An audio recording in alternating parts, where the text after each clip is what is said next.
What you saw is what you think you saw. Elon Musk did the Heil Hitler salute. He did. And what you were talking about is maybe the most dangerous moment in modern American political history, whereas there is a sense of endorsement from Elon Musk and a sense of entitlement and immunity given to people who are contemplating acts of violence against politicians, but specifically Democrats.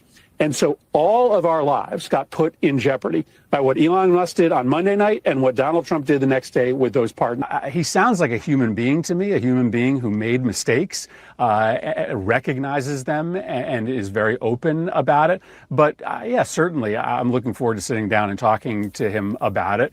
He's obviously, right now performing very well in the polls in Maine. He's talking a language that speaks to a lot of middle-class voters, a lot of Trump voters that, frankly, are looking for Democrats that understand working-class concerns.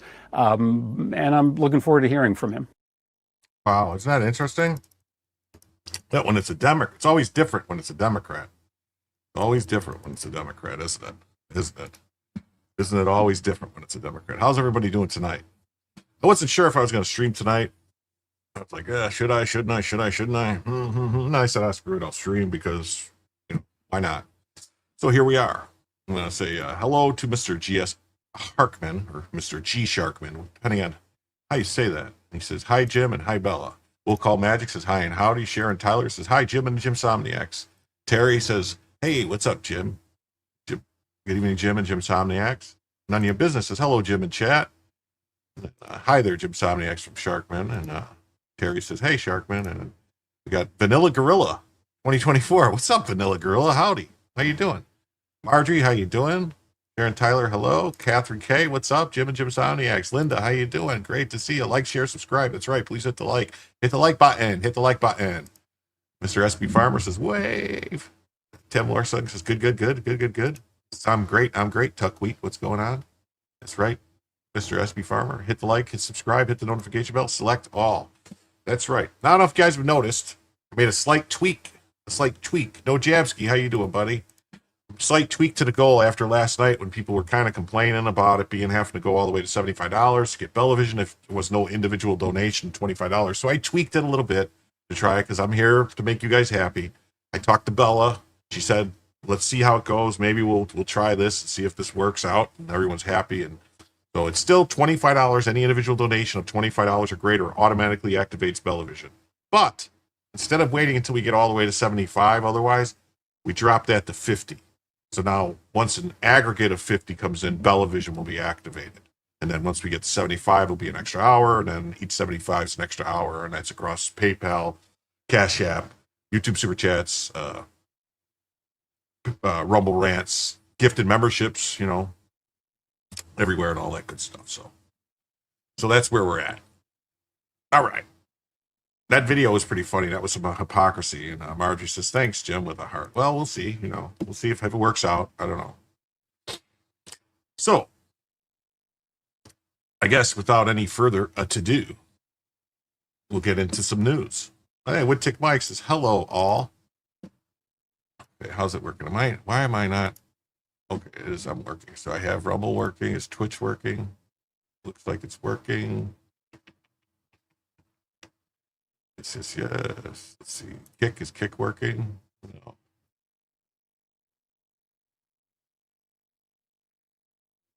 There it is. All right.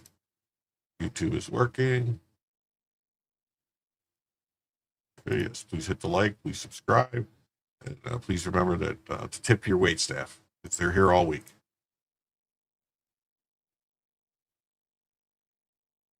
All right, let's go. So we have first story of the evening.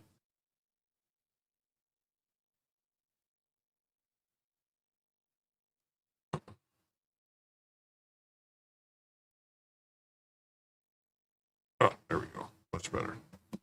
Why am I? What's going on with my camera?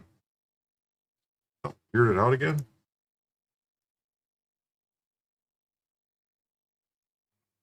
This sucks. I hate when this happens. Hey, Fran VT, what's up, Queen? How you doing? Let me try to fix my camera because it's just. No. I like that better right there. You see my microphone, but it is what it is. It's going to be hitting right there. So we're good. All right. I'll get a little bigger. Smaller. That's better. Looks better. All right. All right. So first story of the evening. There was a Honduran man that flees from ICE. He dies on a Virginia highway.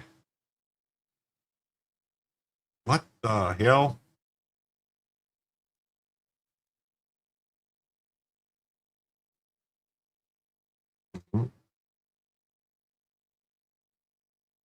A Honduran man, which that would be an illegal. Yeah, I have that story. There was two, a helicopter and an FA-18, both went down 30 minutes apart. Yeah, I have that story. You have video of it? Hey, Audra, how you doing? Do you have video of it, SB Farmer? Well, I didn't have video of it. Let me see. Oh.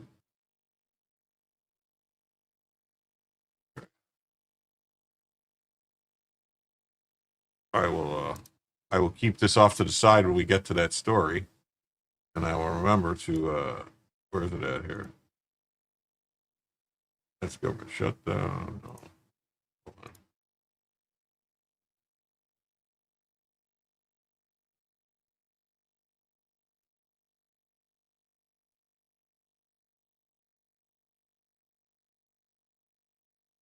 All right. Okay. It's actually going to be. I think it's some B-roll stuff. No news video. It's just B-roll. Oh, okay. I have. Hey, I am Bob. How you doing? Nice to see you tonight. I have that story. It's actually the next story in line, but I didn't have any video, so. Okay, I'm here. Took a 7-minute break. All right. Hey, well, nice to see you, Wilco. So great to have you. So, yeah. So let's go. So a Honduran man was fatally struck by a pickup truck on a Virginia highway after fleeing from U.S. Immigration and Customs Enforcement during a traffic stop, authorities said. It happened Thursday morning on Interstate 264 near a military highway interchange in Norfolk. Virginia State Police identified the man as 24-year-old Jose Castro Rivera and said he died at the scene after attempting to cross the interstate on foot. ICE officials say the pursuit was initiated by ICE, though state police were not involved in the original stop and are now investigating. The Department of Homeland Security said ICE agents had stopped the vehicle as part of what they called a targeted intelligence-based immigration enforcement operations. So I'm saying they're not just yes, Mr. K, that was very dumb, very dumb. That's Darwin Awards level dumb. Like ICE is not just going out and doing random sweeps. They know who they're looking for. After determining the occupants were in the country illegally, the department said agents began making arrests. Officials said Castro Rivera resisted heavily and fled, running into traffic. It said 3 other individuals from the vehicle were taken into custody and informed of Castro Rivera's death, adding that the officer then grieved and prayed with them. Castro Rivera, who had been in the U.S. since 2021, was on his way to a job as a handyman, said his brother, Henry Castro. Is his brother also an illegal? Maybe he should get booted out, too. Oh, Rachel Boone, how you doing? Nice to see you again tonight. You got me again. I almost missed you. Oh, well, I'm here. I'm here usually every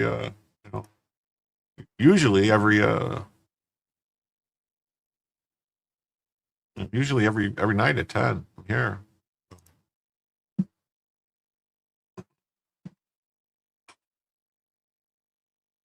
That it? That's all we got on the story there? Let's see what the AP has. Man fleeing immigration agents is fatally struck by a vehicle on Virginia highway. Oh. This photo provided by Henry Castro shows José Castro Rivera holding a cell phone in Virginia Beach in April 2021. The 24-year-old Honduran man was fleeing federal immigration agents in Virginia, died on a highway. The death follows a recent incident in which 3 other immigrants in Chicago, California were killed during immigration enforcement operations. Why? How were they killed? They were just murdered by ICE? Is that the way you're going to write that story, AP? Really? He was headed to a gardening job Thursday. Oh, they said handyman. When his vehicle was pulled over by ICE, his brother said, agents tried to detain Castro Rivera and 3 other passengers, and he fled on foot. Oh, okay. It's a felony to flee, isn't it? I think it is. Castro Rivera came to the United States 4 years ago and was working to send money to his family in Honduras. Oh. Oh, Pam Graham says, hey, Jim and Chad, hope all's well. Weather change sure has messed up my body. Oh, the weather change is brutal. That one fell through the roof. Yeah, but that wasn't even an illegal alien. That was just some guy who went up on the roof to be a weirdo. Department of Homeland Security said Castro Rivera's vehicle was stopped by ICE as part of target intelligence-based operations, and the passengers were detained for allegedly living in the country without legal permission.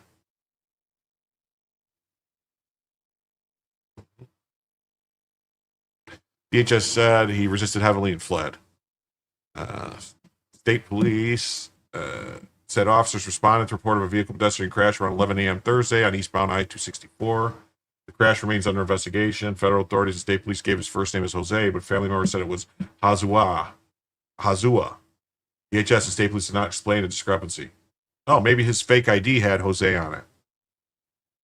Kessler called his brother's death an injustice and said he's raising money to transport the body back to Honduras for a funeral. Maybe the brother needs to go back to Honduras.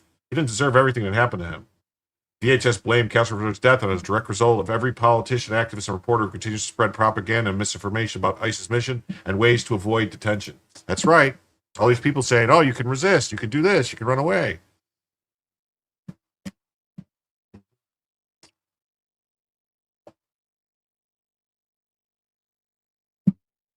No way. No way, right? What's up, Dan? How you doing?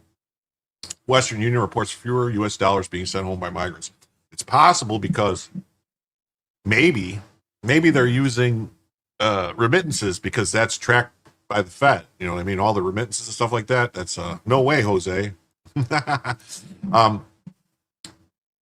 Maybe they're worried and they think that's how they're being tracked because, you know, they're sending this money back and it's like, oh, you're sending money back.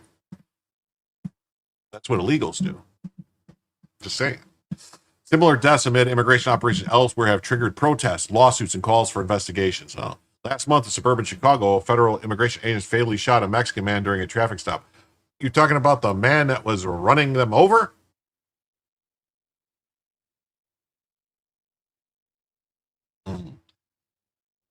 But police body camera footage showing the federal officer walking around and describing his own injuries as nothing major.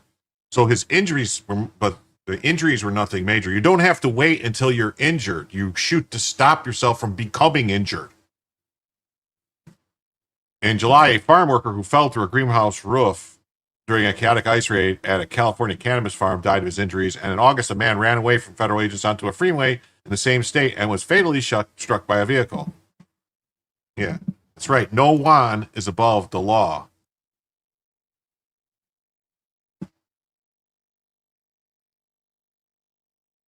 I don't know, Democrats. This blood is on your hands, Democrats. A, for letting them come into the country and then telling them that they can do this, that they can resist, that they can fight, that they need to have a warrant, and all this other crap that's not true. It's not true. ABC News says that DHS says migrant fatally struck by vehicle while fleeing ICE agents. Oh, let's see. What is this? What to know? ICE enforcement operations have rattled cities like New York, Denver, and Chicago. And the White House has publicized photos of alleged criminals being taken away by agents with the acronym ICE emblazoned on their jackets. So what is ICE? ICE, or the U.S. Immigration and Customs Enforcement, is the agency responsible for arresting, detaining, and removing non-citizens accused of violating immigration laws. They also investigate the illegal trafficking of humans and goods into the United States. The organization has over 20,000 employees across 400 offices in the U.S. and 46 other countries, according to the agency. Created in 2003, the organization focuses on homeland security and public safety. Unlike U.S. Customs and Border Protection, which mostly operates within 100 miles of our nation's borders, ICE makes arrests in the interior.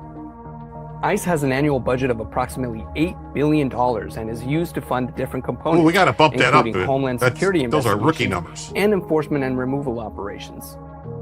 While ICE has maintained the same function throughout both Democrat and Republican administrations, the Trump administration has sought to expand its authority. On day one, I will launch the largest deportation program in American history. He ran on it, and he's doing it, so I don't know why these people are acting like it's something weird. President Trump revoked policies that restricted agents from arresting migrants at sensitive locations like schools and churches, all with the goal of making good on his campaign promise. Okay, we don't have any safe zones. There's no sanctuaries here. They don't get to say, "Oh, it's a school, it's this." Oh, I was getting my nails did. Sorry, don't work that way. To carry out mass deportations. You're illegal here in the United States, correct, sir? In the wake of recent ICE raids and arrests, hundreds of immigrant families and community members have marched in protest, calling for statewide protection of immigrant rights. And regardless of who's in the White House, it's not going to be a determinant on whether or not we're going to hold up to our values. We are a welcoming city. We're proud of that work, and we'll continue to make sure that we're protecting the interests of all working people in the city. As the Trump administration... So there he goes again, admitting that he's harboring illegal aliens. There he goes. There he goes. All right, so let's see. The Department of Homeland Security said undocumented immigrant, an illegal alien invader, was killed after being struck by a vehicle on a highway while attempting to flee immigration officials. You know what that truck driver should do? He should sue the family of this man for the damage to his car. That's what I would do. Yeah, I would sue. Yeah, I would sue the state government. I would sue everybody and tell them, no, you fucking let the people here. That's why my car got damaged. A DHS spokesman said Jose Castro Rivera and other occupants traveling in a vehicle were part of a targeted intelligence-based immigration enforcement operation. They did not provide further details. Yeah, they're not going to tell you how the fuck they find them. While DHS does not say where the incident took place, Virginia State Police reported it happened on 264 in Norfolk at 11 a.m. Oh, 3 federal officers injured after man rammed car in to evade arrest in San Diego. He heavily resisted. One of our ICE officers administered CPR in an attempt to keep him alive. Unfortunately, he perished. The officer then informed the 3 detained aliens that their friend had deceased. Was deceased? That's too past tense. That's not a proper... Who's writing this? Had deceased? That's not how you write a sentence. No.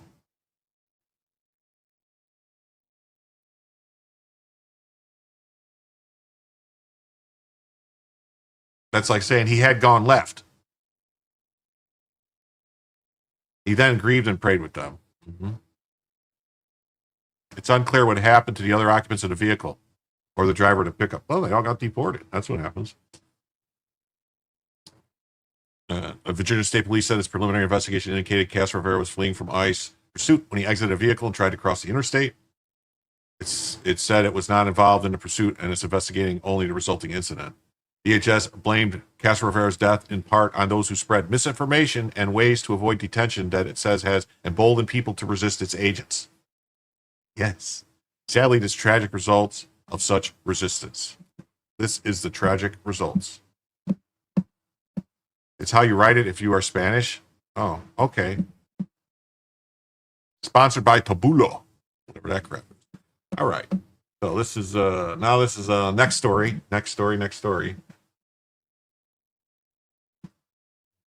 cover this just for a second. I have some articles about it, but let's go.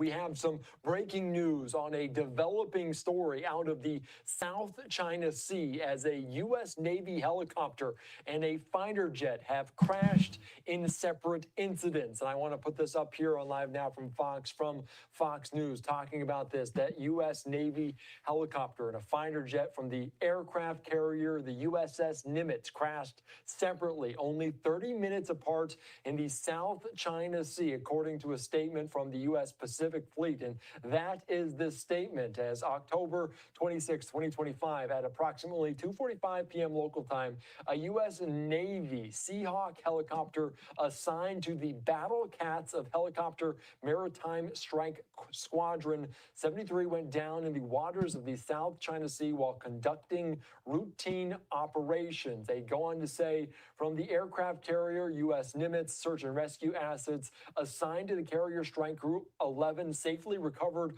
all 3 crew members following the incident. Separately, at 3:15 p.m., a Super Hornet fighter assigned to the Fighting Redcocks, it also of a strike Fighter Squadron 22 also went down in the waters of the South China Sea while conducting routine operations from Nimitz. Both crew members successfully ejected and were safely recovered by search and rescue assets assigned to that Carrier Strike Group 11. They go on to say all personnel involved are safe and in stable condition, and the cause of both incidents is currently under investigation. And obviously, developing story, breaking news there out of the South China Sea as we are following it very closely here on Live Now from Fox. These two separate incidents happening just roughly 30 minutes apart. The U.S. fleet said all 5 service members involved in those crashes safe and accounted for at this time. The Navy has not released any additional information about weather conditions, possible mechanical issues, or nature of the training missions being conducted at the time of the crash. Of course, the U.S. Nimitz, the Navy's oldest active aircraft carrier, deployed to the Indo-Pacific region as part of the Carrier Strike Group 11, which routinely conducts freedom of navigation, maritime security operations in the South China Sea waters that have become increasingly contested amid rising tensions between the U.S.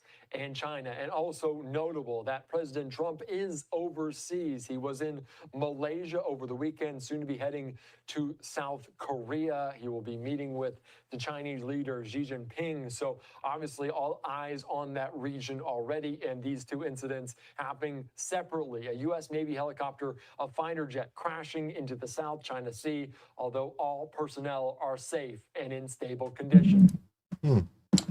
Yes. I mean, that is odd, though. I mean, that close together, 2 different platforms to go down. If the weather was clear, you know, it was obviously, I was thinking maybe it was at night, maybe they were trying to land, there was some kind of issue, they ran out of gas or something. Something doesn't make sense. Like, maybe they have it's possible they have a fuel problem. Maybe there was a bad fuel problem or something like that, but they have 2 aircraft, 2 different platforms, go down 30 minutes apart where everybody was safe, survived. Basically, everybody survived. So it's like something weird going on there. Like either their electronics, or it's possible they raised the level of operation. Yeah. You think EMP, something like that. Something weird. Like, bad fuel, some kind of radio jam, something that occurred where maybe the Chinese are fucking around. I don't know. I mean, to me, it sounds odd. You know, like usually when a aircraft crashes, going into an aircraft carrier, it's usually crashing like into the aircraft carrier trying to land. And it's usually really bad. They don't have time to eject. You know, otherwise, it's like ran out of fuel, something weird, or bad fuel problem. I mean, it's just, you know, I don't know. It could be a maintenance issue too, but if it's a maintenance issue, why would it be too? A reporter is a liberal and leaving something very important out. Well, let's see here. This is from Task and Purpose. It says 2 U.S. Nimitz aircraft crashed within an hour in separate mishaps. They're called a mishap. Both aircraft were on routine flight operations, the Navy said when they went down in the water, only 30 minutes apart. All crew were recovered safely. Well, that's great. That's great news. You know, we can replace the Super Hornets. We can replace the Sea. Was it a Seahawk? Sea Sparrow? Super Seahawk. Okay. Assigned to the Nimitz FA-18F Super Hornet. Ooh, a Super Hornet. And a MH-60R Seahawk. Assigned to the Nimitz, both crashed the South China Sea Sunday afternoon in separate aircraft mishaps. A spokesman for the Pacific Fleet confirmed the two crashes, saying in a statement that the mishaps happened approximately a half an hour apart. We lost two F-18s in the Med last year. Hey, Steve Hilliard, how you doing? That's what I'm saying. I mean, it's always been like standard, like not standard to say like that's just normal, but like these are weapons of war that are designed to go out and kill, and generally speaking, like on average, usually at least one person dies every time an aircraft carrier goes out to sea. Like while it's out there, at least one usually. An accident happens, somebody falls overboard, somebody gets crushed in an elevator. The USS Gettysburg shot down a Hornet last year. Wow. We would not publicize a weakness. Yeah. Something's up though. I mean, this is weird, especially with the DEI people built the aircraft and Jim's fridge. We don't even want to talk about the fridge. They couldn't find anything wrong with the fridge. They told me there's nothing wrong with it. I can't find anything wrong with it. I don't know. I don't get it. I don't get it.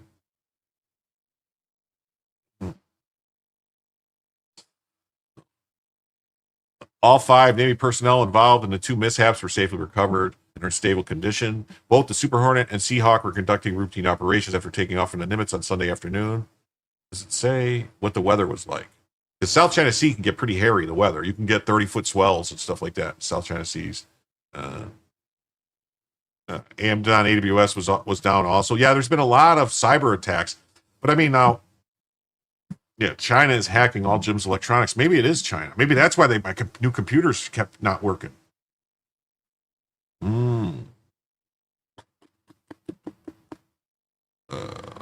The helicopter with helicopter maritime strike squads in 73 went down in the water. Search and rescue teams were able to reach 3 crew members and pull them out of the water.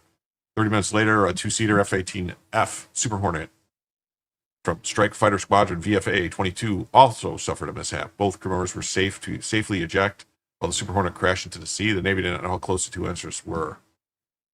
Yeah, like maybe is it possible? Here, this is like a crazy thing. Buy you a used older fridge pre-2008. I wish yeah, maybe that's not a good idea. Someone is pushed overboard. Yeah, usually something happens. Like someone falls overboard, something happens. Almost every time it gets crushed in an elevator or something. But like, did both of these planes go down in the same area? Like, is there something in the water that caused them to go down? You know, one of these tic-tac things that they're flying around, or some kind of underground alien base communicating with the Atlas 3 Atlas I, whatever it is, probe that's coming in from the outer solar system, outer universe, or whatever, to send us a message. The cause of both incidents is currently under investigation. Pacific Fleet did not provide any additional details. The Nimitz Carrier Strike Group, including Carrier Air Wing 12, which both aircraft are a part of, is currently operating in the South China Sea after having previously been deployed to U.S. Central Command Area of Responsibility during the summer as a part of a wider American military buildup. It arrived at the South China Sea earlier this month.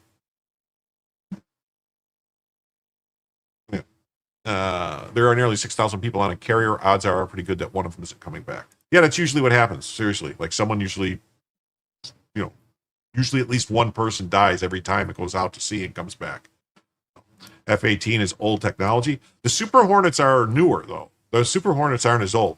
The Super Hornets are more advanced. They're not F-35s, they're not F-22s or nothing like that. But they're like newer, upgraded. They have newer motors, newer engines, whatever you want to call them, and newer avionics and stuff. And so The Super Hornets are not as old as the regular Hornets.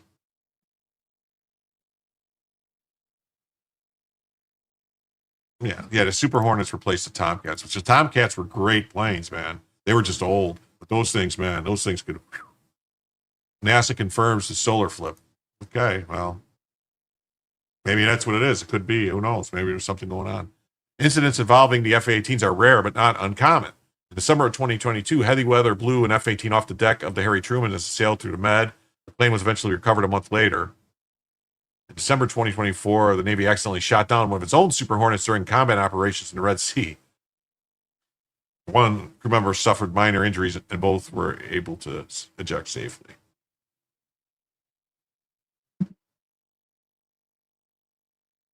The F-16 is the best plane produced in the 70s. Well, I know a lot of people that would argue the F-15 Strike Eagle, the new one, is really good.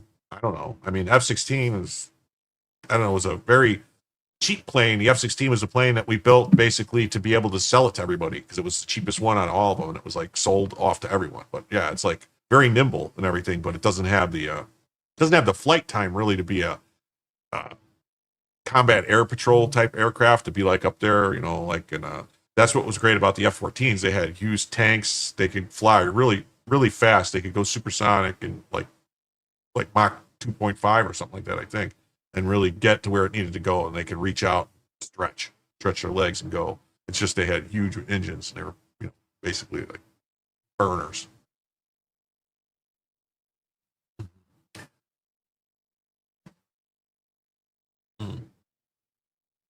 Okay, let's see. I got this. Let's see what Fox News has to say about it.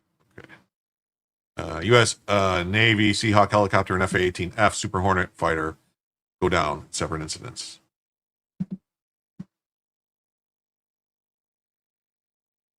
That's only because of Air Force politics. Brian Ogden goes, no, I was an F-16 crew chief. I'm not saying there's anything wrong. Careful of the Alt F4s. I'm not saying there's anything wrong with the F-16s. I'm saying, like, it was a weird thing where they were going at the time where why did they have the F-16 and the F-15 at the same time in the Air Force? You know, like the F-16 was made for like air-to-air combat, right? But the F-15 also could do it. And the Strike Eagle was more for like doing bombing missions and stuff like that, like going and like actually doing attacks and stuff. And then, I don't know. Yeah, they are lawn darts, though. Yeah. Like, but what I'm saying is, I think the price though is what it was. I think maybe I'm wrong. I think the F-16 you could get like 3 F-16s for the cost of an F-50. You know, and then when you start getting into like this new aircraft like the F-35s, like holy crap, you could probably get like a whole squadron of F-16s for the cost of one F-35.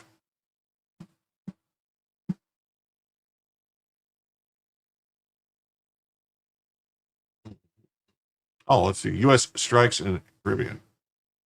They were $32 million in 91 for an F-16.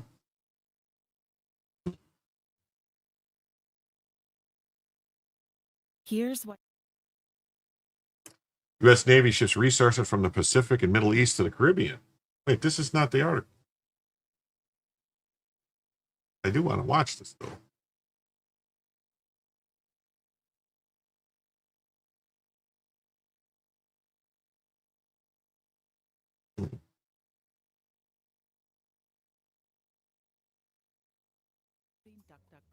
all your devices today. DuckDuckGo. Tonight we look at the growing U.S. military presence in the Caribbean.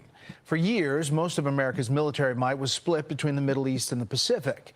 Now the Pentagon is reallocating assets from those regions, moving warships to the Caribbean in what looks like a major military buildup in that region for what many fear is an undeclared war.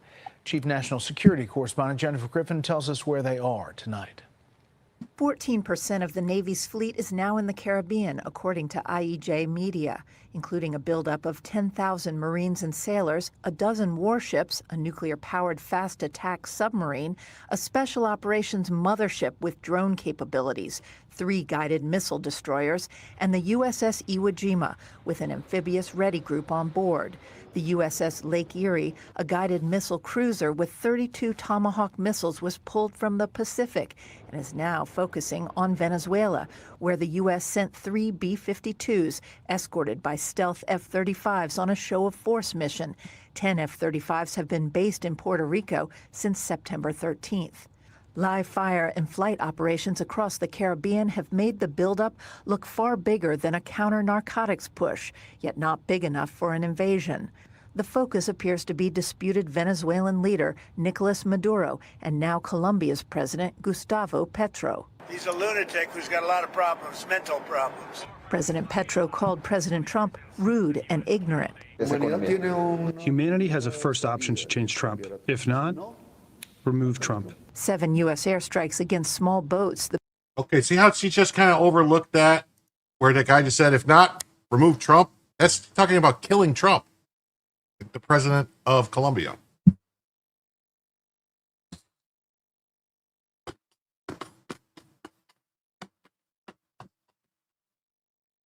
The Pentagon said were carrying narcotics have killed at least 32 people whose identities the Pentagon has not released. In at least one case, Colombia's president said one of those killed, Alejandro Carranza, was a fisherman. When you kill someone, you should know if you're not at war, not in a declared war, you really need to know someone's name at least. You have to accuse them of something. You have to present evidence. No, we don't. All these people have been blown up without us knowing their name, without any evidence of a crime. The evidence of the crime is right there, you fucking idiot. 2 Navy aircraft from the Nimitz, a Seahawk and an F-18 Super Hornet fighter jet crashed in separate routine operations over the South China Sea. U.S. Pacific Fleet, the Navy's largest operational command. I'm actually a little blown away by the fact that, oh, shut up, Rand Paul. Yeah, and if that were to happen, half the country would celebrate. If that would happen, that's the sad thing. Reagan did declare war on drugs. It was signed into law by the Congress and all that. Tinfoil hat, keep an eye on Panama. China's not leaving. Well, that could be another reason why that they're not saying. That's why they're sending it there. But to say that, would they say 14% of our Navy is now in the Caribbean? How fucking small is our Navy now? What do we got? Like less than 200 ships or something? What is going on? What? What?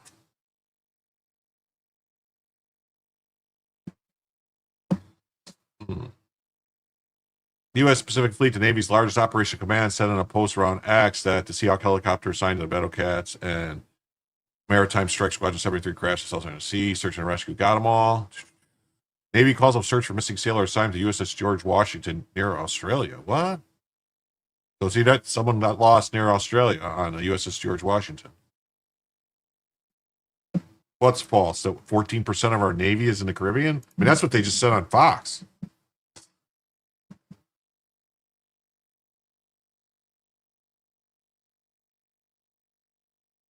Oh, well, 4 carriers are in some phase of RCOH. Okay. Yeah, Clinton did a lot of damage to our military. Yeah. Yeah. Reagan tried to build it up and all that stuff to get, we were pushed right past the 300 ship Navy, got us past the 300 ship Navy, but a lot of it was just Band-Aid stuff like taking ships out of mothballs and sprucing them up. And then they immediately, as soon as Clinton came in, they just mothballed them again after we spent, hundreds of millions of dollars fixing ships. I really wanted to get on a battleship, but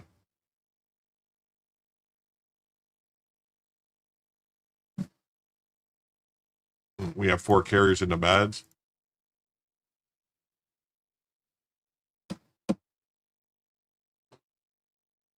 "30 minutes after the helicopter, a Super Hornet from the Nimitz also went down." Hey, Cesium Cat, what's up, buddy? Thanks for stopping by. Both aviators were transported back to the Nimitz. Secretary Rubio confirms becoming acting USAD chief. 22 out of 27 of the Blue Jays are American. Just 1 is Canadian. They're more American than a GM plant.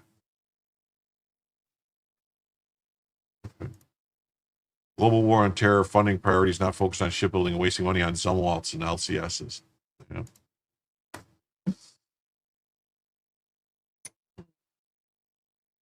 Russia's new Sarmat. Are you talking about the new missile the Russians? Is that the new missile the Russians just tested that can fly? That it just has an infinite range or something like that? I don't know. The Satan II. I saw something about it. I didn't pull the story because it was like I didn't know where to cram it in. The plausible instances remain under investigation.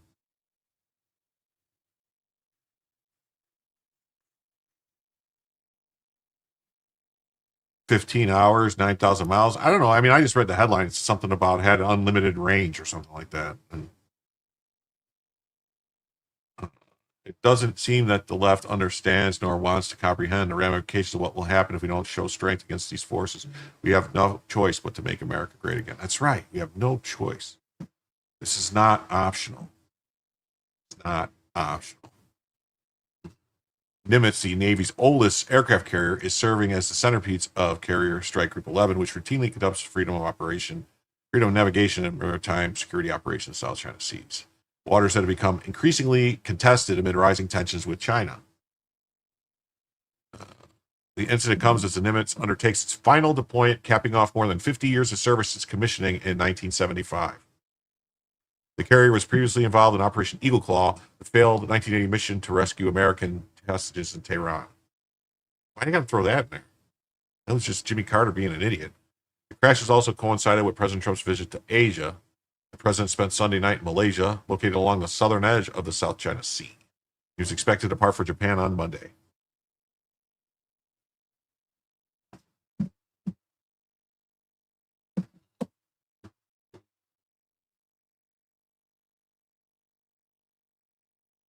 Yeah. That's the ABC News says thing. Navy helicopter fighter both went down.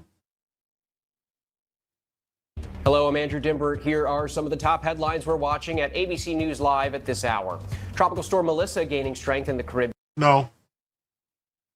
All right, so basically the same story. You know, Nimitz is the oldest nuclear-powered aircraft carrier.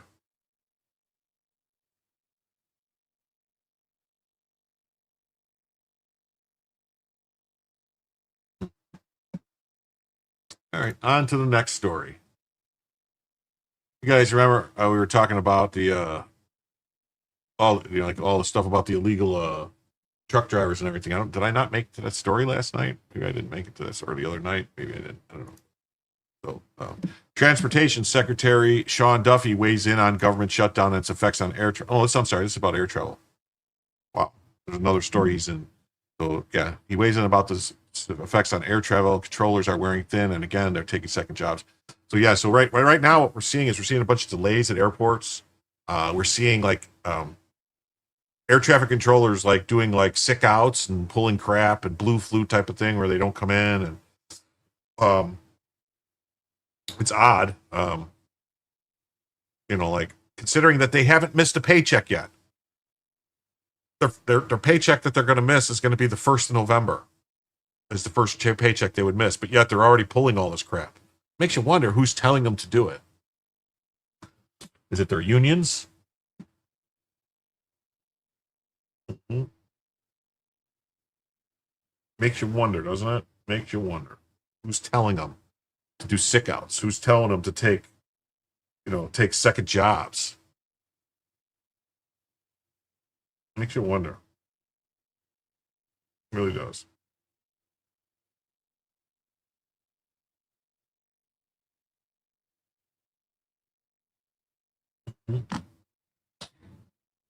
So Duffy said that was on Sunday Morning Futures with Maria Bartiromo, discussed the government shutdown and its effect on air travel. Well, I wish I would have got that.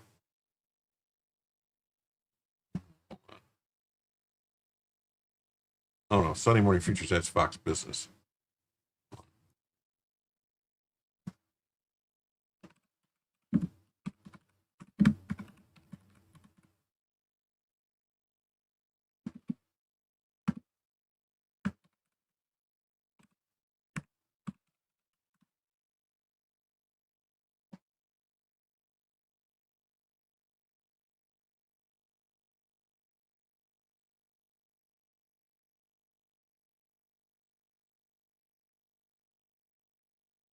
Mm-hmm.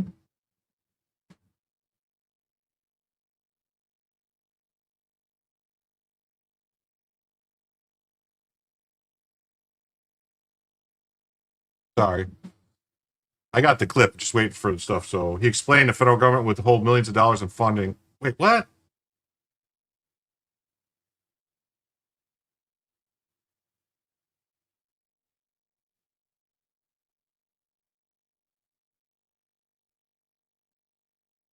This morning, the latest from the president's trip coming up. But we begin this Sunday morning here in America, and a potential choke point to come for the U.S. economy: travel and air traffic control. As the government shutdown now enters day 26, now the second longest shutdown in U.S. history. On Wednesday, a 12th straight fail in passing a clean funding bill to reopen government, as a majority of Democrat senators voted against Republican efforts. Now, the USDA is warning Americans who receive benefits from the Supplemental Nutrition Assistance Program may not receive those benefits next month.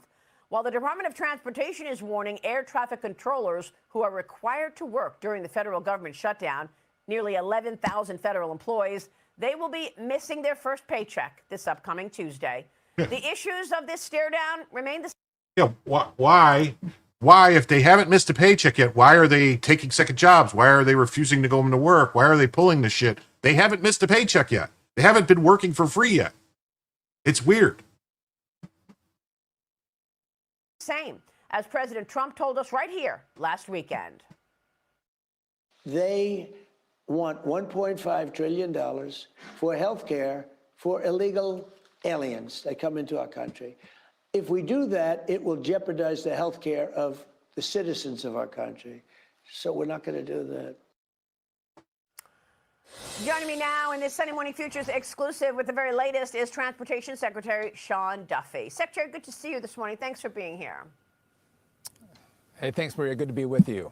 Are you seeing a lot of TSA and transportation workers now call in sick, say they're not coming to work since they're not getting paid? Yeah, so they got their notice on Thursday and Friday. They get a notice of what they're going to be paid on Tuesday, and they got a big fat zero. No paycheck is coming on Tuesday. And so I've been out talking to our air traffic controllers, and you can see the stress. These are people that oftentimes live paycheck to paycheck, or one controller has a stay-at-home spouse. They're concerned about gas in the car. They're concerned about child care and mortgages. And so I'm seeing the stress come for the controllers. Just yesterday, Maria, we had 22 staffing triggers. That's one of the highest that we've seen in the system since the shutdown began. And that's a sign that the controllers are wearing thin. And again, they're taking second jobs. They're out there looking, can I drive Uber? Can I find another source of income to make ends meet until Democrats stop with the radical push for illegal migrants and actually open up the government? And so what I see coming forward as we get to Monday, tomorrow, Tuesday, and Wednesday, that you're going to see more staffing shortages in towers, which means you're going to see more delays, more cancellations, and then you see more Americans frustrated at Democrats, and they'll say, open up the government, enough is enough. Tell me about this staffing trigger. Explain that to us. In other words, people are not coming to work because they're not getting paid. That's right. Well, we have more people calling in sick, more people not showing up for work. And again, by the way, Maria, my message has been to the controllers, show up. That's your job. Eventually, you're going to be paid. But there's real life situations that they're dealing with their families. I was in one of the towers, and they were celebrating the fact that the airlines had sent them lunch and are sending them dinner. Again, you're celebrating the fact that they're taking some financial pressure off the controller by way of the airlines and saying, we're going to try to stand with you and help you out through this difficult time. I don't want air traffic controllers going to a food bank. We don't have the best technology, as I've talked about with you, Maria, in our airspace, but we do have the best controllers. These are well-qualified professionals that keep our airspace safe, our planes moving on time. And the fact that they have to think about how they put food on the table and need airlines to put food into the towers so they can have a lunch and a dinner is outrageous. So again, I see that burn coming from the controllers. And again, I think it's going to play out as we look forward into the coming days. By the way, Maria, can I just mention, I've talked about the shortage that we have for air traffic controllers. We're about 2,000 controllers short. We're trying to bring more controllers into the pipeline, into the career path. Our academy is in Oklahoma City, and right now we're not paying the instructors at the academy. But the students, they get a stipend that help them live while they go be trained up to be a controller. That stipend runs out in a little over a week. We could lose this tranche of air traffic controllers. So instead of going in the right direction, trying to bring more controllers into the system, I'm going to lose them. This has long-term implications on our ability to make sure we don't have the staffing shortages and our flights are on time and they're not delayed, which I think frustrates so many darn Americans. Well, this specific point of government could actually trigger an economic problem, and this could really circulate and be very dangerous. That's why I mentioned this is the choke point. So the bottom line here is you've got fewer people working on the job. Is it even safe to fly right now, Secretary? So that's job number one, Maria. And again, I need my controllers focused on the airspace, not about the finances at home. They'll tell me there is that seepage of how are they going to deal with those finances. My job is to keep the airspace safe. And so if I don't feel like I have enough controllers or enough controllers that are focused, we will slow down traffic. We will stop traffic. And that's why you see the delays in the system. And the job number one is, again, get people to where they're going safely. And if it's not on time, well, call the Democrats. Call Chuck Schumer if you're frustrated that you have a staffing shortage and your flight's 3 hours delayed or your flight is canceled. Yeah, they want it. Call Chuck. Call Senate Democrats. Yeah, the Democrats want to cause as much pain as possible. They're on the record saying that. The more pain they cause to the people, they think it puts more pressure. And I said that's their leverage they have on Republicans. People get mad and upset. And they're counting on the people being ignorant and not realizing that it's the Democrats refusing to open the government. You know, to say, oh, look, the Republicans control the House, the Senate, and the Senate, you know, and the White House, you know, so House, the Senate, and the White House. So it's up to them. They control all the government, so that government not being open is on them. You know, so who knows? Who knows what happened? Are they holding out hope, getting rid of the filibuster? I don't know. I mean, this could actually be it's probably what the Dems want. You know, yeah, it's probably what the Dems want is to get rid of the filibuster. That way they can say they didn't do it. You know, but like I don't know. I mean, Fetterman is telling the Republicans that they should just make another rule change and say, well, during budget shutdown like this, if there's like a government shutdown to reopen the government, you know, for a continuing resolution, you don't need 60 votes for a CR. Change it to that, like just for CRs, continuing resolutions. You can just to keep the government open. You don't the filibuster thing. Get rid of it, and then that would basically you'd never have a government shutdown anymore, unless you had like House and Senate different parties refusing to. Yeah, and there's 0 Democrat billionaires donating money to these people. Yeah, 0. But you know, on the other side, you got people donating for military pay and stuff like that. So Democrats, because this is the reason why. Well, it sounds like it's going to be a rough week ahead for travel, and it may very well impact some of the holiday travel that we're expecting going into Thanksgiving. Right. No, I think you're right. As we look forward, again, there's travel for sports, there's travel for holidays. And again, what I love about President Trump, and again, I love that you showed. You need 60 votes in the Senate to do anything. You need 60 votes in the Senate to do anything, basically. So that's why you know that's where we're getting stuck. They got 60 votes. Yeah, and you got like Republicans like Rand Paul not voting for the bill either. So yeah, are the Republicans not voting for the bill? I think Rand Paul voted against it. And I think Lisa Murkowski might have voted against it once. I don't know. And like AZ Merce is saying, $2 trillion debt a year is no big deal as inflation doesn't affect us. Yeah. Yeah.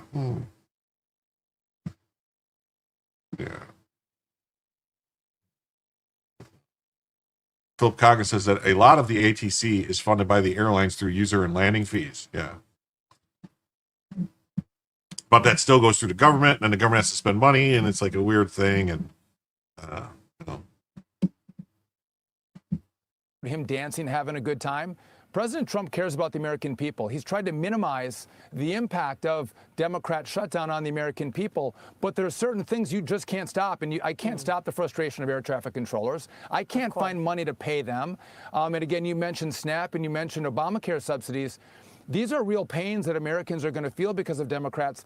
And President Trump has done all he can to minimize it, but there's nothing else he can do. And in the end, you got to look at the Democrats and go, start focusing on Americans, American citizens, and what's best for us. Put America first, be a MAGA for a moment, and open up the government. Right. And that's not what they're doing, certainly in big Democrat-run states and cities. I want to get your take on what you're threatening California with. You say that you are threatening to... I'm going to pause that because I'm going to come back to this when I get to that part of the story.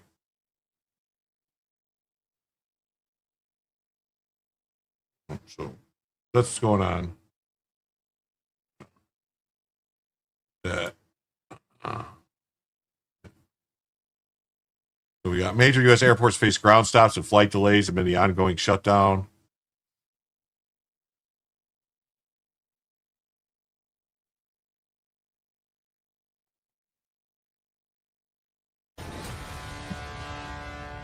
It's day 8 of the government shutdown, and things are getting testy on Capitol Hill. Why don't we sign on right now? Did your boss, Donald You Trump? can easily extend Did the your ACA right boss, now. Donald Bracing for mass furloughs. So joining me now is Transportation Secretary and Minority Leader Hakeem Jeffrey there in Congress. The shutdown, though, also having a major impact on airports across the country. There have been more than 2,000 delays and over 50 cancellations today alone. This as federal workers are bracing for mass furloughs. So joining me now is Transportation Secretary Sean Duffy. Mr. Secretary, thank you for being with us here today. That's pretty ominous. Nobody wants delays. Everybody wants air traffic control.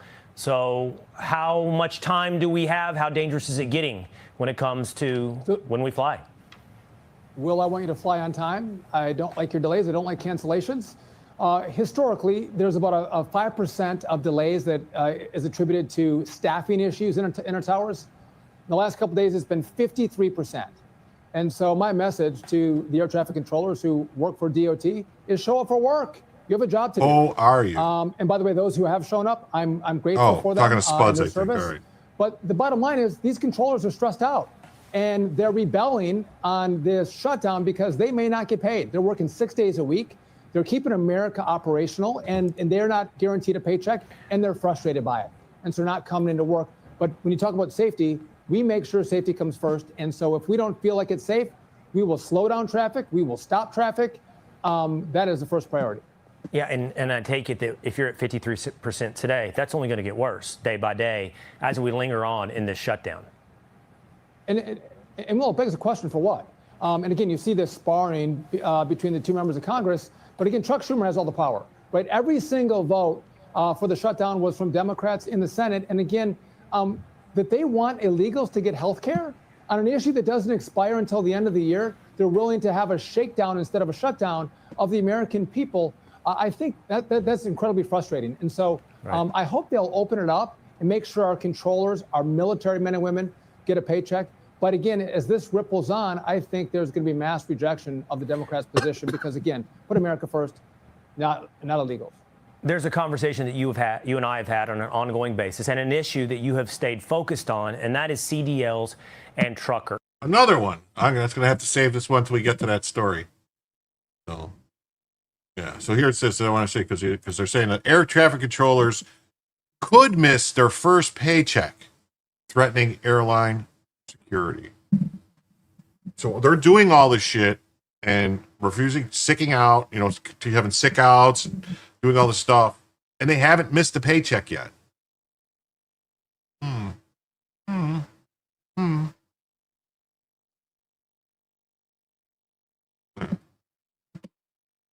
It's nothing off their backs. There's an extended furlough because even if the government employees aren't paid, they're still paid. Yeah, and unless I could swear, or maybe I'm wrong, but I think air traffic controllers' salary, like these people who salary air traffic controllers, I think it's like high six figures, like 160, 170, 180 a year. So the fact that they can't afford to go a month without pay or something, and they haven't missed a paycheck yet, but if they can't afford to go a month without a paycheck, what are they doing? So, anyway. Oh, and here we go. Now this is the next story. What did I say?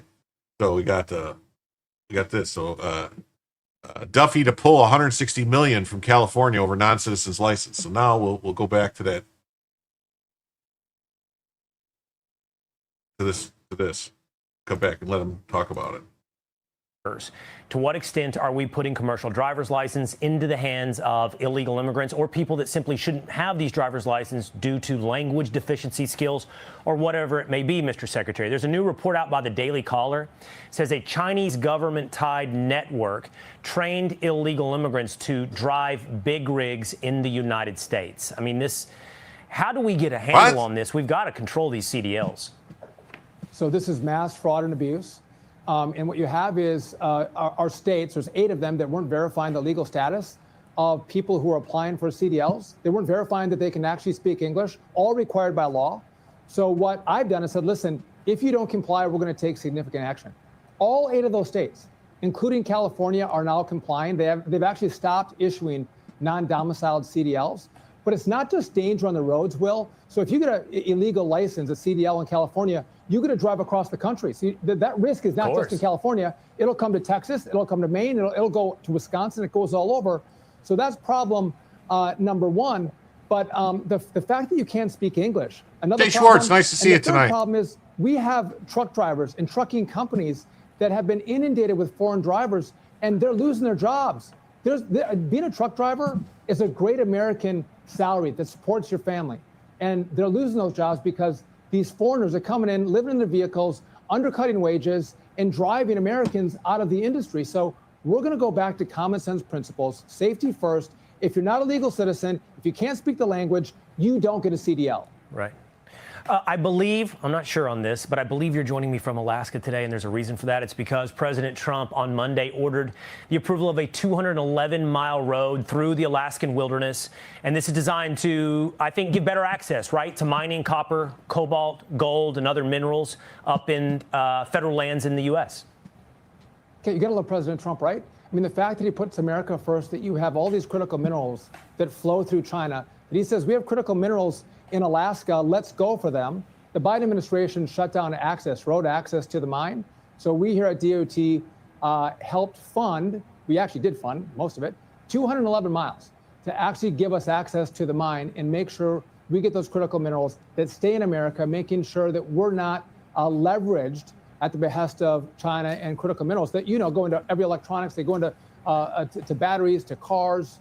Again, I'm grateful the president is concerned about America First strategy, which is, again, making sure mines in Alaska are operational. I got to get on this protein diet that the secretary is on. He's not sick. He's on the protein diet. It's not only that his jaw. Okay. Let's see what he says now, too. The ability to issue commercial driver's license and open up the government. Right. And that's not what they're doing, certainly in big Democrat-run states and cities. I want to get your take on what you're threatening California with. You say that you are threatening to strip California of the ability to issue commercial driver's licenses. Tell me about that, because I know that California already has issued approximately 1.2 million driver's licenses to illegal immigrants since 2015. 19 states and Washington, D.C. allow illegal immigrants to obtain driver's licenses, Secretary. It's unbelievable. So real quick, there's what's called a non-domiciled CDL. Normally, this is if you come from Wisconsin and you're a citizen of Wisconsin, you go to Texas, you can get a non-domiciled CDL, but you're an American citizen. Democrats have contorted this rule. They've abused the rule, and they've allowed now foreigners to get a non-domiciled CDL. That's what California has done. They have unlawfully issued 60,000 of these licenses to people who have come into the country, and they've done it illegally. So you have 60,000 people on the roads who shouldn't have licenses. They're driving fuel tankers, they're driving school buses, and we've seen some of the crashes on American roadways that come from these people who shouldn't have these licenses. Gavin Newsom has thumbed his nose at us. He's refused to comply with the rules that have come from DOT, which is stop issuing these licenses, number one. And number two, go back and review all the licenses that you have issued and make sure it's been done legally. Gavin Newsom has said no. So one, I'm about to pull $160 million from California. And as we pull more money, we also have the option of pulling California's ability to issue commercial driver's licenses. Gavin Newsom cares more about illegals getting commercial driver's licenses than he does the citizens of his own state and the safety of Americans. It's shameful. He's been lying about what he's been doing. And again, we're gonna fight tooth and nail under President Trump's administration to make sure that we hold states like California accountable. Are they trying to get those illegals to use that license to vote? Well, that's a great question. And again, how do you verify someone's ID and someone's legal status? Oftentimes it's done by way of a driver's license. And so that's one of our concerns. That falls outside of DOT. I set the rules of the road, but I need our other partners to continue to investigate. Again, if you're an illegal, you should have some, you shouldn't have a license, but if we have states that do give those licenses, there should be some kind of identifier that shows that you're not a legal citizen of this country, which would trigger someone to say, then you can't vote. And again, I think this is the corruption that happens inside of Democrat states that allow illegals to vote, and they celebrate it. And it's got to stop. And by the way, we have 3 years under this administration to make sure we get this right and make sure our elections are lawful and fair. Secretary, we'll be watching your work. Thanks very much, Transportation Secretary. All right. So Duffy, I think, already pulled 40 million or 50 million from California over this earlier, and now he's threatening another 160 million. And the thing about the pulling their ability to issue the licenses, I mean, it sounds great and all, but I bet you that would get challenged in court and it would get held up and stuff. So I don't know. I mean,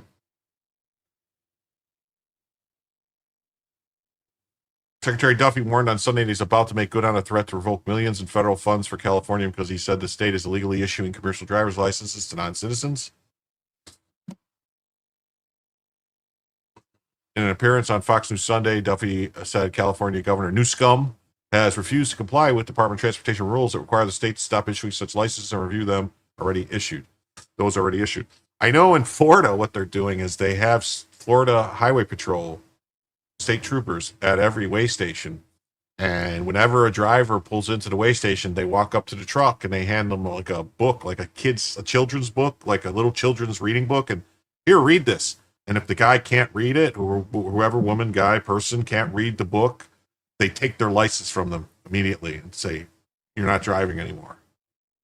Because that's a requirement under federal law that you have to be able to read English to have a CDL.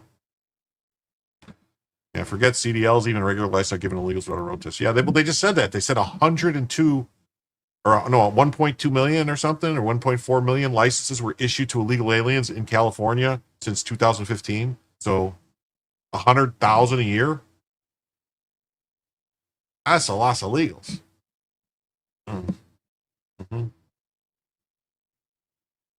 What's this from? What are you posting? What are you posting in the chat here?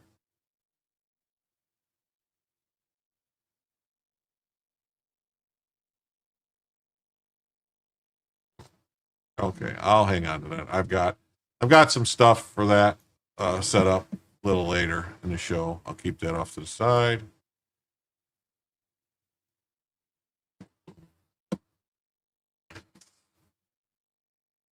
Anyway, that is action instead of Duffy. All talk for California. Yeah, that'd be nice if they do. We'll see. I mean, that's the law. But anyway, we've been going about an hour and 10 minutes.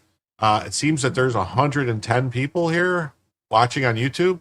If you haven't already, please hit the like button. If you haven't subscribed, please think about subscribing. It doesn't cost nothing.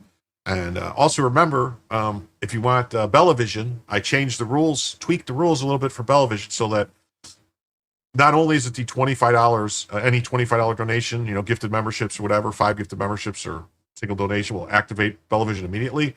I lowered the initial, if we get to $50 in total donations, Bellavision gets activated from $75. And also we do have the $75 will give us an extra hour of show. We've got about another hour of show to go if we don't hit the goal, so just keep that in mind.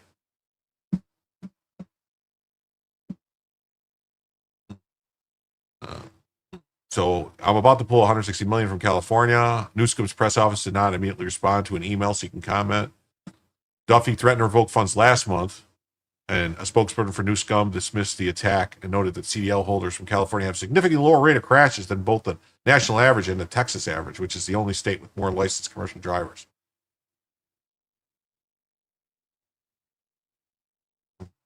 Last month, the Transportation Department tightened the commercial driver's license requirement for non-citizens after 3 fatal crashes. Only 3 specific classes of visa holders will be eligible for CDLs under the new rules, and states must verify an applicant's immigration status in a federal database. License will be valid for up to 1 year unless the applicant's visa applies sooner. Duffy said last month that California should have never issued 25% of the 145 licenses investigators reviewed. He cited 4 California licenses that remain valid after the driver's work permit expired, sometimes years after.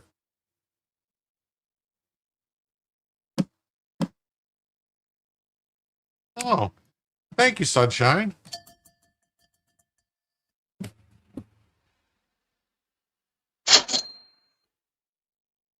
And with that, $10, that means we are $65 away from an extra hour and $40 away from Bellavision.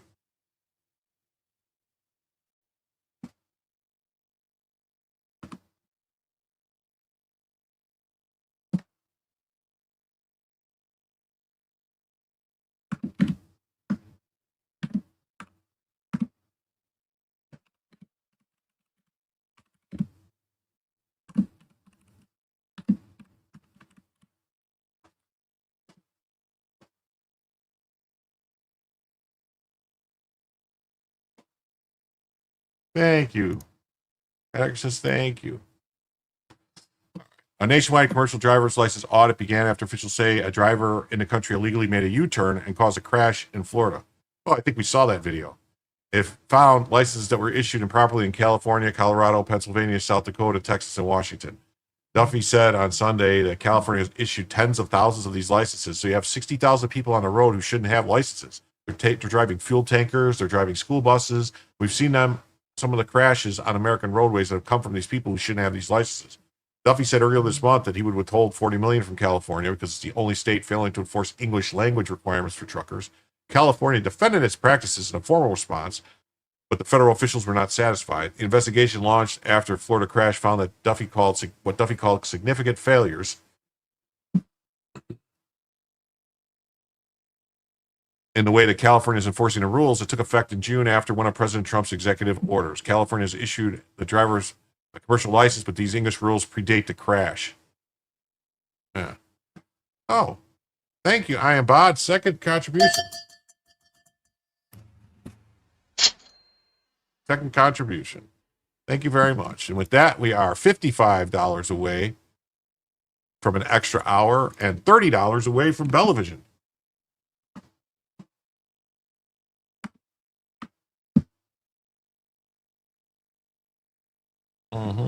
Hey, Bob, what's up? Thank you. Are there no rules or restrictions on these California CDLs? They seem to provide drivers with more permissions and effective citizens' rights than normal CDLs. Well, yeah, CDLs are like a serious thing. And I believe, if I'm not mistaken, I think Florida and a couple other states have already said that they are not honoring, that they are no longer honoring California CDLs in the state. That if you have a California CDL, you have to come to the DMV or something in Florida and get one of those non-domicile CDLs. So you have to come and get a CDL in Florida to drive in Florida. It's getting to where states need to begin investigating ways to pause transportation reciprocity with California CDL. Well, they're already doing it. They're already saying that they're not valid. They're not honoring them.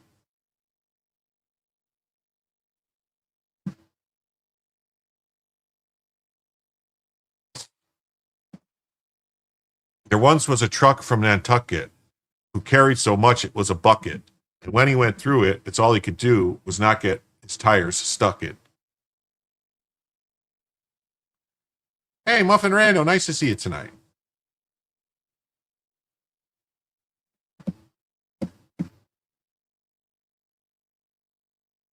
AP says, Transportation Secretary says he will pull $160 million from California over non-citizen driver's licenses. He's about to make good on the threat. We'll see. We'll see what he does in Newscomb. So one, I'm going to pull $160 million.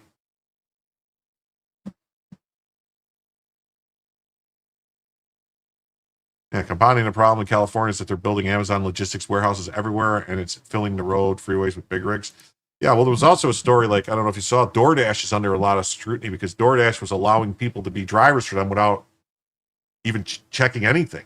Like, no citizenship information, no right to work, no, none of that stuff. You don't know that they actually have permission to work in the U.S., nothing. Thanks to being a musician, I went from working at a farm hoeing potatoes by hand to driving a truck on Nantucket.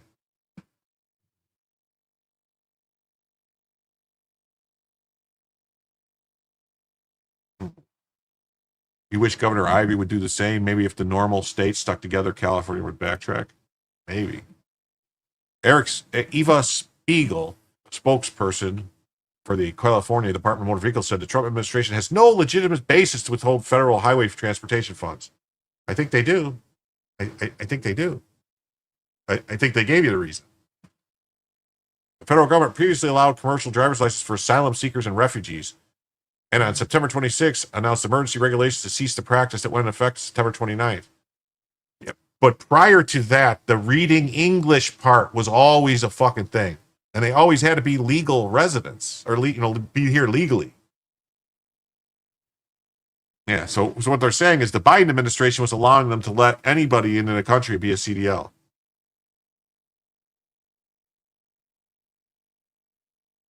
When Duffy threatened to revoke the funds last month, a spokesperson for Newsom dismissed the attack and noted the CDL tool. Yeah, whatever, we saw this. They withheld funds to force the 21 drinking age. Yeah, they did that. And the seatbelt stuff. Mm-hmm. Okay. All right. Now we're going to jump to a different story. This is going to be basically, we're going to start talking about the crazy shit they're talking about with the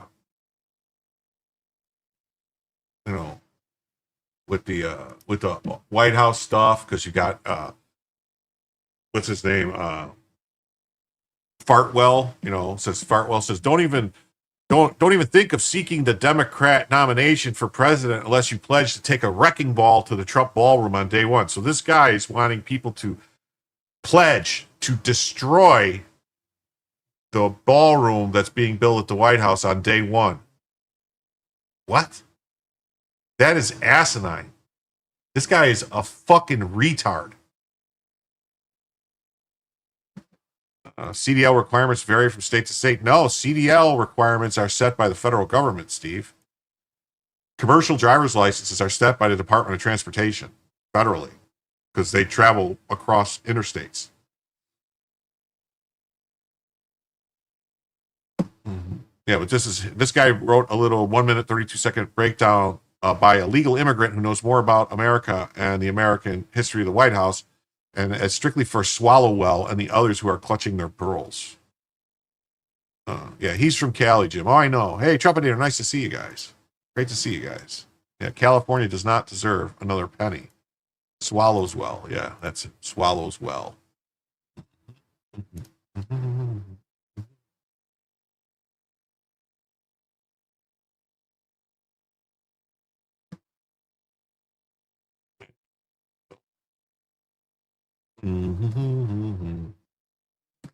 They are really insane with their hatred for Trump. Yes, they are. They're really insane.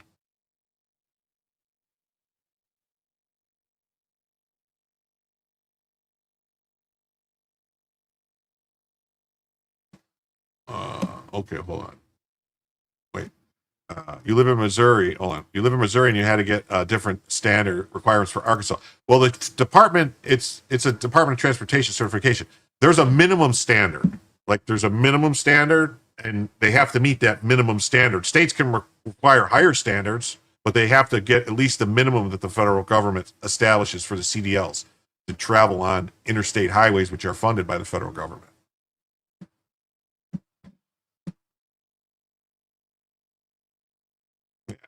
They want to protest Trump demolishing the East Wing for a ballroom by demolishing more of the White House. Good God, this is deranged. Yeah, it is. And they're not just demolishing the East Wing. They're just opening it up to expand it, make it bigger, and they're going to remodel the East Wing. It's, I mean.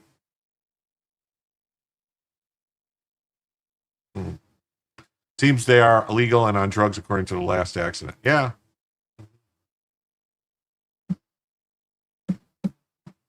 Donald Trump doesn't want you to see this picture.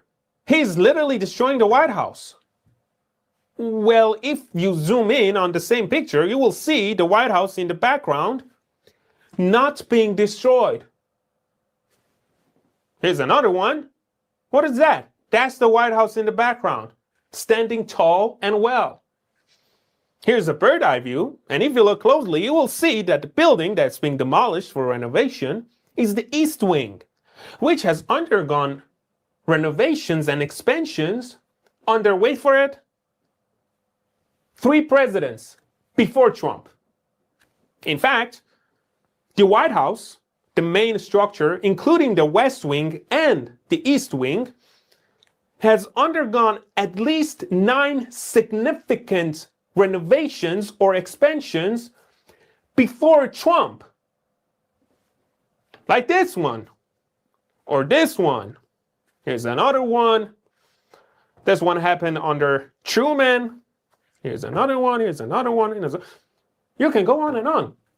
Now, I hope this helps, but I bet it doesn't, because, as we all know, everything done by Trump is bad and never seen before. In fact, so bad that the left has to lie about it to make it sound bad.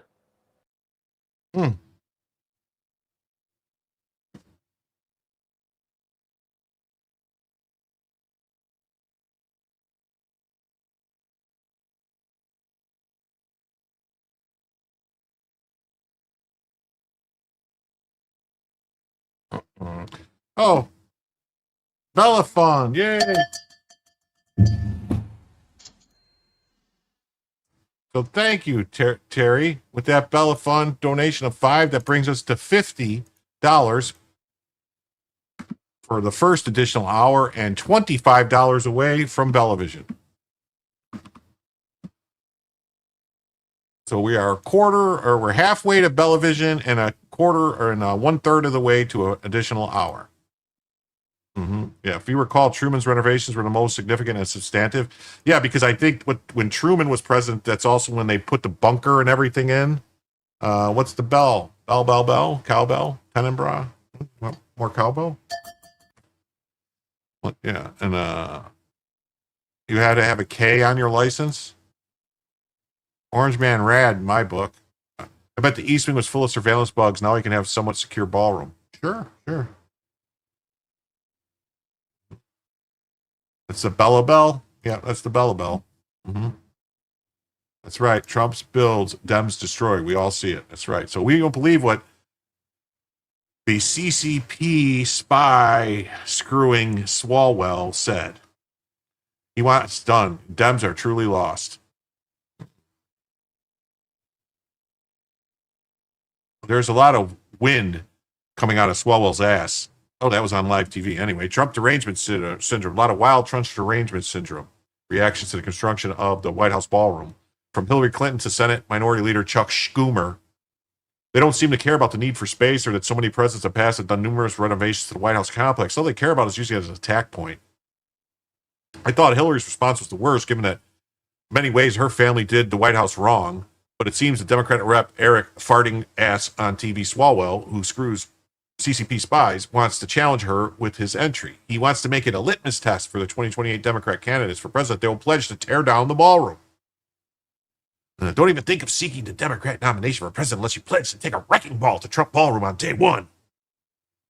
Let's see. Swalwell wants Democrats to run on wrecking something that we got for free, something that even the Washington Post editorial board said was needed, that even Biden and Obama officials were acknowledged privately was needed. Yes, that's what Swalwell did. More Bella Belk? Well, I mean, got to get more money for more Bella Belk. I'll check. Nothing came in on Rumble. So, okay. Yeah, the Democrat Party may be gone by 2028. Yeah, the ballroom was privately funded, unlike Obama's basketball court. Yeah, Obama spent $300 and something million on a basketball court that was paid for by us, taxpayers. Yeah. Well, that's nothing. That's right. But also, Democrats have been threatening the people who gave money for the ballroom. They're calling them in for questioning, all these different companies. We're looking at you. You gave them money. Remember when 2020 Democrat presidential candidates, including Joe Biden and Kamala Harris, raised their hands to acknowledge that their government plans would include health care for illegal aliens?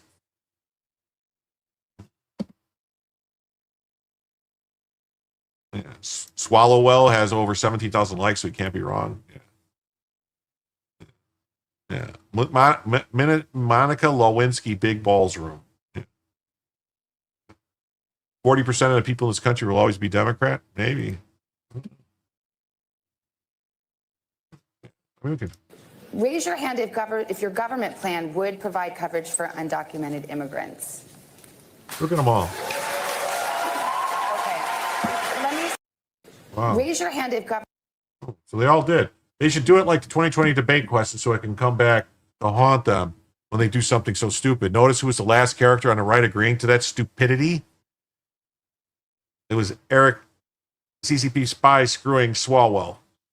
So what would they do? Spend taxpayer dollars to build a smaller office space that doesn't serve the need and then wait for it? Aren't they going to destroying part of the White House? Isn't that evil according to their rules? But this is how lost the Democrats are on this point when they come up with things like this. This is what they're focused on rather than the Schumer shutdown. On X, right Glock Mom noticed that Swalwell had to update that version of his post, and it's funny. Small D syndrome. Yeah, don't even think the Democrat nomination for president pledge.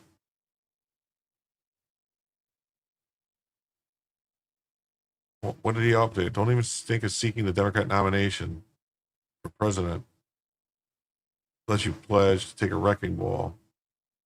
Borrow. Seeking the small D Democrat. Okay, I see what it is. Yeah, all right, no. Now, the Democrats tearing down symbols of American greatness since 1860. Don't even I thought you guys were against demolishing anything at the White House. After getting a huge backlash on the issue, Swalwell amended his demand a lot. He called for renaming it after Barack Obama per a suggestion from Senator Ruben Gallego, who's related to the former head of the Sinaloa cartel. That's a fact. Or as Gallego proposes, renaming it to Barack Obama Ballroom. Well, wait, I thought the ballroom was an abomination. It needed to be ripped down. Now you want to put Obama's name on it, and that stops it from being an abomination? Getting people to donate to the U.S. equals corruption, but stoking the taxpayer for all their money or billions for Ukraine is looking out for their interests? Can we talk about the Democrats don't make any sense and have lost their minds? Schumer shutdown is here. Great.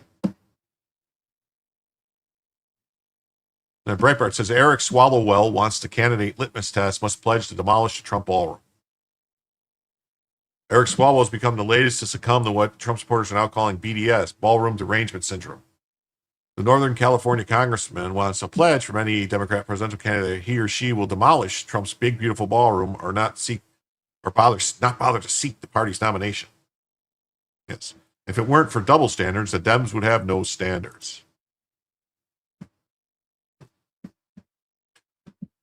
Yeah, don't even think about it. Don't even think about it. The political pejorative BDS, the acronym emerging in social media even before screen, is a new variation of TDS, the slam. So it's ballroom derangement syndrome. Swalwell is one of many Democrat commentators who have gone ballistic over the estimated $250 million to $300 million event space reportedly to be paid for by private donors. And Trump himself. A variety of eye-raising ballroom reactions have been reported to Breitbart. Senator Amy Klobuchar said that Trump was taking a wrecking ball to our democracy. House Minority Leader told reporters the project was so the 47th president could celebrate as if he was a king. That's right. Hit the repost. Oh, look at this. We got a 20 from Audra. Says Mike Kane Corso Mazakine says she wants to donate for Bella. Bella was the name they had given her in an animal shelter, and I picked her up from and thinking it's a good idea, so Mazakine will stop looking for her behind the TV. Okay. Thank you very much. And with that donation, that puts us just $5 away from Bellavision and $30 away from the first additional hour. What do you know, folks? We're now just $5 away from Bellavision.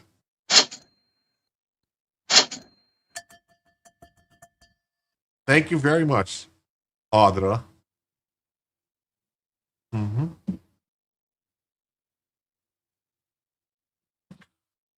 And Hillary Clinton said she was trying to help Democrats fundraise off the project. What? What is wrong with that bell? It's a cowbell. A cowbell. I don't know. I mean, I have some other stuff. I can see what I got here. Media assets. Let's see. I could do this. I got a gunshot. I can do this.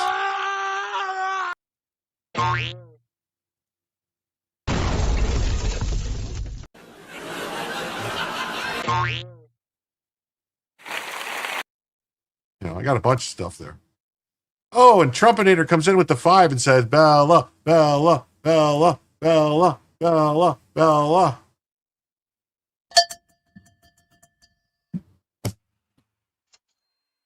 Oh, and then thank you very much. And then Rachel comes in and says, must have Bella. Thank you both very, very much. And with that, we have Bellavision. And we are only $20 away from the first additional hour. We have Bellavision.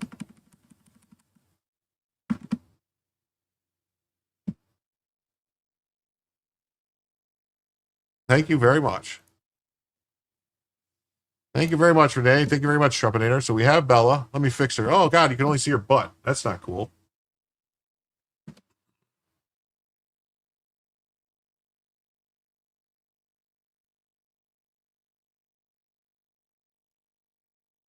There we go. There we go. There's Bella. There's Bella. There's Bella. Thanks to everyone, all you generous people. Yes, thank you so much. You got to see Bella butt. Bella butt, butt, butt.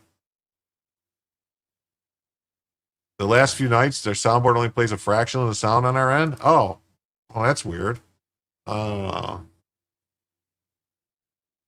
all SNAP benefits need to go protest outside their Senate Democrat reps' offices. Yes. Yay. Mm-hmm. Mm-hmm. Yeah, and everybody remember, we're only $20 away from an additional hour on the show. Just saying. And you can see her baby, too. Mm-hmm. The bell isn't coming through? I mean, I hear it. You guys don't hear it? Huh. You hear this? Huh. Anyway. So, Chelsea Clinton lamented Trump was demeaning the White House stature with the renovation, seemingly oblivious to the irony represented by her father's sexual escapades with the intern, Monica Lewinsky, in the White House. The bell is broken? I don't know. Someone says, I hear that. I hear both. That's half two. Huh.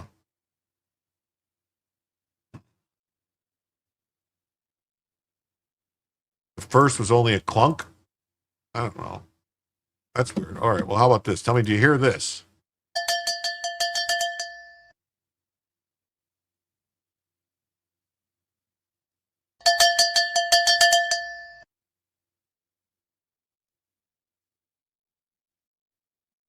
It has high frequency cutout.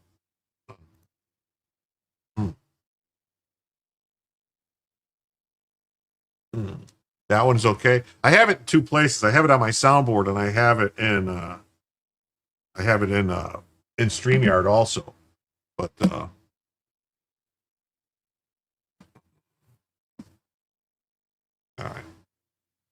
right. Anyway, so White House Press Secretary Karen Leavitt first announced the planned construction of a 90,000 square foot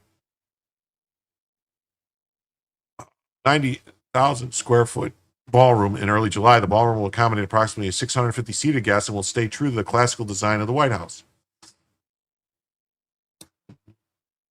Stop doing that. My cows are mooing. Oh, sorry. In the Obama administration, several state dinners were held in large tents on the South Lawn where guests were required to use porta potties. That's demeaning. Porta potties at the White House? That is demeaning. That is demeaning.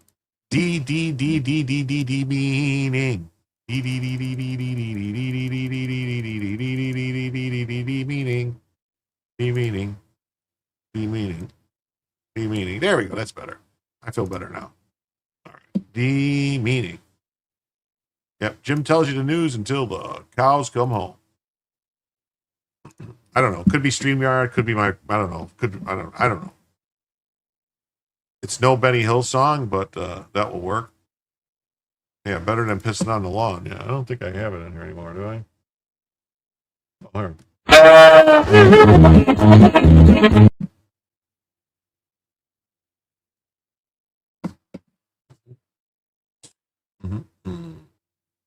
Levitt pushed back against the fake outrage, noting that nearly every single president who's lived in the beautiful White House behind me has made modernizations and renovations of their own. Jay Wills for 5 comes in and says, "Happy Sunday, y'all." And I say, yeah. Whoa, transvestite, back off. Oh, sorry, that was the wrong one.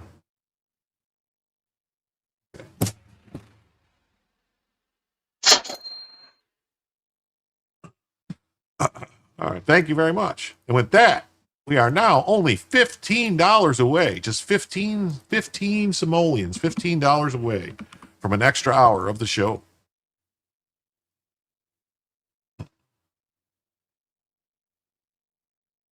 Well, they can't complain about the Mideast anymore, so they complain about a small part of the East Wing. Rachel Boone says, I started my first article today. It's covering the shutdown. I'm handwriting them, then going to type them up, then get them printed. You know what you could do, Rachel Boone? Honestly, you could use like either Chat GPT or Grok. Grok has a voice feature that you could speak it to Grok and have them write the article for you, and then type it up. 15 Somalians. No, I said Simoleons, not Somalians. The Sunday edition of the New York Times profiled a variety of voters on the project. Reactions seem to follow a deep political divide. Quotes from voters range from every president has wished to have more space for entertaining. It doesn't make sense.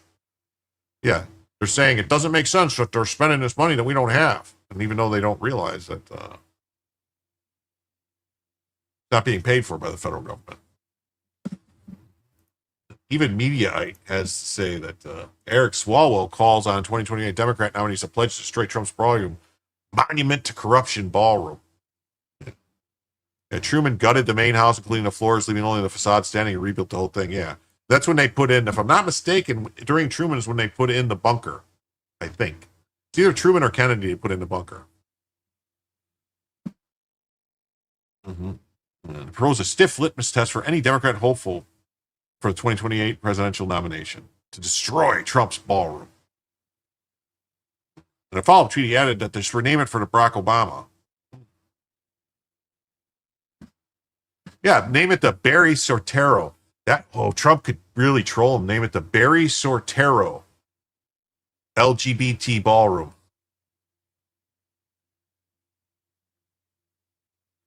It says Trump demolished the East Wing of the White House over a period of a week to make way for the 90,000 square foot ballroom. Didn't demolish it. They just pulled the facade down. I may try that. I'm a stickler for proofing, though. Like they said, obviously when I'm not chatting, though. I'm just saying, you can use, instead of handwriting them out, you can use dictation and have them and then go, no, go back, correct this. And that way they'll make sure the spelling is done right.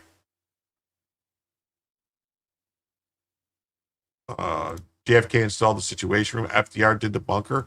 No, I think I could swear the bunker was done. Oh, maybe the bunker was done under, because they didn't know about, it wasn't until Truman where we knew about the nuclear weapons. You know what I mean? Like that we actually had them. Yeah. The Michael Obama Ballroom. Didn't Obama build a $300 million taxpayer-funded basketball court? Yes, he did. Yes, he did. The White House is currently unable to host major functions honoring world leaders in other countries without having to install large, unsightly tents 100 yards away from the main building's entrance. Trump has said the entire cost of the ballroom will be covered by himself and 37 corporate and private donors. One of the donors is Amazon, the business that made Jeff Bezos a billionaire. Another of his companies, the Washington Post, printed a favorable editorial on Saturday praising Trump's aggressive approach to building the ballroom. Lest the blueprints face death by 1,000 paper cuts by becoming bogged down in bureaucracy of traditional building review. That's right. The Michael Santoro Ballroom, let's be accurate. Yeah. Yeah, there are tunnels under the White House and all over D.C. Yeah, there are tunnels. I think the tunnels have been there for a long, long time. They were escape tunnels. That the escape tunnels got put in after 1812 when the White House got burnt down, if I'm not mistaken. That the tunnels got put in after that. That way they would have a way to escape if it ever got invaded again. Just when you thought our political dialogue could not become more reckless, Representative Eric I Screw Chinese Spies Swalwell demanded a litmus test. He must pledge to bulldoze the $350 million ballroom. You agree with Jason Miller regarding Swalwell? Okay, I'm sure I probably do too. Eric Swalwell's an idiot. Swalwell's demands 2028 candidates vow to destroy the White House ballroom. Plans show the ballroom structure will dwarf the White House itself, which is about half the size. Trump originally claimed that the ballroom wouldn't interfere with the existing building. Well, it's not. Swalwell needs to get back in the closet, nail it shut, and then set it alight. Oof. Over the summer, Trump paved over the White House Rose Garden to make way for a patio. That's not exactly true. They didn't pave over it. They put down paving stones. And in a bit of hypocrisy, we have breaking. The California Democrats are refusing to release the financial records tied to the construction of their new Capitol building in Sacramento, whose costs were once estimated at $500 million in 2018, but have since tripled to a staggering $1.6 billion. Any guesses why? Still keeping taxpayers in the dark about their new office building under construction still. KCRA 3 political director Ashley Zavala has been digging into this story for years now, and she joins us with the latest information. Golston, this project is clearly progressing in front of everyone's eyes to see in downtown Sacramento. But state lawmakers are not prioritizing the need to keep people informed about it. It has been at least 3 years since they provided the last cost estimate of about $1.1 billion. And even then, that figure makes it one of the most expensive buildings in the United States. Here's a look at what the construction looks like so far. The structure looks like it's pretty much set. Glass panels are going up on the facade. All year this year, I've been asking the group of Democratic lawmakers overseeing this project for updates. That group, the Joint Rules Committee, earlier this spring told us they would provide a public update on the project at some point this year. That never happened. Lawmakers wrapped up their work for the year and left Sacramento last month. The chair of the Joint Rules Committee, the leader of it, Assemblymember Blanca Pacheco, would not comment when I asked her about that situation. Since June, I have been requesting contracts, change orders, financial statements, and other documents to get a sense of what costs look like. Some documents show lawmakers are getting monthly updates, but the Joint Rules Committee is not giving us those documents from the most recent years. Here's what a taxpayer advocacy group and the former chairman of the Historic State Capitol Commission had to say. You would think that if the project were on budget and on time, they would be bragging about it. But the fact that they have not come forward to describe what the full cost of the project is should be a warning flag to everyone in California, particularly those of us who are taxpayers who have to pay for this. I'm disappointed to hear that they aren't ready. Certainly they have the information somewhere. We know from information that Channel 3 gathered that the construction manager has been providing monthly cost forecasts to them. It would be interesting to maybe study a timeline of when the cost forecasts rose and when the legislature's leadership was informed of that. As for the apparent holdup, Assemblymember Pacheco said in a statement to me that, quote, the project team is analyzing the financial implications resulting from the litigation and related changes in project scope. The litigation she's referencing ended more than a year ago. Wow. Well, the transparency just doesn't feel like it's really there It's right not, now. yeah. So no transparency. What are, No legislative transparency. leaders saying right now, the governor and others? Yeah, I've reached out to both asking, is this appropriate? Is this really okay? Having this construction unfold in front of everyone's eyes, but not telling taxpayers how much it's costing them. Assembly Speaker Robert Rivas, I should say, his spokesman echoed Pacheco's statement, noting they're still trying to figure it out. Nothing from State Senate Pro Tem Mike McGuire. Governor Gavin Newsom, he is not overseeing this project, but I also posed this question to him as a separate but equal branch of government to the legislature. We're still waiting to hear back from him. We just want to see the receipts. That's it. Where are the That's receipts? it. Yeah. Thank you, Ashley. Wow. That's crazy. That's crazy, right? That's some nutso stuff, man. That's some nutso stuff there. And then we had a couple things here. Mark said that they're busy working on the high-speed rail. Yeah, they're busy working on high-speed rail. That's only, quadrupled in budget, and it's still, not even 1/10 of the way done. And a California project, it's over budget, not on time. They have to ensure the proper kickbacks. That's right. You're watching Andrew Bronca today. Very interesting about the tariff rulings. Well, I don't think the tariff rulings came down yet, did they?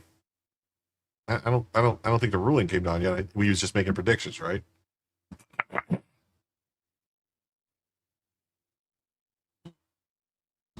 We've got some of Hunter's laptop pics framed in the bathrooms. Really? Oh, that's awesome. That's awesome. That's awesome.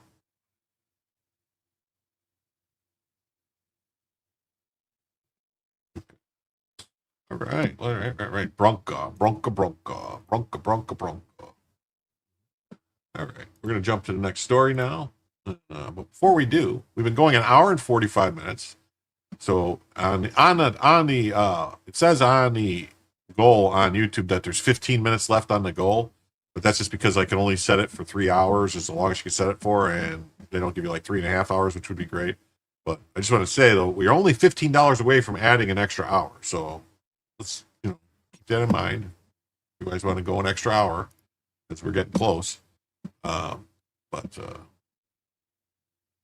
Dick Morris to Newsmax. New York City mayoral race is much closer than anyone thinks. That's Dick Morris? What the hell happened to him? I thought Dick Morris was a Democrat. Why is he wearing a Trump shirt? What's going on? Well, the entire party establishment has fallen in line.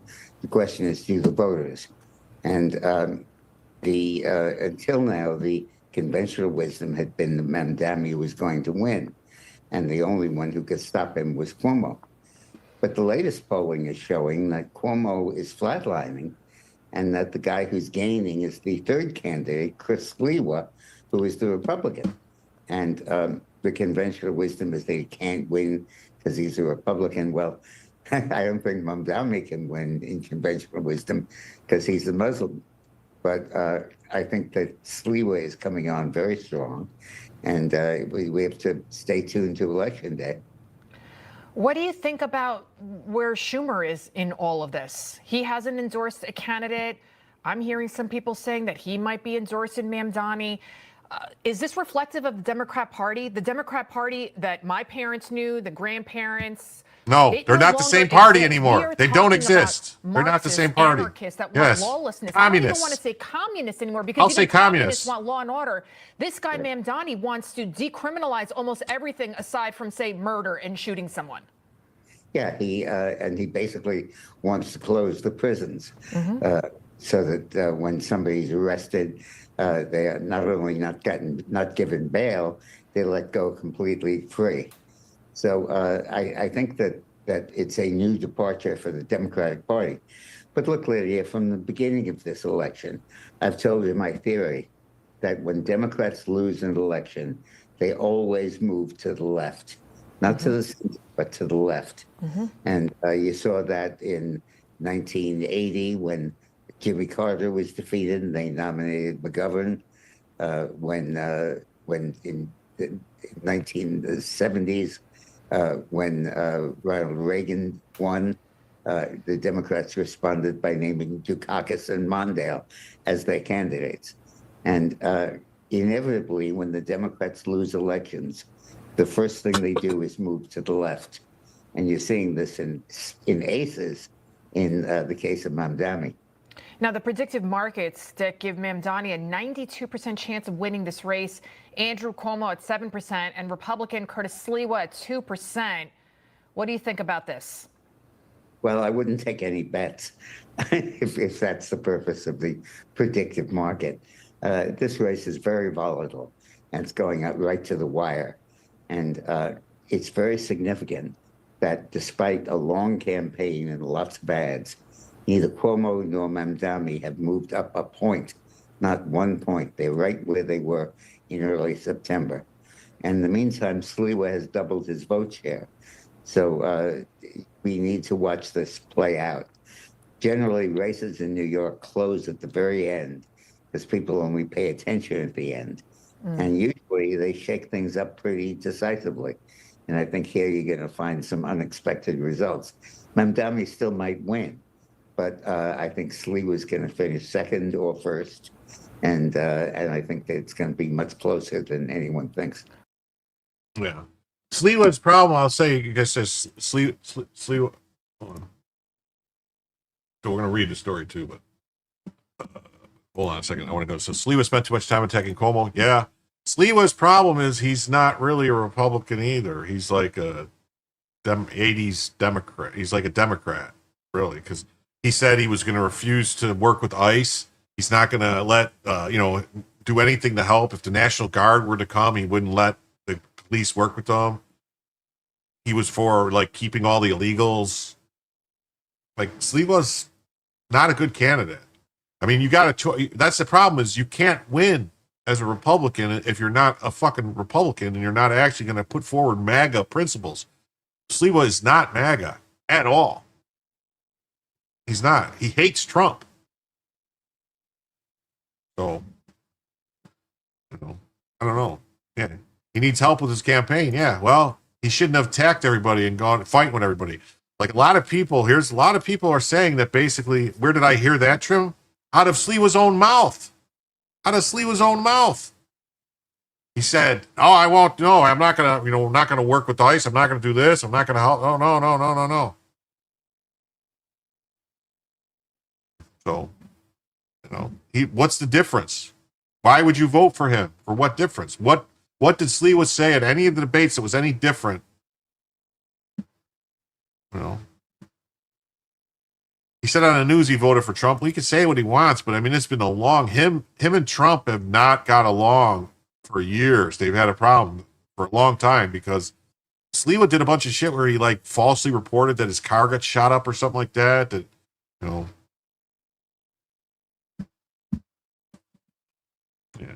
This guy says Sliwa's a clown. Yeah, to New Yorkers not being totally MAGA might sway votes. I don't know. I mean, Jim seems to have a bias. No, I don't have a bias. I mean, I don't want Cuomo either. I think Cuomo sucks. But I'm just saying, like, what did Sliwa say to differentiate himself from Cuomo at the debate? Seriously, what did he say? What did he say that he would do differently than Cuomo as mayor? Or, I mean, he attacked Cuomo for all the COVID stuff, but that was it. Yeah. Yeah. New York is a lost cause. Too many illegal foreign trespassers allowed to vote. Yeah, that's a problem. Sliwa at least loves New York City. The other two only love themselves. Well, there's a lot of people that are claiming Sliwa's only staying in the race to get the $5 million or whatever from the state or city or something. They have a thing that if you would ever do this, you get a certain amount of payoff. So since he didn't really use any money, he's going to get basically a $5 million windfall. I don't know if that's true, but that's what people are saying. Sometimes you need to use your vote strategically, especially when none of the candidates are worth the poop. Oh, yeah. I mean, if it was up to me, I would vote for... If it was up to me between the three, I would vote for Sliwa. I'm just saying, like, when you're trying to get some excitement and draw people to you, it's not... I mean, you have to kind of say something different than the other candidates. You got to stand for something, which all he's standing for is just like, I don't know. You know, he's standing for his 17 cats.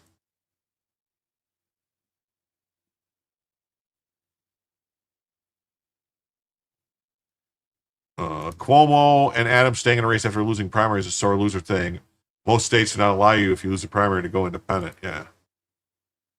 Yeah, right. Me too. Sliwa of the three. That's what I'm saying. Yeah, he's the candidate I would vote for out of the three. I'm just saying, like, if he wanted to, like, there's going to be a bunch of people that just don't vote because they're going to, like, well, I don't, you know, these guys all said the same fucking thing. Why am I going to vote for any of them? You know, they're not, you know, I mean, the problem for him is that Mandami's going to get every Muslim to vote for him in the state, in the city, I mean. And then he's also getting all the Jewish people who believe that, basically, that white supremacy is the problem to vote for him. Sliwa mentioned the waste of New York City funds on illegals. Yeah, but he said he's not going to work with ICE. He said he's not going to allow the police to work with ICE or the National Guard. He's just another New York status quo candidate, but with a questionable R next to his name. He's disingenuous.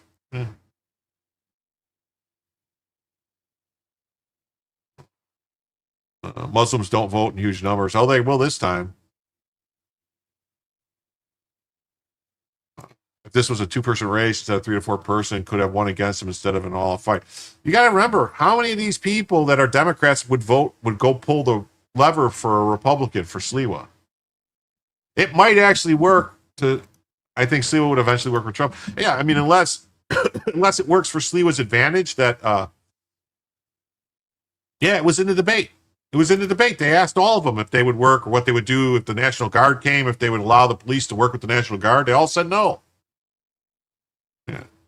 You know, 9% of New York City is Muslim. Yeah, the problem too is like what I don't understand is it said that 65% of the people that were born in New York City or whatever, or you know, citizens or whatever, like not citizens, but like born in New York City, people were voting for Cuomo, and it was like the opposite, like 60 or 70% of the people not born in New York were voting for Mandami. But I didn't know that the people voting, the people that weren't born in New York were that high of a ratio. You know, that swing the vote like that. I didn't know. Rachel Boone says, check PayPal, not much, but it is something, I guess. I wish I could do more. Well, thank you. Let me see.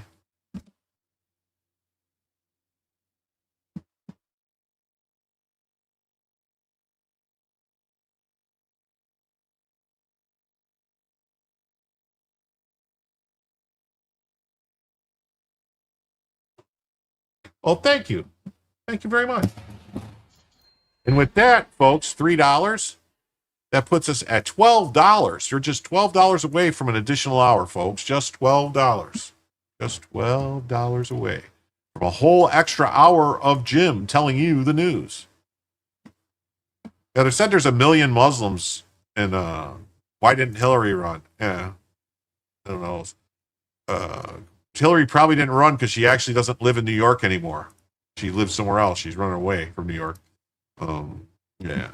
Yeah, 1 million. There's like 1 million Muslims, and I think all of them came in after 9/11. Because if you remember, all that big hubbub about stuff that were people getting attacked or after 9/11 was all Sikhs because of the turbans. They were confusing them because it was a high Sikh population. And then all this stuff. So,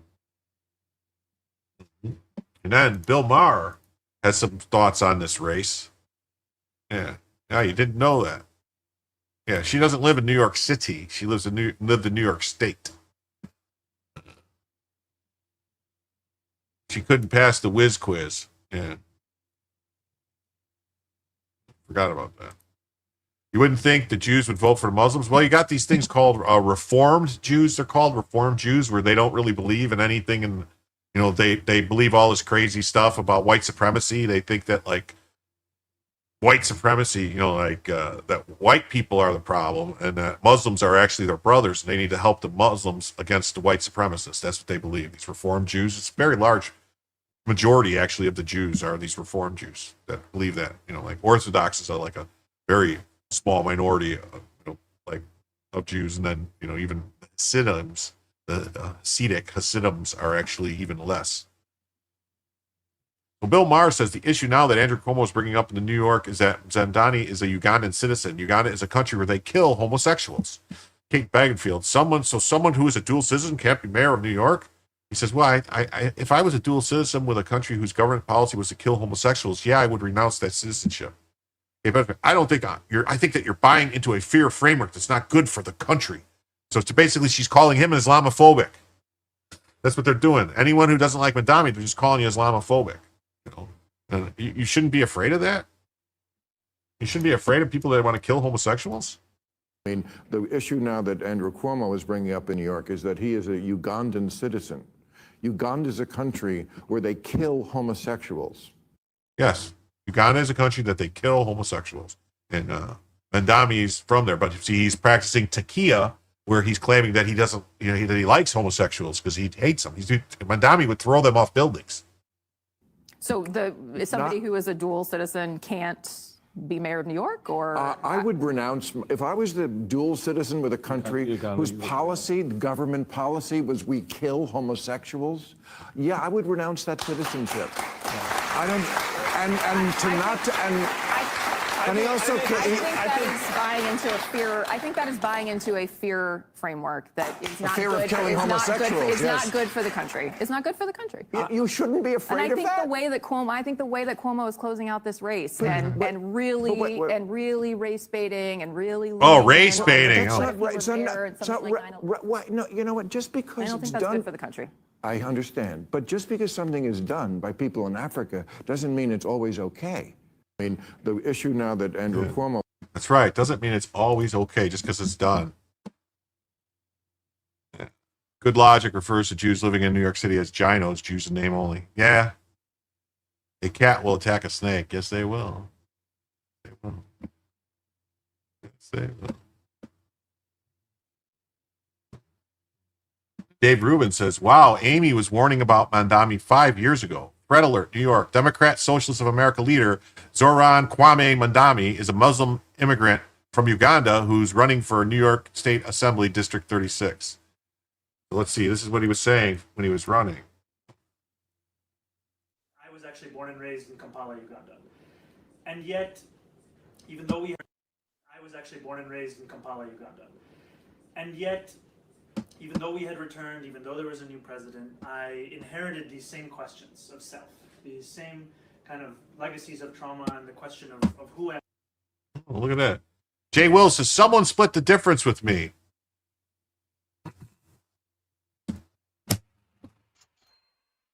And then Audra comes in with 5.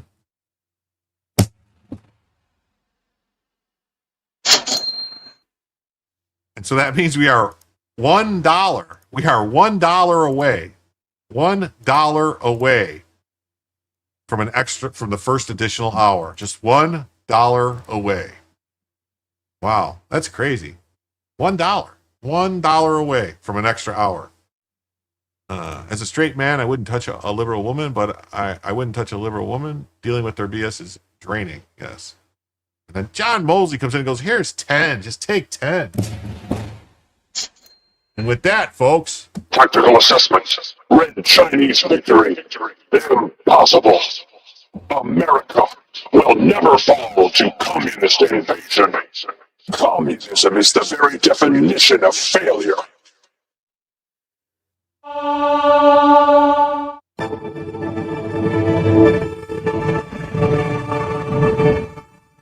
That's right. Extra hour done. Thank you, folks. We hit the extra hour. It's the same, Joe. It's the same. John Mosley, thank you so much for the 10. So with that, we are now $66 away from a second additional hour.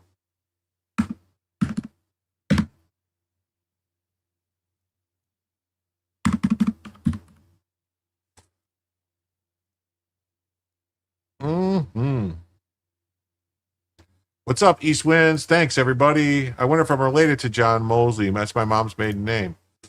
Are you related to the Mosley that was the leader in Britain during the 20s who like late 20s, early 30s, that was trying to make Britain more nationalist, let's say. Mm-hmm. There's some good-looking women on the left, but damn, well, yeah, the wife wouldn't appreciate it. Definitely. You figured out tonight you could just backspace and do it? Really? You can? You can do that on the iPhone? You can hit backspace and do it? Huh. I didn't know you could do that either. All right. Okay, so let's hear what he's saying. And where is my home? Because in Uganda, I was Indian. And in India, I was Muslim. And then when we moved to New York, I was all of those things. And New York still has, something about it which lulls us all into believing that we too can become New Yorkers, no matter where we come from and who we are, and what we look like, and which God we pray to, or if we don't pray at all. And yet there would be these multiple moments in my childhood where I was reminded that this promise came with exceptions. It came with terms and conditions, and it didn't apply to all of us. And I think of on 9/11 when my teacher pulled me out of class, a classmate of mine and myself, and told us that we may get bullied because of what had just happened. And we didn't understand what had happened. And in fact, we were very lucky to have a teacher as kind and caring as that, because most Muslim students did not have that. And yet, what I really remember from that interaction was the understanding that now I was distinct. There was something about me that was different from my classmates. And it's a lesson that I was made to learn again and again, because a few years later, when I returned to New York City after a trip with my family abroad, I was taken aside at JFK and put in a double-mirrored room with immigration agents and asked, if I had just come from attending a terrorist training camp, and if I had intentions on attacking this country, and what my thoughts were on the government. And I was 15 years old. So this guy's basically Mohammed Smollett. And I was terrified. And it even happened a few months ago where I accompanied a client of mine to a bankruptcy proceeding in court in Brooklyn, and the security officers pulled me aside and patted me down with extra care and asked me if I had any weapons of mass destruction with me. And so I realized in that moment that, for many people, we are born into a home.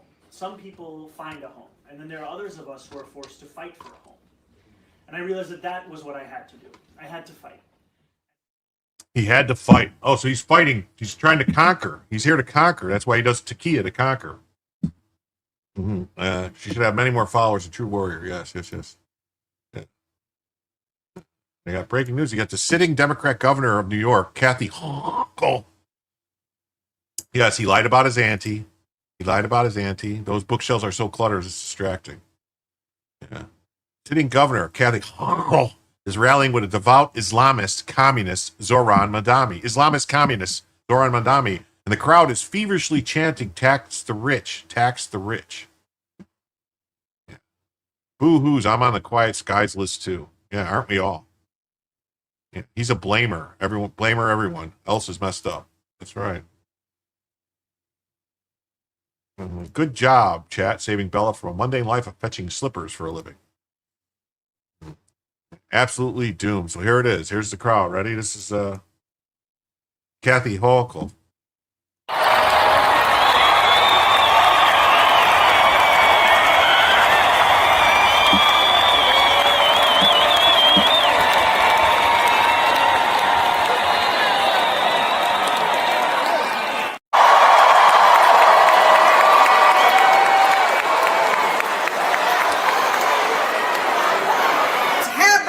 Down and we get up stronger, and more resilient than ever before. I'll be fighting every day with my partners on the same side. I'm Stuart Cousins.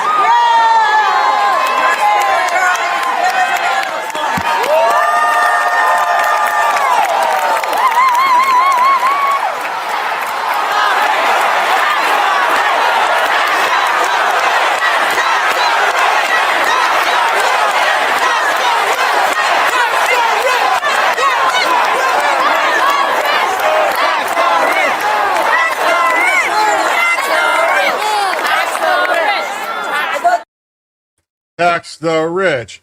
Tax the rich. Tax the rich. What a bunch of idiots. Idiots. Mm-hmm. No, they don't like her really. They were cheering for their commie guy. ICE should have been there.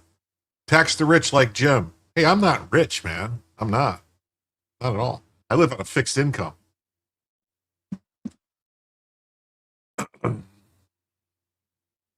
Bet most of them work for a rich person. Yeah, well, they want to seize the means of production.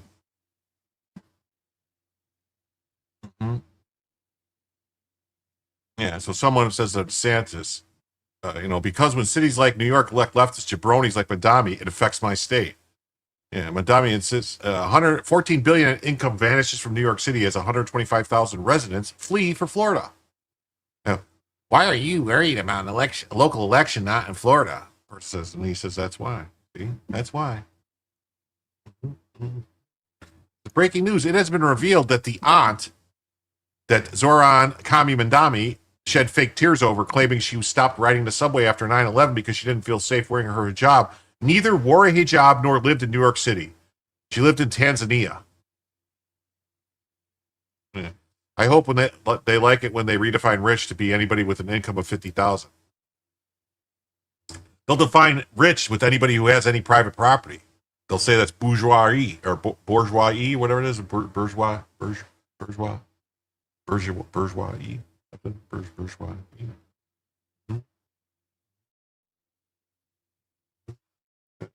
Okay, she's a senior program development officer from AMREF. 4 years, from 2000 to December 2020, 2000 to 2003, she was in Tanzania. Oh. So in January 99 to December 99, she was in Tanzania. She was working on giving people sexually transmitted diseases, it looks like. That's what it says. I want to speak to the memory of my aunt.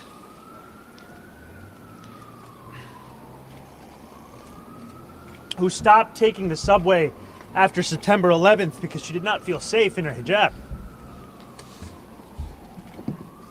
Where's her hijab? Why is she not wearing her hijab? I want to speak to the memory of my aunt. Oh, maybe he misspoke. Maybe he said that we're at fear because riding the subway because of her job. I mean, that's it. Maybe he misspoke. It's because of her job, because she knew about people with AIDS and shit. She didn't want to ride the subway to get AIDS. Maybe that's the real fucking story. Not a hijab, her job. Her job, not hijab, her job. Her job was AIDS monitoring sexually transmitted diseases in all these other places. So, right here it says HIV AIDS in workplaces. See? So she was worried about her job. From her job, it made her scared to ride the subway because she didn't want to catch AIDS. It's right there.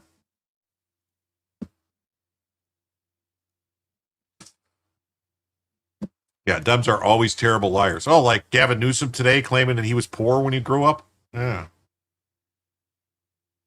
I'm so tired of the faux victim rhetoric. Playing the victim cards. She got AIDS and died? No. She worked for, I don't know, maybe she did. Oh my God, using separate number 11 for sympathy. Wonder why she was worried. Yeah. Faux victim. Yeah. No, she worked for some group doing medical stuff with AIDS victims or something in Africa, Tanzania. So I want all the people who want these commies in to have to give up a spare bedroom to have someone the powers that be deem deserving person. Madami's aunt didn't take the subway after 9/11 because she didn't live in New York City. She was working in Tanzania. The psychopath can't help himself. Amref, Health Africa is where she worked. Right there. Water, sanitation, integration, childhood illness, HIV, AIDS in workplaces, and adolescent sexual and reproductive health. So that's why she was afraid, because of her job. Not hijab, her job. Notice all the people in the background of Madami's speech, they don't look like they want to assimilate. Nope, not at all.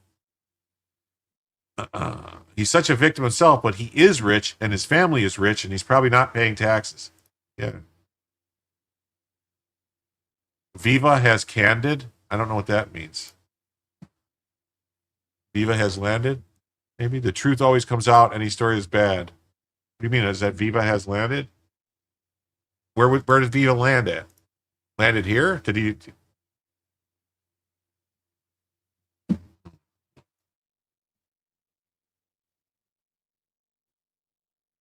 says it doesn't exist. It says it doesn't exist. That page doesn't exist. Oh, Viva was in Europe last week. That page doesn't exist. Page doesn't exist. from Switzerland. All right. Well, listen, there's 140 people watching right now on YouTube alone, and there's only 96 likes, so hit the like button. Hit the like button. Hit the like button. Hit the like button. Please hit the like button. Please hit the like button. You know, hit the like button and scribe. Hit like scribe. Hit like scribe. Like scribe. Like scribe. Hit the like button. Hit the like button. I sure missed our Law for the People tonight. Oh, yeah, with Harvey Van Barnes. Yeah, do you have any idea how much it costs to have a dog like Bella? Y'all repost. It does help. That's right.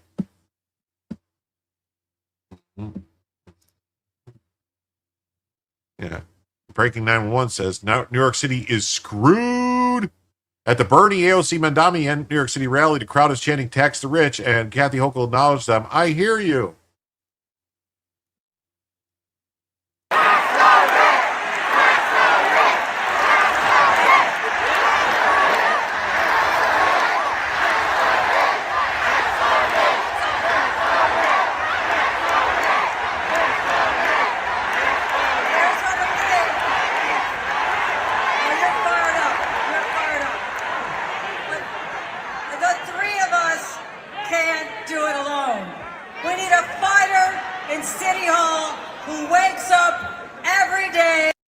Oh my God. We need a fighter. Why would you need a fighter in City Hall? You're the state governor. You're saying you need.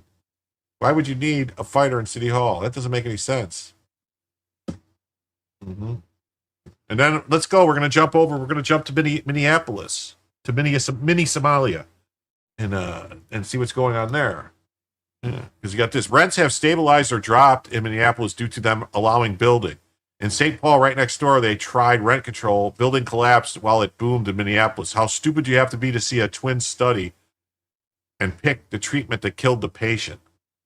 Crazy, right? I always hit the like button twice. Does she understand what taxing the rich means to her as well? Well, they always think it won't. The rally is the Three Stooges. Yeah, they don't think it'll affect them. Because here's Omar Fatah says Jacob Frey's only solution to the affordable housing crisis is to build more. Supply and demand. But under his leadership, we've only seen rent and property taxes go up. When I'm elected, yes, we will build more housing, and we will use every tool in the toolbox to address housing needs in Minneapolis. So let's hear this commie. Another communist.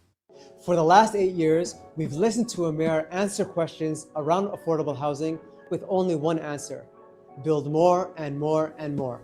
And in those same 8 years, we've only seen your rents and property taxes go up. Called inflation. And up and up. And I agree, we do need to build more. But the truth is, to address the housing needs in Minneapolis, we need to do more than just build. We also need to stabilize rents, prevent rental evictions, treat homelessness. Prevent rental evictions. So that's once somebody moves in, they can never get evicted.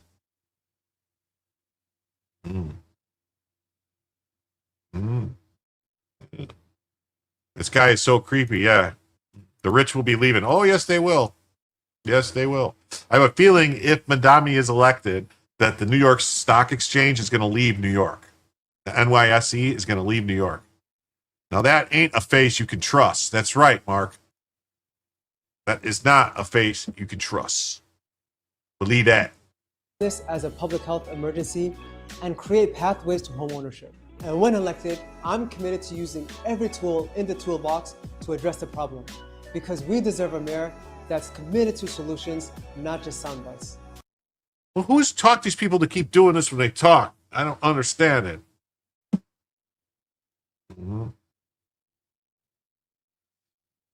On to the next story. Democrats make up such a massive lie about what Karen Levitt said regarding the White House ballroom that even far-left media outlets are debunking it. He's got Somalia face. Yes, he does. I saw that movie. He's on a ship, right? He is the captain now. Yeah, tax all millionaires and billionaires at 100% and fund the government for less than a year. Right. Press Secretary White was answering a question during Thursday's press briefing. Democrat party's become so desperate to defame and insult President Trump's boldest White House renovation that no lie is too big as long as it makes a good story. But one case this week, their lies became too much for even the left-wing media allies. It's a trap. As the Gateway pundits Jim Hoff reported, construction began this week on the new big, beautiful White House ballroom that will have room for nearly 1,000 guests for future White House social events and state dinners with world leaders. Trump previously announced that he was planning to build a new ballroom at the White House and told reporters that he's paying for the $200 million project. President Trump added, they've wanted a ballroom at the White House for more than 150 years, but there's never been a president that was good at ballrooms. I'm really good. I'm good at building things, and we'll get it built quickly and on time. The popular liberal propaganda account, Axon, quoted the White House press secretary as saying during Thursday's press briefing, at this moment in time, the ballroom was really the president's main priority. He wanted Americans to clearly infer that President Trump prioritizes this project over anything else in the world right now. Ballroom was really the president's main priority. Democrats immediately pounced on the quote, thinking they caught Leavitt in a massive, untimely gaffe. In a shocking moment, Leavitt admits that as Americans are suffering behind high grocery prices and insurance premiums, the ballroom was really the president's main priority. This is awful. Nobody voted for this. At the moment in time, you heard that, America? The entire Harry Sisson, the entire East Wing is gone, so little Donald can work on his pet project. Can't believe I'm saying this, but she's actually telling the truth. These people are all just fucking idiots. Leavitt saying the ballroom is his real main priority. Oh, yeah. Should be played on a loop in Virginia and New Jersey until Election Day. Chuck Schumer, Hakeem Jeffries, and Crockett, and the DNC also piggybacked on the quote. Of course, the ballroom was really the president's main. It's hard to wrap your mind around how callous this is. Why?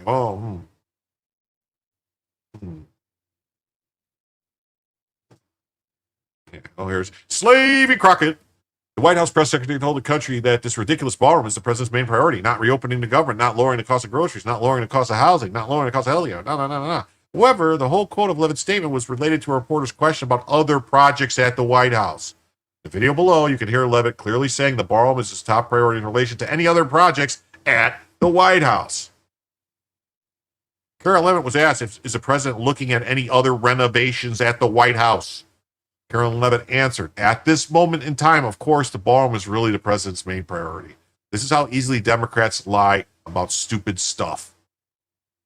Go ahead. Thank you, Caroline. Thank you. In addition to the ballroom and the Rose Garden I'm going patio, into the back. Sorry. Go ahead. In addition to the ballroom and the Rose Garden patio, is the president looking at any other renovations or significant kind of projects here at the White House? Not to my knowledge, no. But he's a builder at heart, clearly. And so his heart and his mind is always churning about how to improve things here on the White House grounds. But at this moment in time, of course, the ballroom is really the president's main priority. Kristen.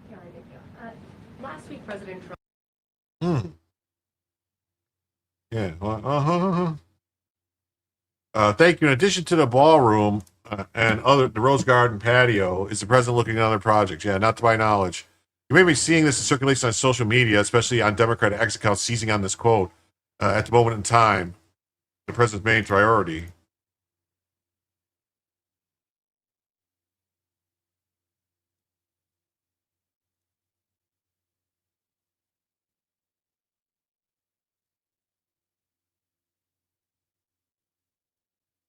Well, I guess I got to share this.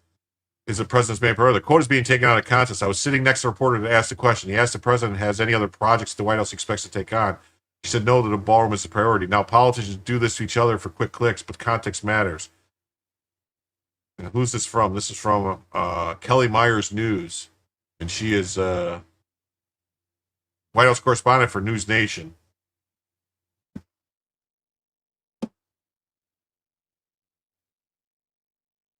The lie by the Democrats got the attention of even the most surprising sources. Even CNN slammed them for lying. Guys, the lie is so egregious, even Daniel Dale is fact-checking the Dems. Fact check. Democrat leaders misleadingly White House press secretary's main priority quote out of context. At this moment.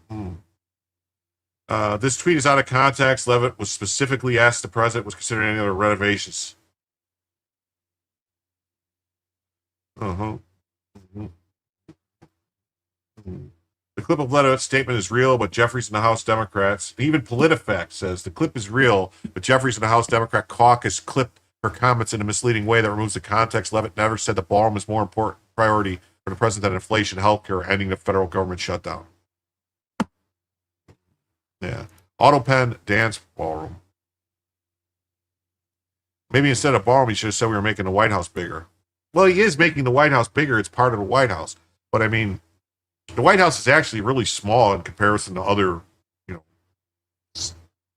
especially, buildings that are used for both, where they're going to live and where their office is, like where all their work and the government stuff is conducted.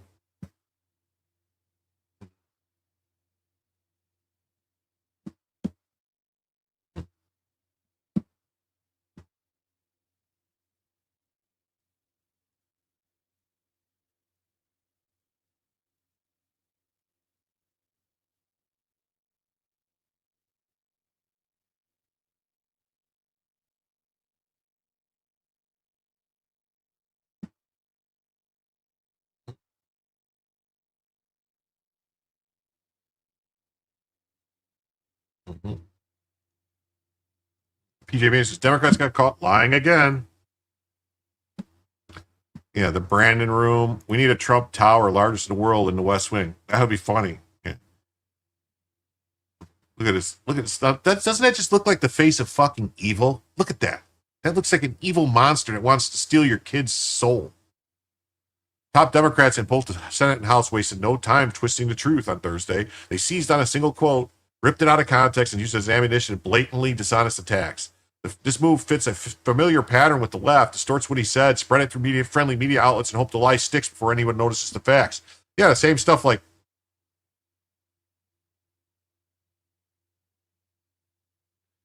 don't dox me, bro. Just want to keep the show going, having a tough night, and you always seem to help out. Still hate the name changes. Well, Soldier, I know who you are, Soldier. All right, and I appreciate it. And that is, I think that is the biggest super chat I've ever received, I believe. I don't think I've ever gotten a $100 super chat before. Tactical assessment. Red Chinese victory.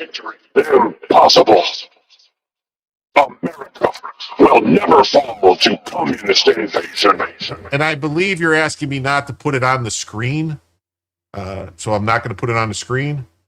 Anthony, correct? Tony, whatever. I think I know who you are. I believe you're the same guy. I can't remember your other name. Damn it. It's Anthony, Soldier of Fortune or something like that, right? So, but yes. Tactical assessment. Red Chinese victory. Impossible. America will never fall to communist invasion. Communism is the very definition of failure. Oh, wait. Trump says that Mark sent me 200 to 300 one night. Oh, that's right. I remember that. The night that he was trying to get me drunk. I do. I remember that. Anyway, so I guess that's now we're 66 away from a second hour. So we got that. And then that's $34 off of the third hour. So we got a third hour. Hold on.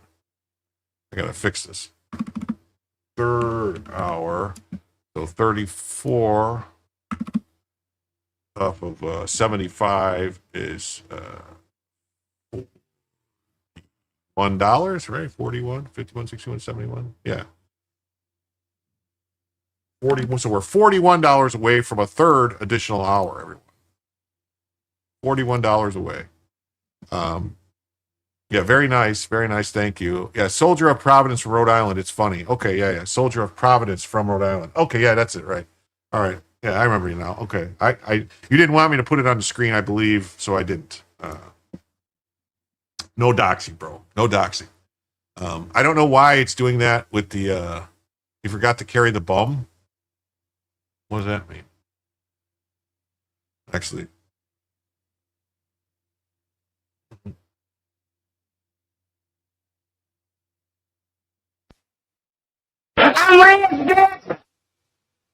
Thank you.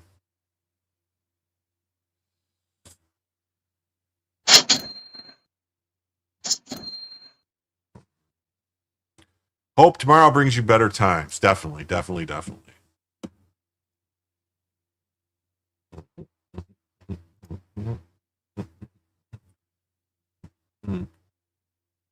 You've probably seen the latest lies spread on social media. According to various Democrats, the White House press secretary Carolyn Leavitt claimed that the ballroom addition is Trump's main priority right now. Mm-hmm. Except that's not what she said. Here's what happened at the press conference. We read that.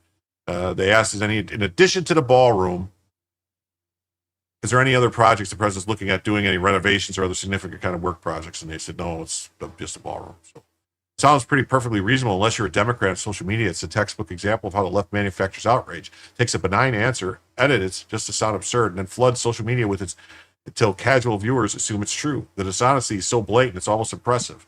The lie was so egregious that even CNN fact-checked them. Top Democrats in the House and Senate have taken a Thursday quote from the press secretary out of context to deliver a misleading attack against President Trump, the network reported. Wow, that's crazy. Mm-hmm. The White House account responded, this has already been debunked, Chuck, going on to criticize Schumer and post context of Leavitt's remarks. The White House wrote a Thursday response to another Democrat. She was answering a question specifically about construction projects on the White House ground.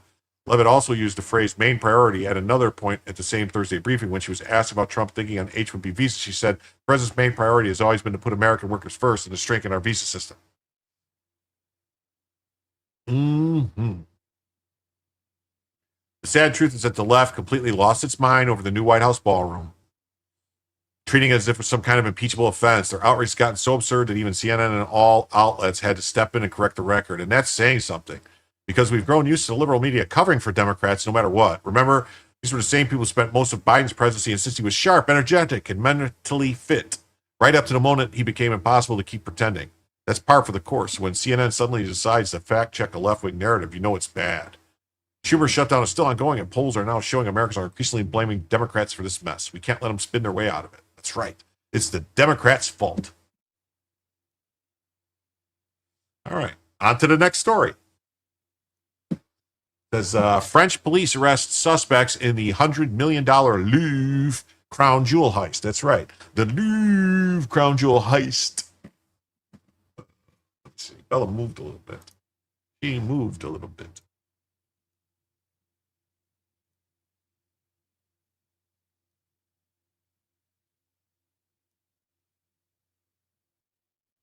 Yeah.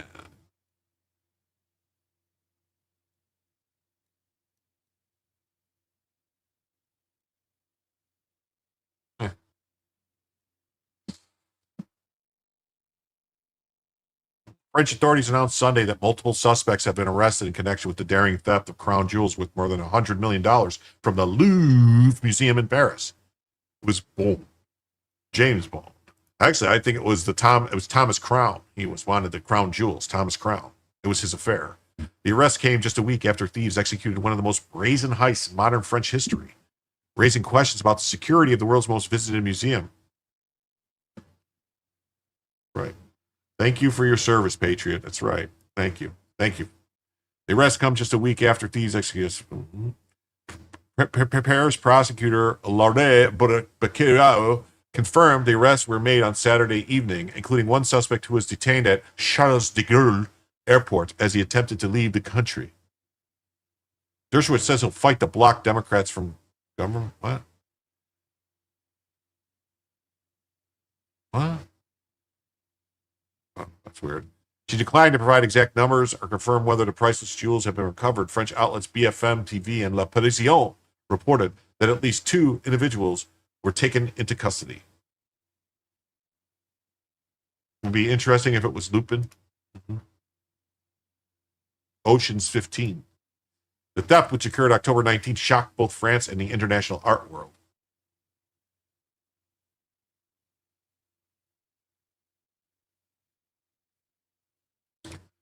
I didn't cover that. That was yesterday. Anthony. That was the kid you're talking about that was wearing the very nice Hugo Boss uniform that was attacked by the women and the other guy and then defended himself and got arrested. That was like yesterday, I think, or day before story. That was a couple days ago.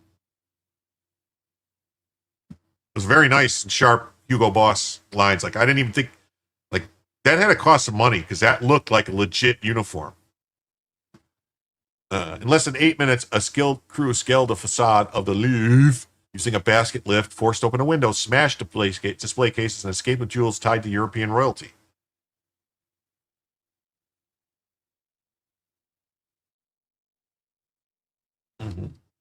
The stolen items estimated at 88 million euros. See, I don't understand why everybody's names are still screwed up in my chat. Other people's channels aren't doing it. So what is mine? Do I have something set wrong? Do I have something in my settings set wrong? Do I have to look right now? Is it me? Is it my fault that this is happening with the people's names? Also missing were Empress Eugenia's diamonds. Oh wait, stolen items estimated at 88 million euros. 102 million include a sapphire diadem, a necklace, and an earring linked to 19th century Queen Marie Amelia and Hortense, as well as an emerald necklace and earrings belonging to Empress Marie Louise, Napoleon Bonaparte's second wife.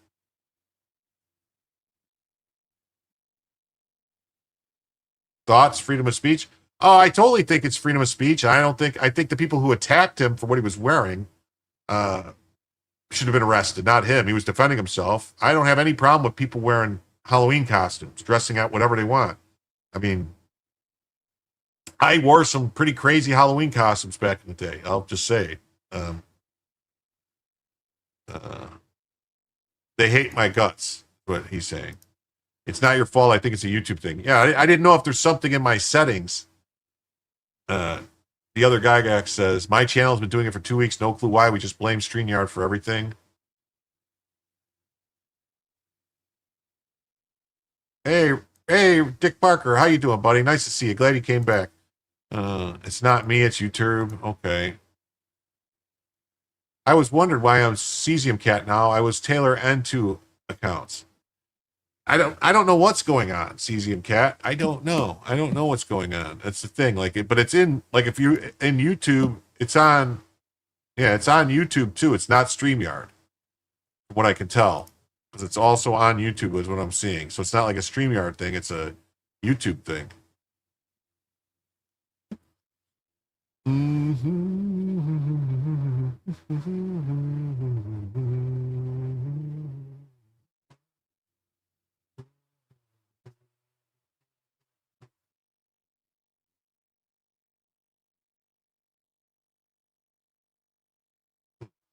All right.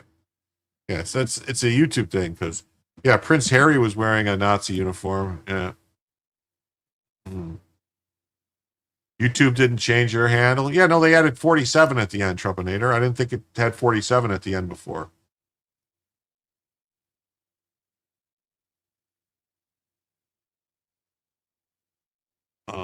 Well, I'll tell you, Soldier of Providence, you can go into YouTube and change that handle, make it something. You can change that and change it to whatever you want. You don't have to keep it that way just because that's your account name. You can change it. You can also create a new account, a completely new account with a new name. You know what I mean? Another account on your YouTube. It's your same YouTube with your same email. You just create a new account with a new name. You can have multiple YouTube accounts and just make it whatever name you want. That way people can't, don't see you. How? Teach you? Just make it tasty and desirable, Jim Tastes. Okay. You just go into YouTube and you just open it up. You go into account settings on the right-hand side and change your account settings. That's all.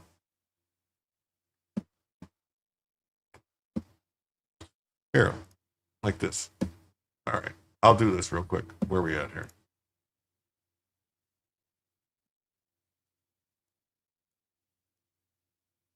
All right. We'll do this right here. I'll come over here. We'll do this. I will share this tab instead. All right, so we'll go like this. All right, channel dashboard. All right, over here. All right, you come over here, click on this account. You go your channel account, switch account. So you would click on this, and it would give you a chance to make a new account. Or if you go to your channel and click on it, you can do things on your channel, like do different things, your membership, manage videos, customize your channel. So if you go to customize your channel, all right, you go to customize your channel, you can do things like change different stuff, your picture, your profile, your name right here. You can change your name, visible, represents you in content, or your handle. Like YouTube is representing, you can change your handle twice every 14 days. So you can change your handle. That's what we're seeing right now is your handle. Okay.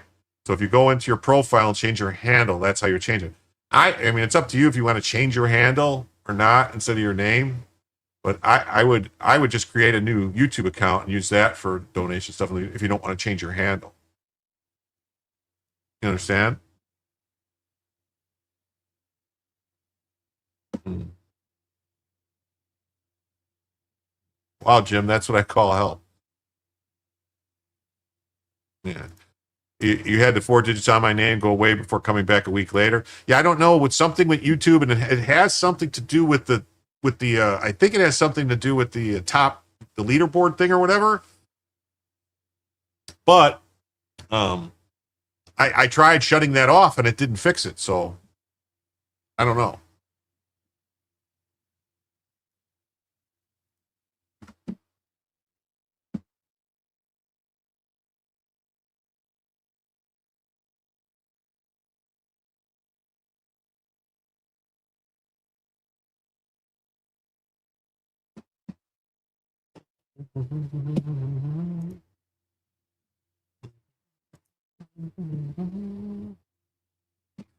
You don't need your name and your handle. Yeah, you don't need your name and your handle. You can make your handle anything you want.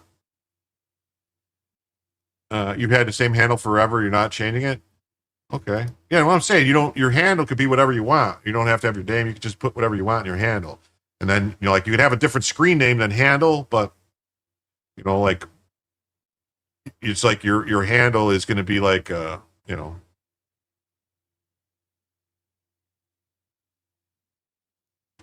Yeah, but they kind of start off the same and nobody can harass, just change it. Yeah.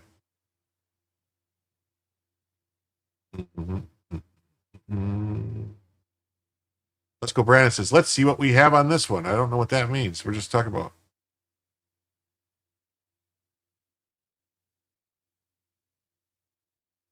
Oh, well, then go in. Yeah, just Anthony, then just go in. If you don't mind changing your handle, you can always change your handle back. You can do it twice every 14 days. You can just go in and make your handle your Soldier of Providence thing or whatever. That your actual handle. Go into your profile and change your handle, and then it'll come up as that. So, also missing were Empress Eugenia's diamond diadem and her diamond and emerald corsage bow brooch. One of the most famous pieces, Eugenia's emerald set imperial crown containing more than 1,300 diamonds, was later found abandoned near the museum, damaged but recoverable. GOP holds AI debate after Democrats refuse. This is funny. I think you can do it on a phone too. You just go in, just select, go your channel, collect on the top right corner, whatever, or the. Damn it.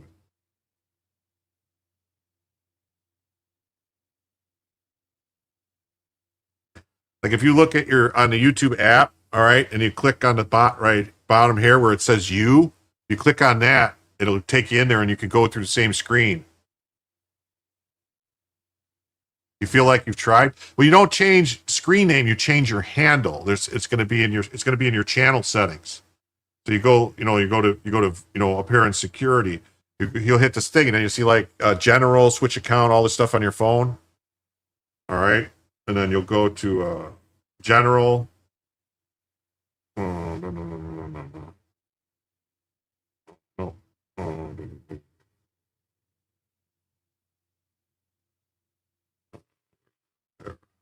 Privacy.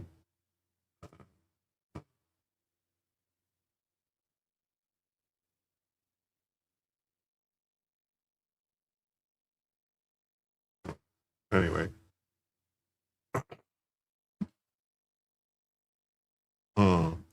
Yeah, but first time this happened, some people just snatched up the base names. Well, that sucks.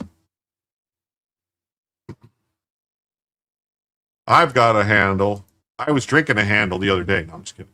So, still, the disappearance of the remaining jewels represents an enormous cultural and historical loss. The Louvre director, Lawrence Descaux, admitted the robbery reflected a terrible failure in security. You guys know that they had just... I try.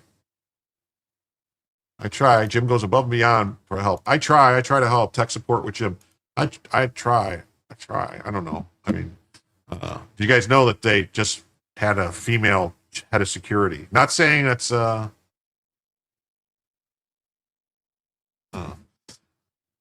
YouTube is not using your handle; it's using your channel name and assigned years ago. No, your user, that is your handle, not your screen name. I could show you.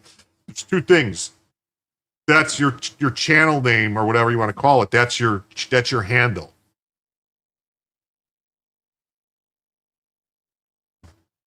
You can find it in the YouTube Studio app on the Google App Store. They change it back eventually, but the good thing is it takes all the censorship down, so when you want it, it likely go through. Investigators later revealed that at least one surveillance camera was pointed away from a critical balcony. French Interior Minister nevertheless praised the investigators for their quick progress. No, you're getting KPT. There's a difference between handle and screen name. I could show you. Okay. Oh, geez, hold on. Let me just show you. I'm gonna type in this chat right now. All right, in the YouTube chat, just so we can everyone. We're gonna do. This is working with Jim here. Hello. All right. So see, it says at Jim tells you all in lowercase letters in the chat. All right. That's what it says. At Jim tells you. All right. That's my handle. I think you got it reversed, KPT. I'll show you. All right. I'll show you right now. All right. Now come over here. All right. Come over here. Our channel. No.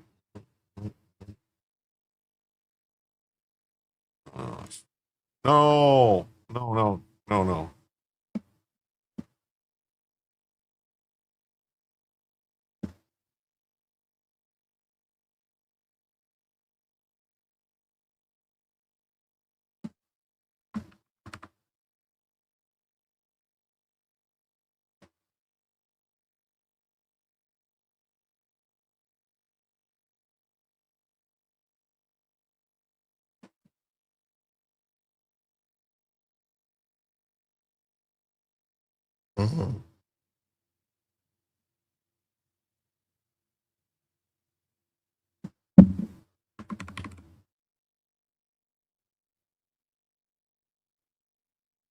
Mm.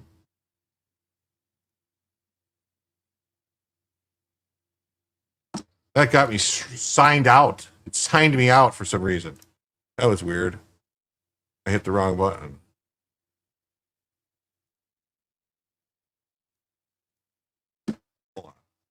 YouTube Studio. That's right.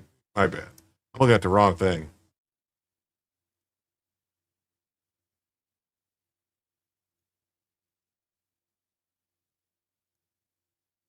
YouTube Studio settings, channel.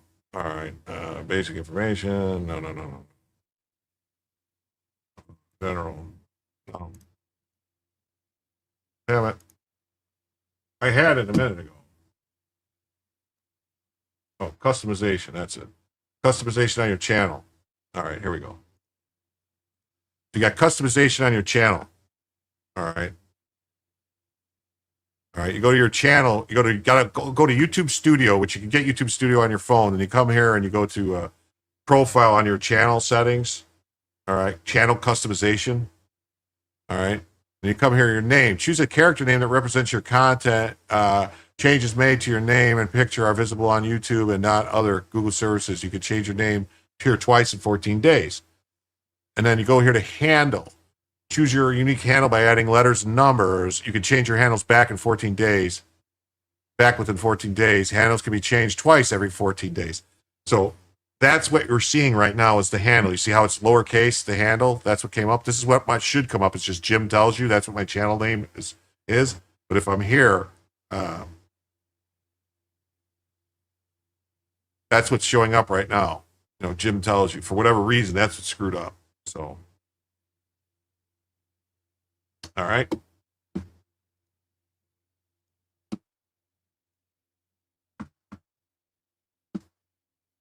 Mm-hmm.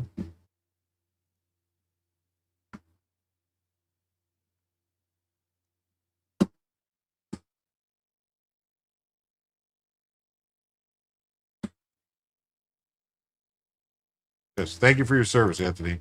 I don't have any problem trying to help walking through these things. But now I have to figure out, is it all right? That's it. Subscription.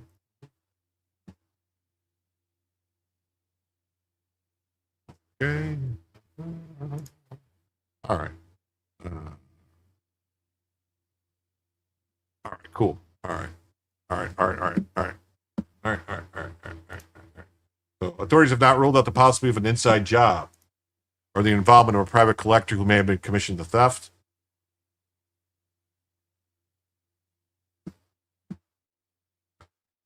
YouTube added letters and numbers. I tried ending it off and it's back. You have to, did you go, you have to go to YouTube Studio, Raven, to do it. You have to be in YouTube Studio because it's a handle.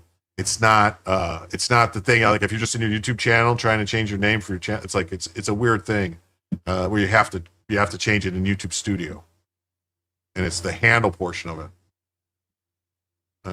That's the only thing NPR did correct.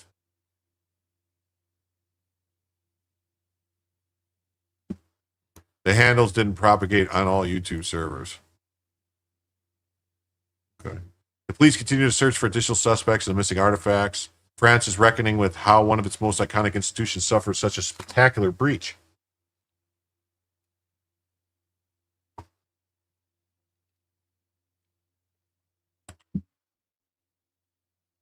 Nobody in your chat doesn't start with @ Well, no, the chats all start at @. That's how you do it.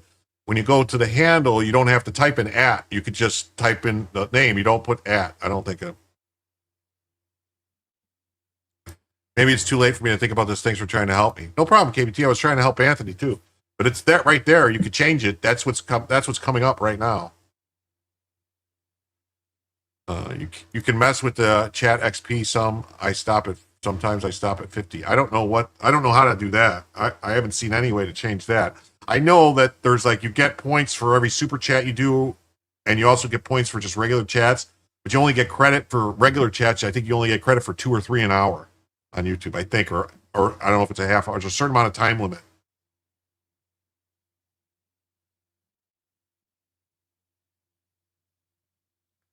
Last week we didn't show up with an @ sign when we typed. Yeah, they are now. That's what I'm saying. It's weird what's going on. There's something weird going on with YouTube. I apologize. It's out of my controls. Yeah. Google Studio is a free app, but don't be put up by the name Google App Store. Yeah. You either go to the Google App Store or you go to, it depends if you have an iPhone or an Android. If you have an Android, you go to Google, you just go to the App Store, whatever App Store, whatever type of phone you have, and you just get YouTube Studio.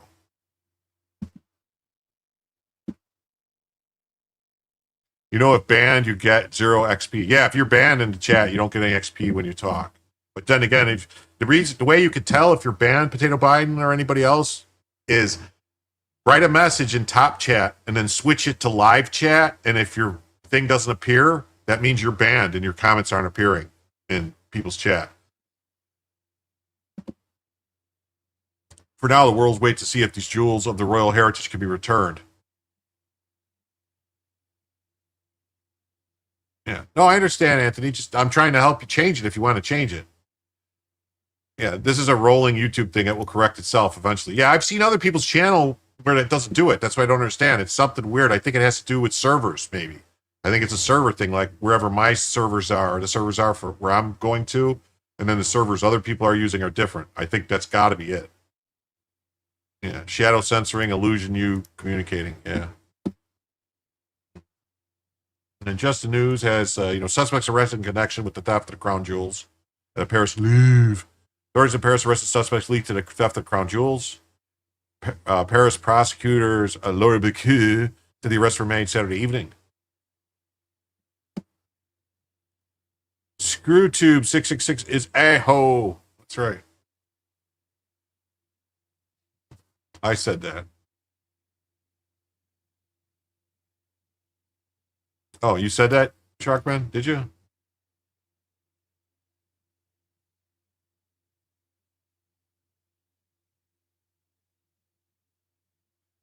Oh, the handles didn't propagate on all YouTube servers. Okay, there you go.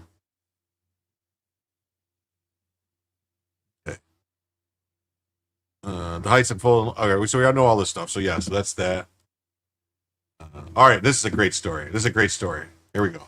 The No Kings protest was comprised mostly of educated women in their 40s, experts say.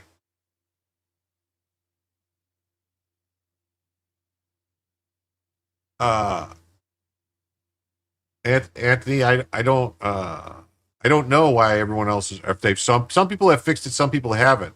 Some people went in and changed it. Whatever the mechanism is causes username and channel names to keep flipping. It's a problem, and you should resolve it to protect your privacy. Yeah, you can make. That's what I'm saying. Just make your handle and screen name the same. You know, take the letters and take your actual name out of it if that's what's in there and you don't want it in there. But yeah, the No Kings protest complies mostly of women in their 40s. Look at this. Ugly, not surprising. Yeah, liberal women are this country's biggest threat.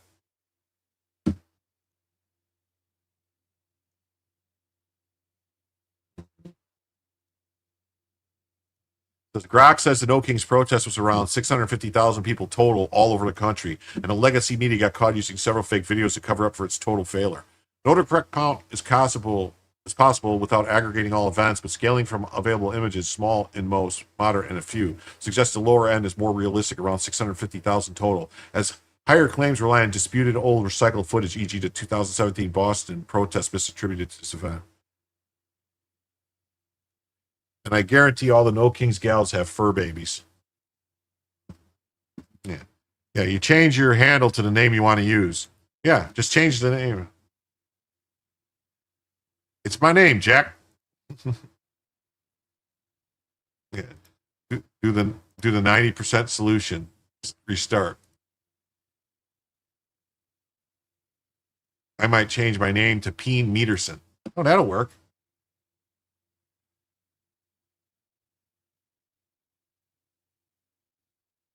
I'm past trying to restart. I'm all about start smashing. Did I mention infantry? Yeah. Well, you could just go in. It's not that, you could work on it. No Kings protest composed mostly of educated white women in their 40s.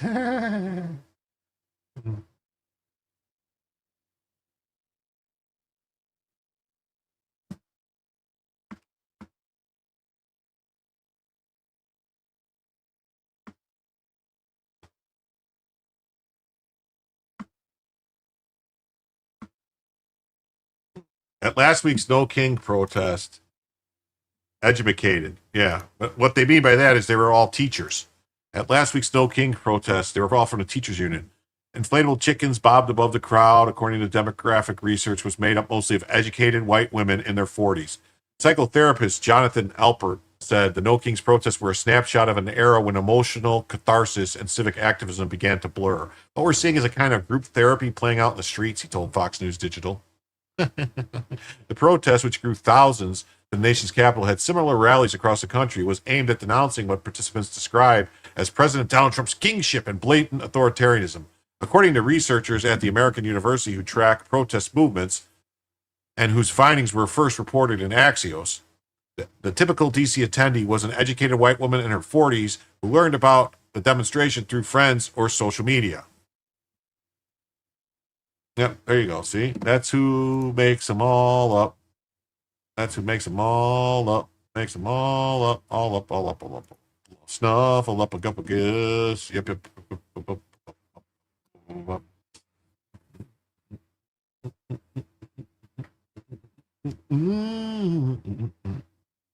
Google couldn't muster 350.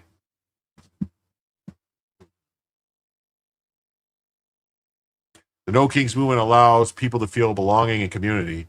Sharing grievances with like-minded people feels good, but it doesn't necessarily change anything. Alpert, the author of the forthcoming book Therapy Nation and Therapy Speak, is everywhere in our culture.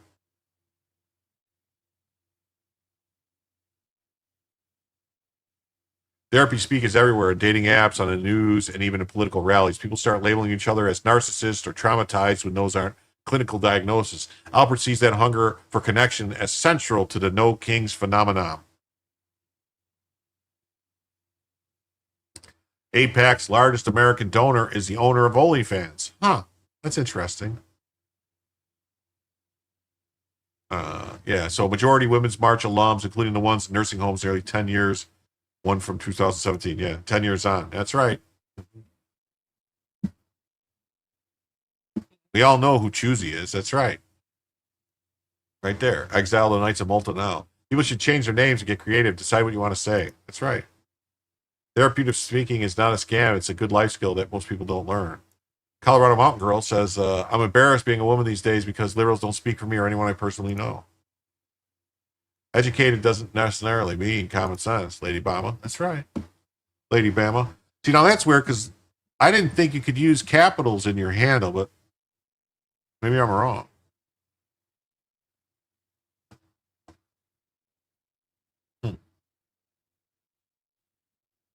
People are craving community and it gives them a place to channel that. They're surrounded by others who validate how they feel, and that validation can be addictive.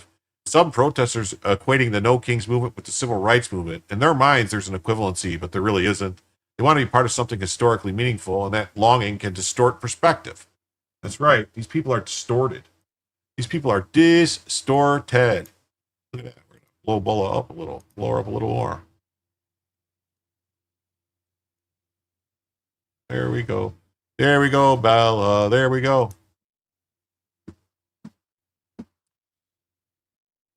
Yeah, look. I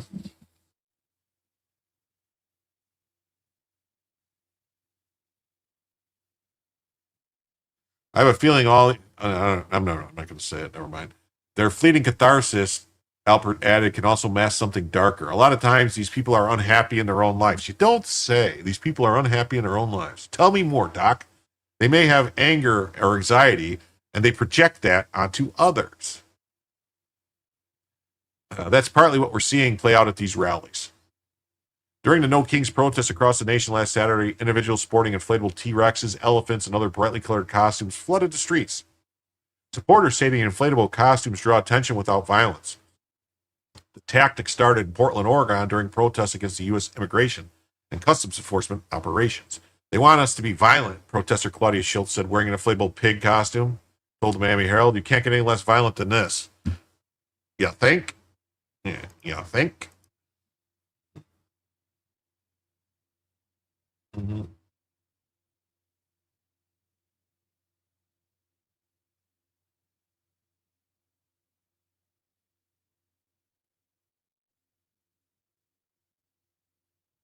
Truth about Bradley Cooper's. Oh, well, I'm not going to pull it up again, but we just got 10 gifted memberships from the Soldier of Providence, Rhode Island. And R3D received a gifted membership.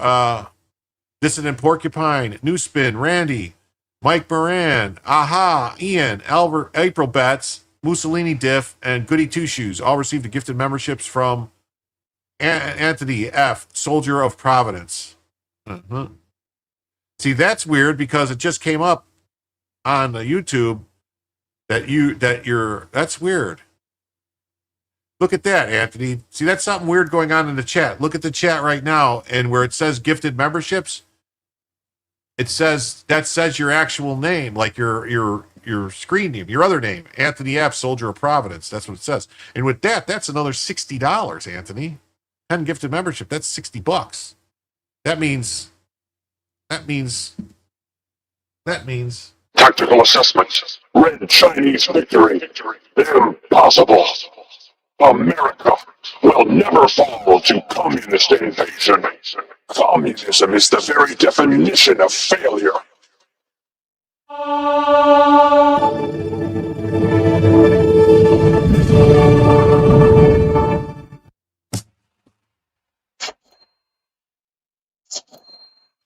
with that, we are now that meets the third additional hour. So now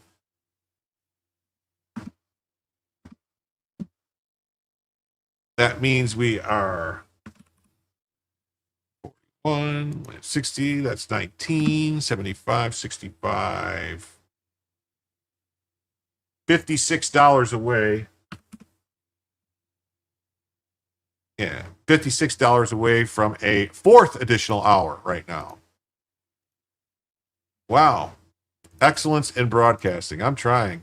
This means Jim stays up late. Yes, this means. Yes, we are into the dono for the 4th hour. Yes, we are. We are into the dono for the 4th hour. That's what it means. Is that a challenge? It's not a challenge. Jim using the factory default sound effects? No, I'm not using the factory default sound effects. I had to load these in. Those are Liberty Prime from Fallout 4, and then also the level up from Fallout 3 and 4, and the cash register is just a cash register thing I downloaded, and then I also use the level up and the spell thing from it's Fallout 4 and Morrowind. And Elder Scrolls Morrowind. Yes. Aha says, thank you for the gift, Anthony. Wow. Okay. Oh, now on to the next story. I wanted to show you guys. This is very interesting. Very interesting stuff. It says, any welfare used by households. We got native born, 39%.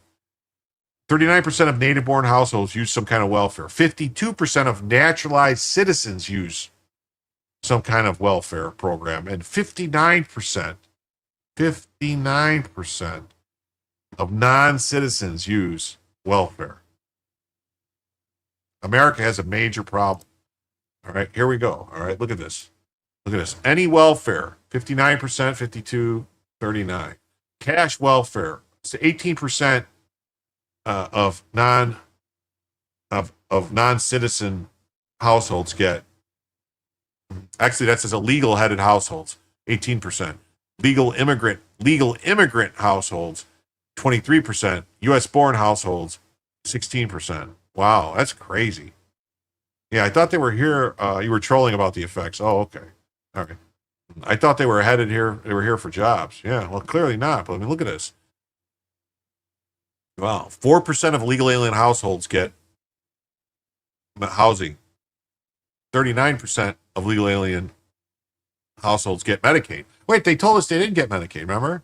They said they don't get Medicaid. And then legal immigrant households, 36%. Wow. That's a lot of people. Food. Almost 50% of illegal aliens get food help. So SNAP, a WIC, stuff like that. Wow. Yeah, they get jobs under the table and welfare. Yeah, so that's what it looks like.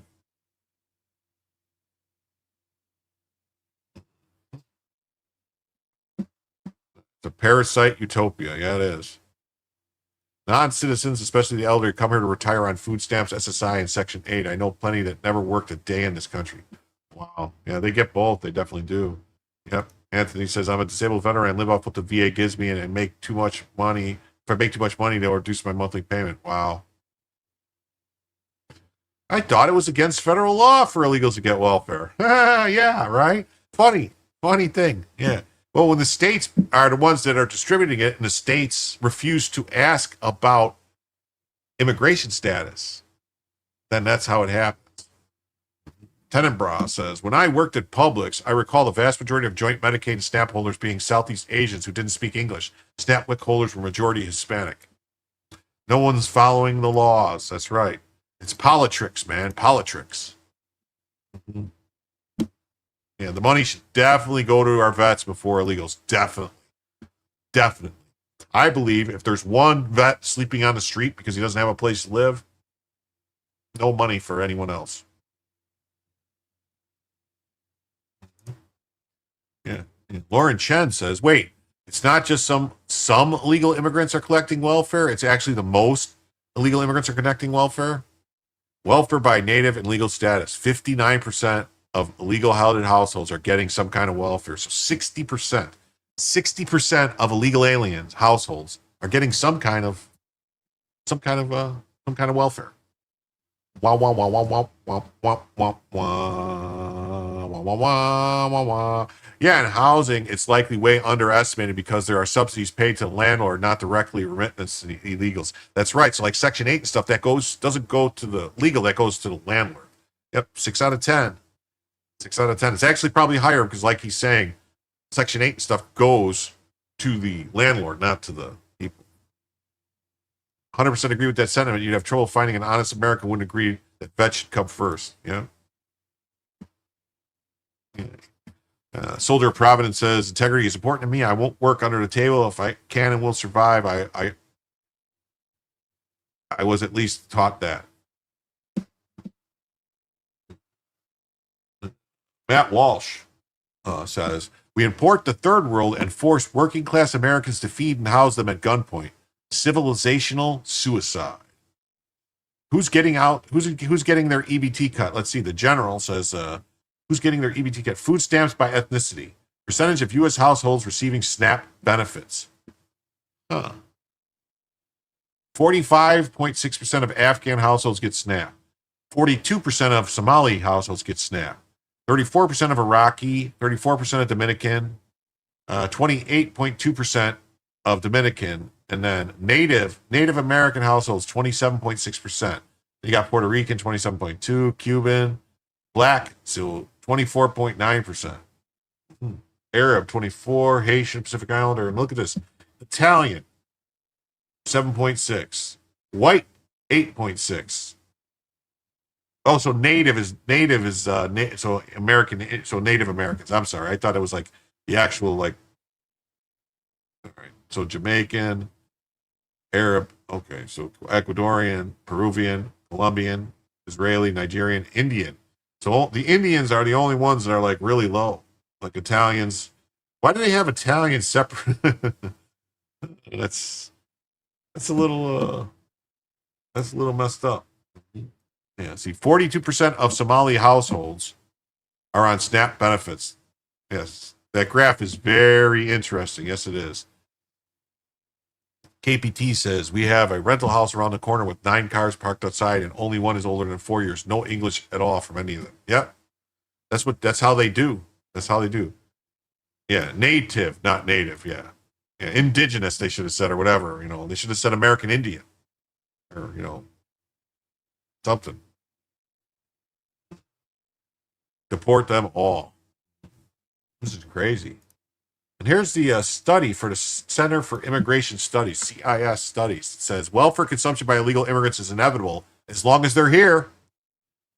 Ending taxpayer subsidization of open borders, an executive order signed by President Trump on February 19th, requires federal agencies to ensure that illegal immigrants do not improperly access welfare benefits. While the order is welcome, it cannot prevent illegal immigrants from participating in the welfare state. No order can.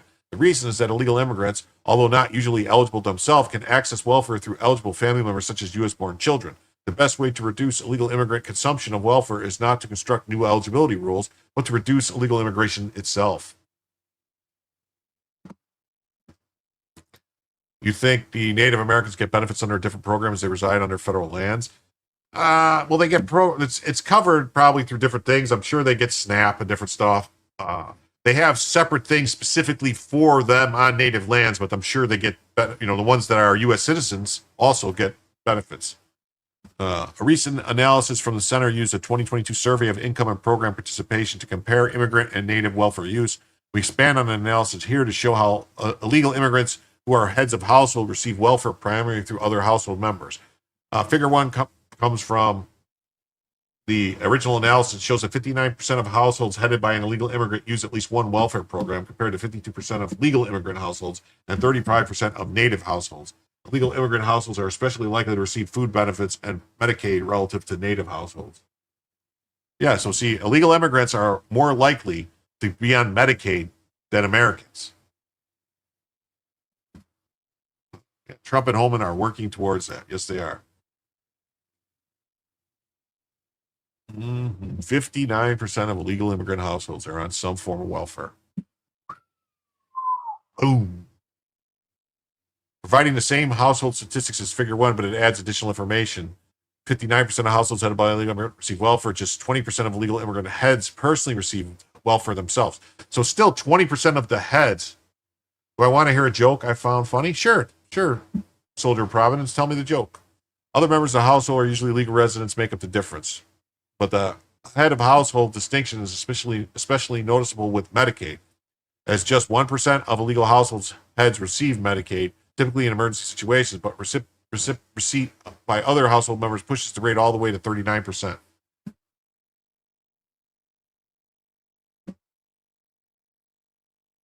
Did that graph show only native and white, but not black. No, that graph showed black too. The graph showed black too right here.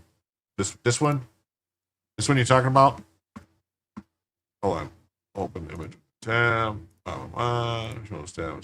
Blah, blah, blah. This tab. See, you got Afghan, and then you got Puerto Rican, you got Cuban, and native with a capital N, I believe, is American Indian. I had an old lady in the back of the ambulance. She saw my name tag and asked me if I went by Tony. I said, as a matter of fact, I do. She asked I knew why, and I said no. So there's, Cuban, then black, then Arab, if you look on the chart. I didn't have it blown up enough. I didn't realize you guys couldn't see it. But see, they got Italian separated from white. I thought that was racist to say Italians weren't white, or bigoted or something. I mean, they used to say the Irish weren't white either, back in when they first came.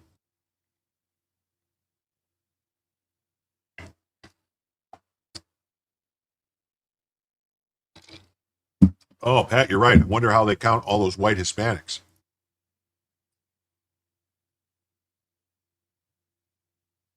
Mm-hmm.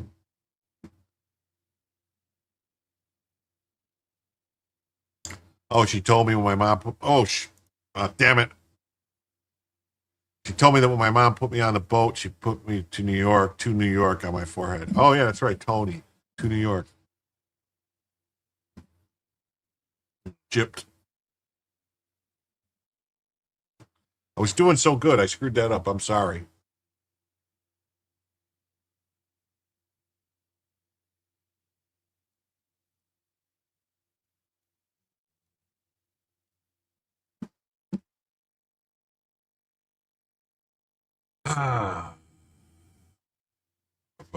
So in most welfare receiving households headed by an illegal immigrant, the welfare does not go directly to the head of household.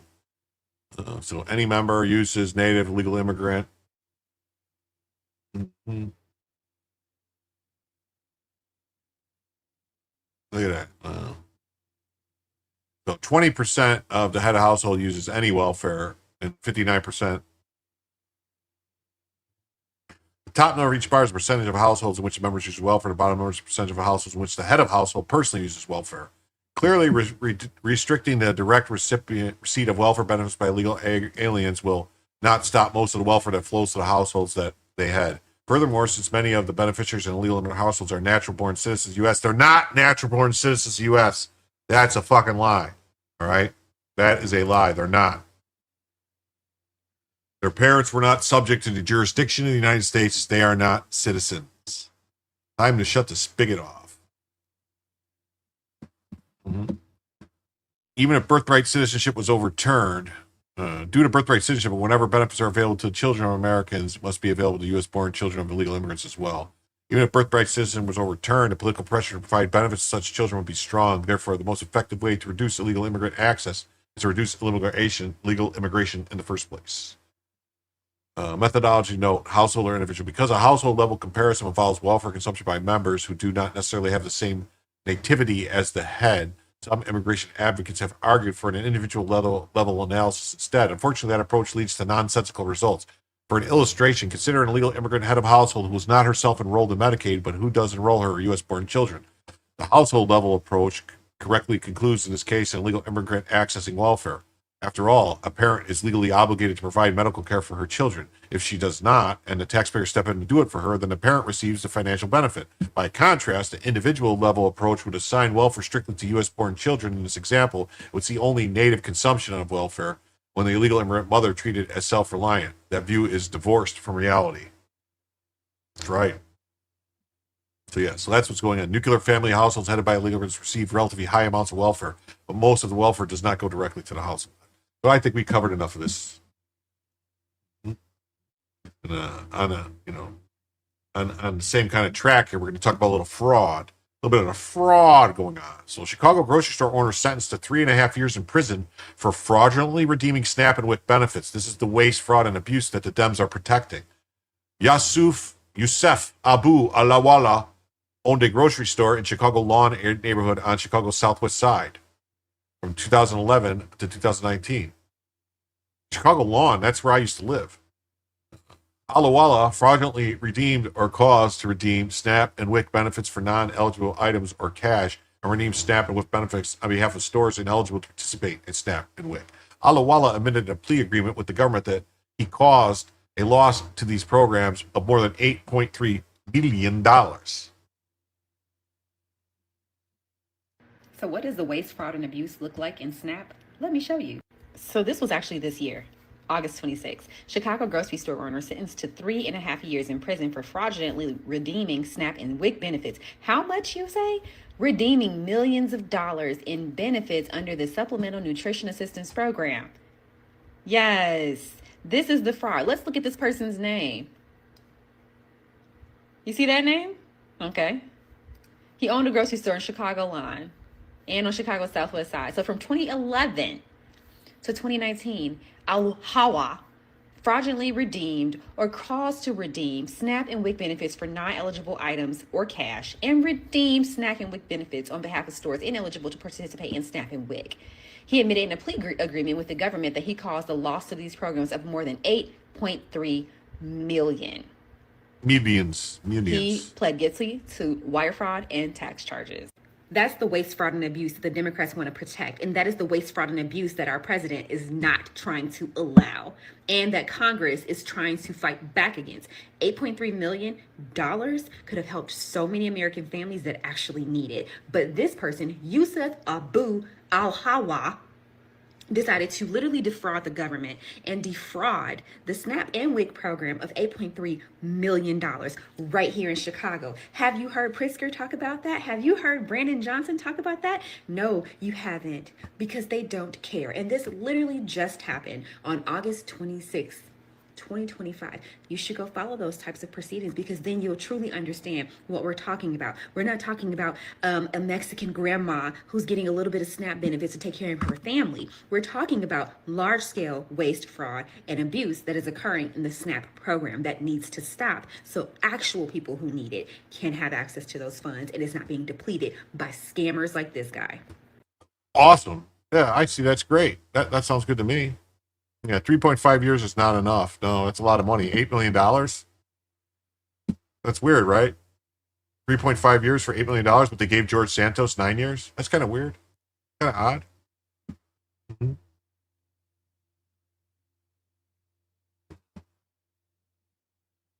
Yeah, that's right. We need to vet and identify anyone who wants to be an American. Wants to be in America? Yes, that's right. And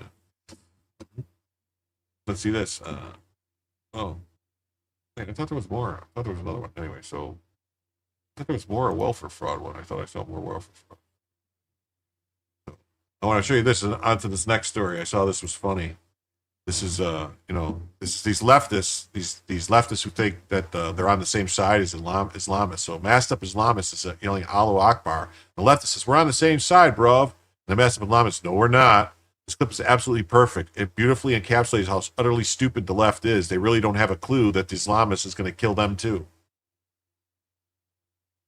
No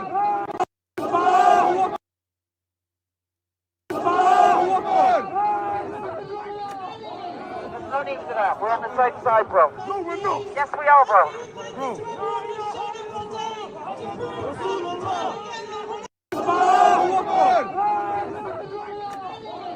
No need for that. We're on the same side, bro. No, we're not. Yes, we are, bro.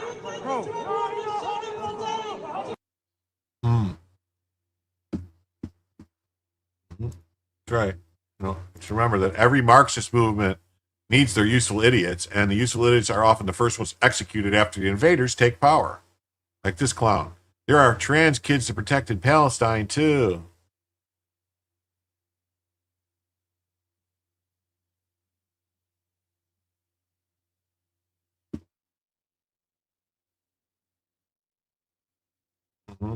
So Cro-Magnon, yeah.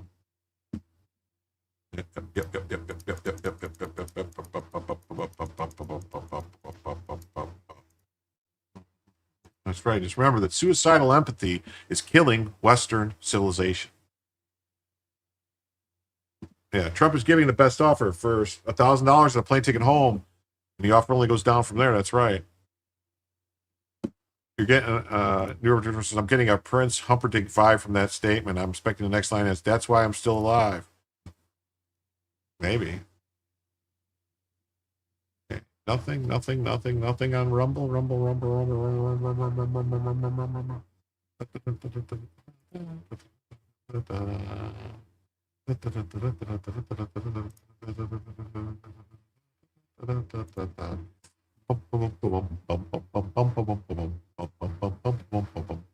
Sorry, guys.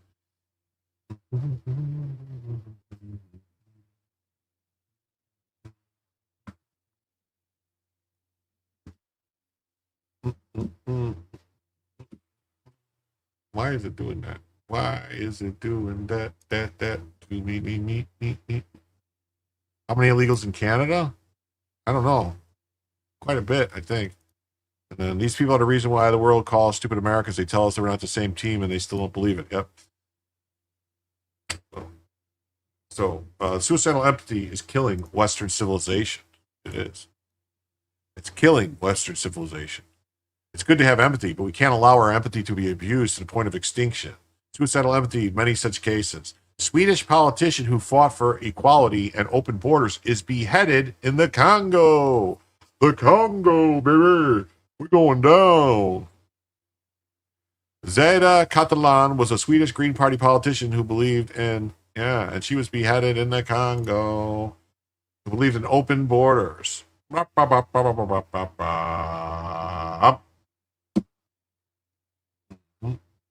And then this says, special thanks to the work of Secretary Noem and Secretary Rubio and the men and women of law enforcement. This individual's visa was revoked and he is in ICE custody pending removal.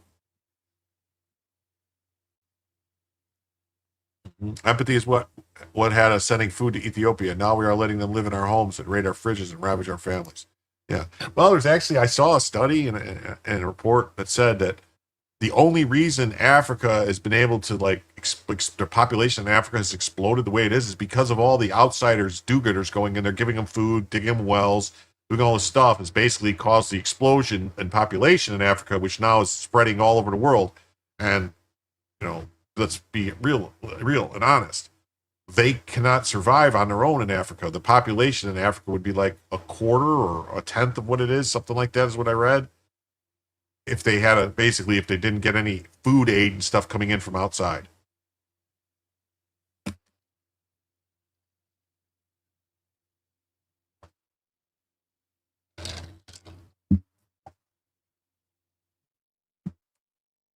Under President Trump, those who support terrorism and undermine American national security will not be allowed to work or visit the U.S. It's common sense. National security threat. DHS will support Sami Hadi. Who's this guy? A foreign national is moving freely across the U.S., speaking from mosques, universities, and care-run stages while training U.S. Muslims in digital agitation, electoral sabotage, and political warfare. In alignment with the Muslim Brotherhood doctrine. He's not a journalist passing through America. He's a deployed actor from an overseas cadre system that grooms Western Muslims for onshore mobilization. Documented appearance in a Brotherhood-tied training programs abroad and banned extremist figures. Turkey, Malaysia, next up Doha. Recorded talks in the U.S. and venues that recruit, condition, and operationalize activists inside American institutions. He instructs audiences to punish U.S. officials, weaponize elections, and destabilize support for an American ally. Also instructs how to target critics who oppose their narrative.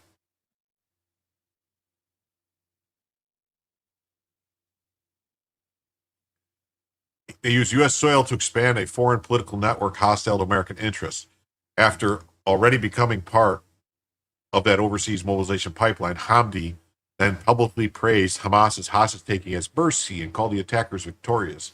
Conduct that qualifies as espousing terrorist activity under INA Section 212A3B. Yet he was still allowed into the U.S.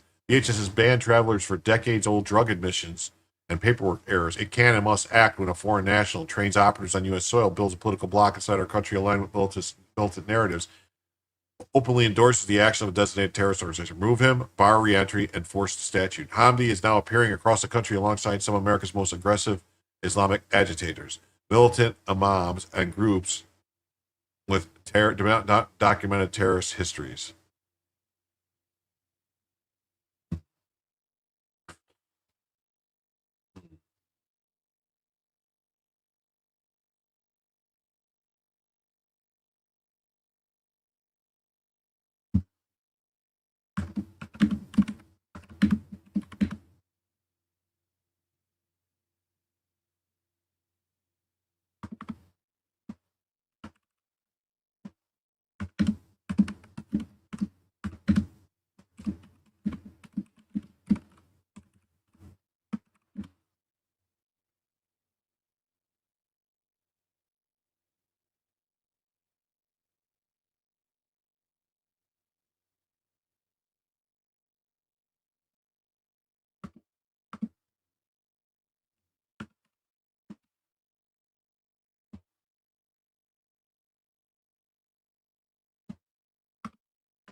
We already had a domestic militant problem in the United States, admitting one of our allies and fellow recruiters and trainers on our soil. Beware Florida. He will be headlining an event in Tampa in October 26th. Warn your officials. This guy.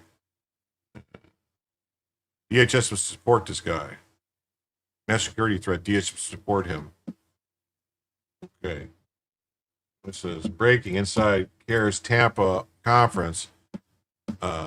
Sami Hadi has been detained and is being deported back to Islamicized UK. CARE is already crying and whining over his removal.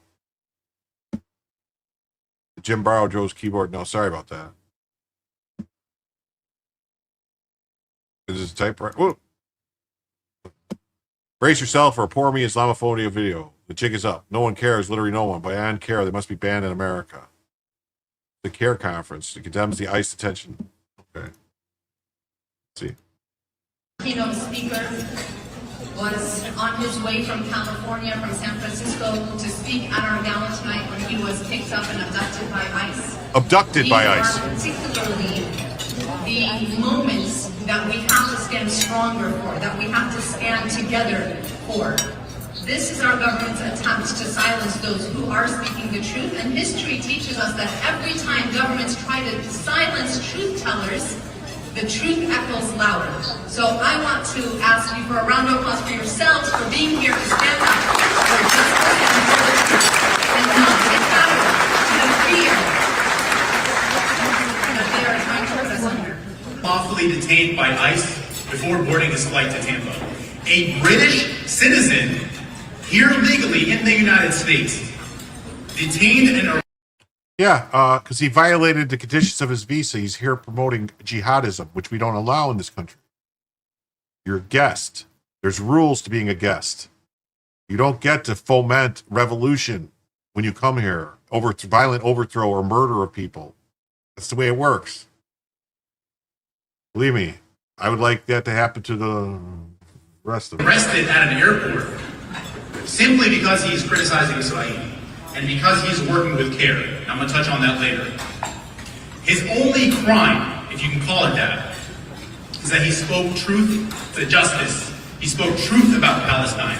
He spoke about the oppressed and the fight for justice. And he worked with CARE. He was actually, if you know, he was here in the United States speaking at CARE galas, which is exactly why he was targeted. And let me be clear, he was targeted. Because when you speak truth in the CARE should be targeted and shut down. They were part of that Holy Land thing. They need to go. They shouldn't be allowed. It's like the Communist Party isn't allowed. All right, on to the next story real quick here. We got the NAACP will back the whitest woman to ever lived if it means not supporting a black Republican woman. Like the ADL, it's a completely useless organization that will counter its own supposed mission to maintain power for one party. That's right. KBT, he was legally here until he wasn't. That's right. He got his visa revoked. Here's Abigail Spanbooger. Says, it was my honor to join so many incredible leaders and advocates tonight at the Virginia's NAACP 90th annual convention. Look at that. Look at this white lady. Oh, look at her. Yeah. Wow. But the NAACP won't support Winsome Sears.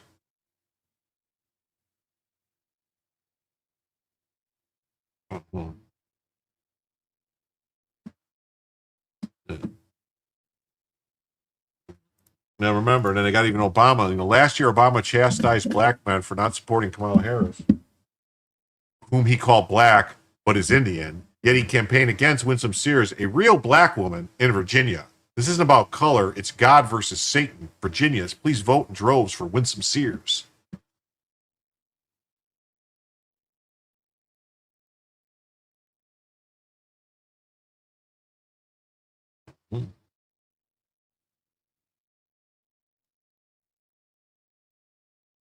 Now, y'all help me make this make sense.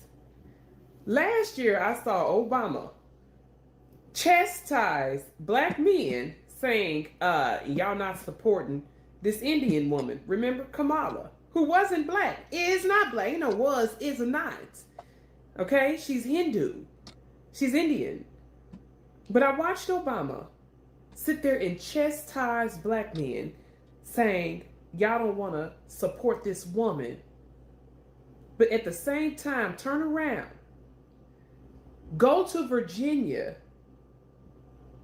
and campaign against a real natural black woman. Y'all, listen, this let me know one thing. This ain't got nothing to do with color. This ain't got nothing to do with color. It's either God's side or Satan's side. God's side or Satan's side. Nothing to do with color. Pay attention. Right. Joe says the NAACP is nothing more than colored people wing of the Democrat Party, or fees get in the way. Colored people is their name. That's right. Oh, Bella's moving around. Bella's moving around. Look at her. Look at her moving. Trying to be all slick. Mm-hmm. Well, I'm going to do something here real quick before we get into this next story. Before we get into this next story, I have to go to the bathroom. All right. And I was going to put it on the screen that said be right back, but I was told that you guys would just rather watch Bella while I go to the bathroom. So I'm going to do this. CCW for the record. Okay. So I'm going to do this. And I'm going to put this banner up that says, be back soon. That's what I was typing earlier when you guys heard me typing. I was typing this. So that way, I'm going to put this on and I will be right back. All right. Yes. I know you guys love Bella. So Bella has a Bella toy. I'll be right back.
Alrighty, everybody.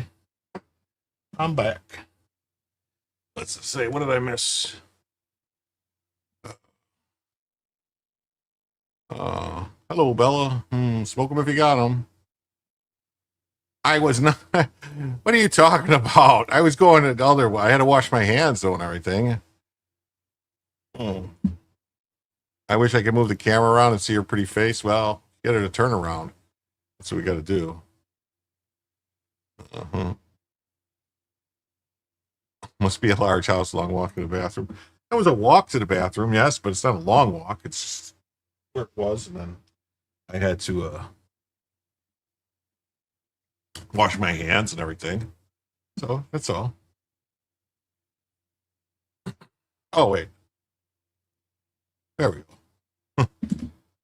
go. Banner off. Okay. That's where we're at. Wow. I hope we didn't lose a bunch of people. So there's that. All right. Now let's get to this story here. So this is horrifying, right? So meet La Diabla, the baby trafficker.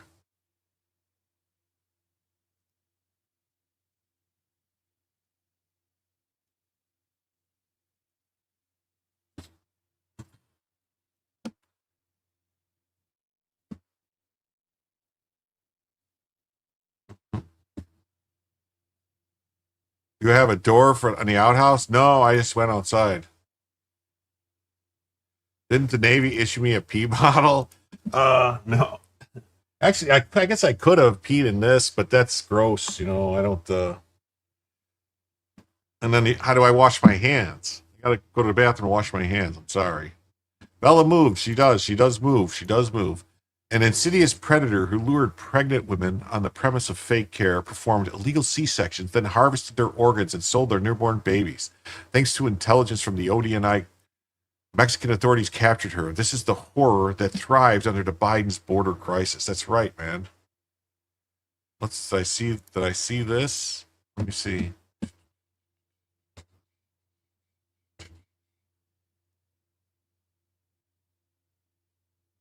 Oh yeah, I have that. I played this. That was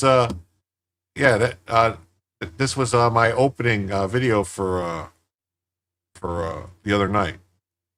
Neurodivergent one. That's the opening video, I think, for last night, or maybe either last night or the night before. Opening video.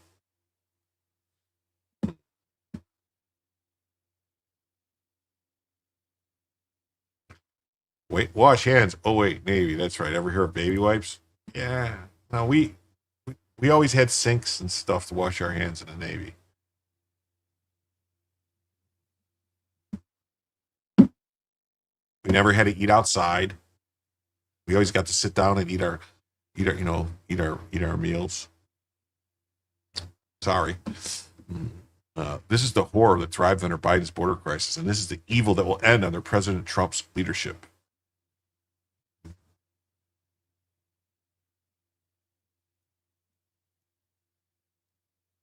I'll say the last example I'll share is probably the most insidious, was providing intelligence to the Mexican law enforcement that led to the arrest of a CJNG cartel-affiliated baby trafficker called La Diabla. Her whole money-making operation was centered around luring pregnant women, performing illegal C-sections, harvesting organs, and selling newborn babies. Mr. President, it's your leadership that has made all of this possible. I can tell you, in the midst of this government shutdown, our folks, like everyone around this table, are working 24/7 without pay and eager to get after this because they believe in your leadership and the mission that you have presented to them. I'll say the last example I'll share is probably the most insidious, was providing intelligence. No, I don't sit to pee. I don't sit to pee. That's weird. No. I wish I had a urinals in my bathroom. I'd love to have a urinal in my bathroom. I always wanted one at home. That way you don't have, just walk up to it. Yeah. Oh yeah. Marines learn how to not pee on their hands. Yeah, that's great. Yeah. I know a lot of people, just messing with, I know a lot of people say that, why would you have to wash your hands? Because that should be, your private should be very clean, like in underwear, inside pants, it should be clean. But I don't know.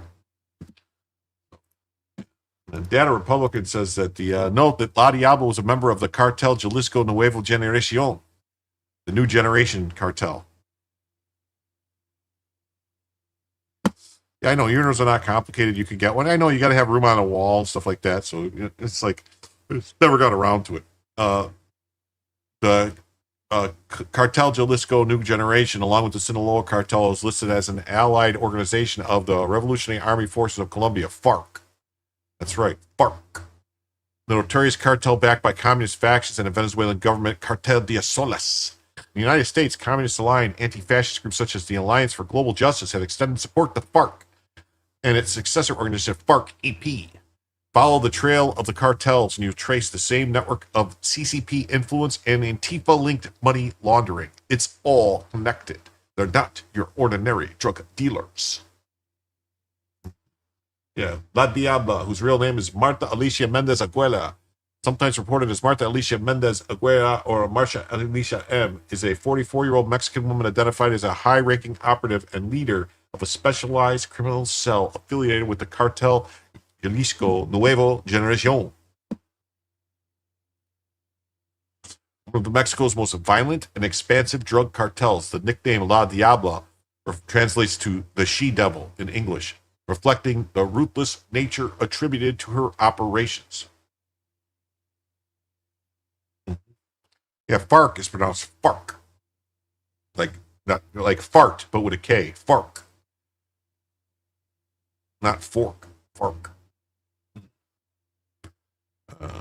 She operated primarily out of Ciudad Juarez, Chihuahua, near the U.S. border with Tejas.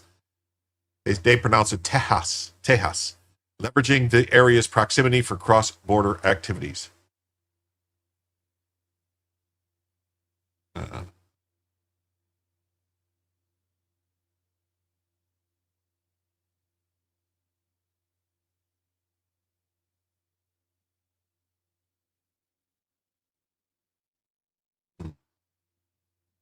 Yes. Washing hands is as a concept revolutionized medicine, changed surgery, changed the ability of patients to resist viruses. It cannot be underestimated. That's right. Simply washing your hands. They never used to clean anything. They used to go in surgeries all dirty and stuff and be all nasty, and just washing your hands saved millions of lives. So here we go. Their ideologies: communism, Marxism, Leninism, Guevaraism. So Che Guevaraism, Foucault theory, Bolivarism, left-wing nationalism, revolutionary socialism. Part of the Simon Bolivar Guerrilla Coordinating Board, the CGNJ, Sinaloa. These are all these people. FARC, FALN, ELN. ELN was the group, if I'm not mistaken, that was in ELN was a group in Colombia that was kidnapping people and stuff like that, and that made the mistake of kidnapping what's her name, the Ochoa, one of the Ochoa's sisters or something like that, and they got dealt with. So NTC insurgency interagency arrest of cartel baby trafficking ringleader La Diabla. ODNI provided intelligence supported the Mexican interagency operations to arrest the Jalisco New Cartel Generation Cartel affiliated baby trafficker ringleader Marcia Alicia Mendez Aguilar, also known as La Diabla, in Juarez, Mexico, on September 2nd. The joint operation executed by Mexican law enforcement officers disrupted an infant trafficking network led by La Diabla that lured pregnant women to remote locations, performed illegal cesarean procedures, harvested the organs from the mother's bodies, and sold the newborns to couples in the U.S. for up to 250,000 pesos. Peso.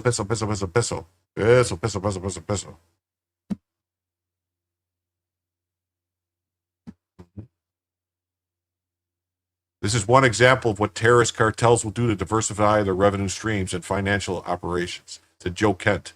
NCTC delivered critical intelligence on La Diabla's location and developed comprehensive analysis that enabled U.S. and Mexican law enforcement partners to take action. I am proud of our team's ability to work with our forward-deployed U.S. partners and Mexican law enforcement to stop these horrific acts. NCTC remains committed to disrupting all aspects of terrorist cartels. and disrupting their operations. And in this case, the lives of innocent women and children depended on it. The arrest supported by U.S. Marshal Service, El Paso, U.S. Department of State's Diplomatic Security Services, DSS, Federal Bureau of Investigation, FBI El Paso, U.S. Customs and Border Patrol, and executed by Mexican law enforcement partners with Fiscalia Especializada en Laredo Moreno, the Special Prosecutor's Office for Women. Counterterrorism operations on both sides of the U.S.-Mexican border are coordinated with by a Homeland Security Task Force, which is established by the Attorney General and the Secretary of Homeland Security based on the direction and Executive Order 14159 signed by President Trump.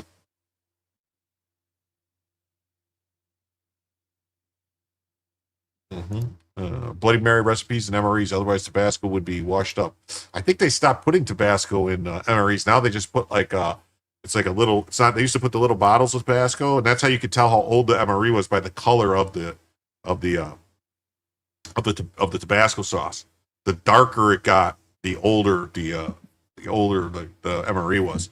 But now it's like a package, and I think it's just like it'll say something else. What is it? A chili sauce or something, some kind of hot sauce, but it's not Tabasco anymore. It's some other name.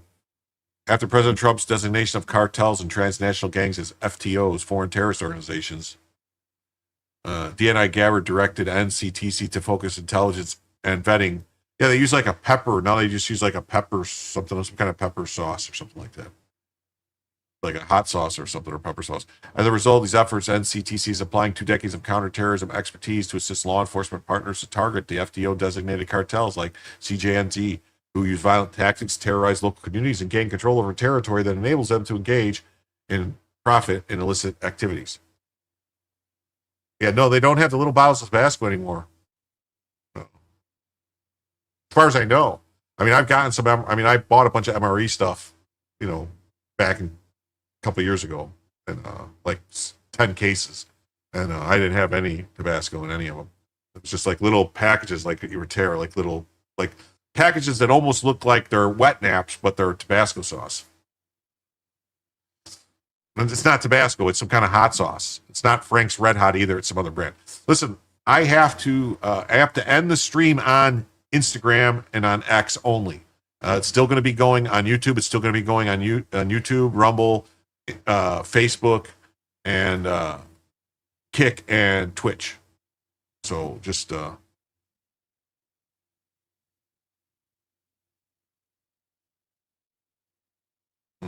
So if you're on Instagram or if you're on X, come over to YouTube, Rumble, Twitch, Kick. But so just everyone else, just hang on. It's only going to take a second.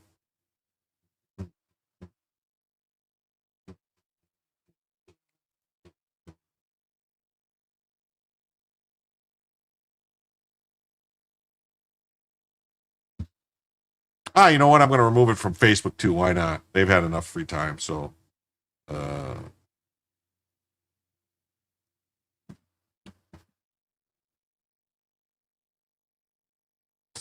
yeah, here we are. We're just now, all of us, on YouTube, Twitch, Kick, and Rumble. MRE, yeah, I know. It's not a sriracha sauce. It's something like some kind of pepper sauce, it's called. I can't remember what it's called. Like, it's a different brand. It's just like some kind of pepper sauce. They also have hot sauce, I've seen. Kind of hot sauce. Mr. E Mystery.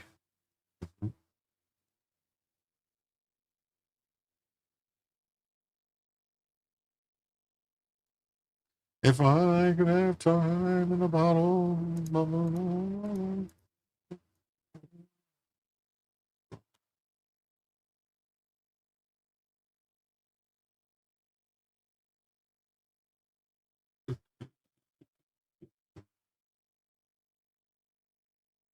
Oh, I lost quite a few viewers when I said that. I think a bunch of people thought I was quitting and they left.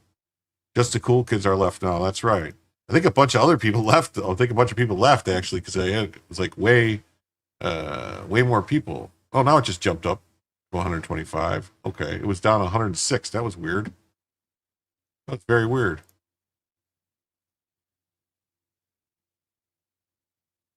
At one point, we had 145 people watching on YouTube. I don't know where they all went. Cayenne pepper hot sauce. That's what it is. It's cayenne pepper hot sauce, is what they call it. Cayenne pepper hot sauce. Transitory, yeah. So yeah, so that's what happened. And then they had this meeting on October 23rd. They had a roundtable. Trump's officials tout efforts to combat drug cartels and trafficking. I didn't even know about this roundtable until today. Again, you get what you're given and you make what you can with it. Yeah. Did you ever make MRE brownies or MRE cookies or any of that stuff like that? With this, the roundtable included all these people. There's Hegseth, Secretary of War. President Trump and senior officials celebrated the streamlined coordination and his latest success of the Homeland Security Task Forces during the roundtable meeting on October 23rd. The president was joined by Deputy Chief of Staff and Homeland Security Advisor Stephen Miller, Homeland Security Secretary Kristi Noem, War Secretary Pete Hegseth, FBI Director Kash Patel, Tulsi Gabbard, Pam Bondi, and Attorney General Todd Blanche. The officials each took turns expressing their gratitude for the operational efficiency of the task forces and announced numbers. In the last month, they think about this more than 3,200 violent gangs and drug dealers have been taken off the street. They have not your ordinary drug dealer. 91 tons of drugs have been seized. We try to put this in perspective for you. This would be filling 4 18-wheelers. All the drugs just in the last month we've taken off the streets. 58,000 kilos of cocaine. Wow, that's a lot of kilos of cocaine. 58,000 kilos of cocaine. 2,300 kilos of fentanyl powder and 2.1 million fentanyl pills off the streets. It says the best chicken wings I ever had were from a Thai restaurant. They use a very sweet honey and fresh chili sauce. Yeah. And I like, honestly, if you want to try something that to spice up your food that doesn't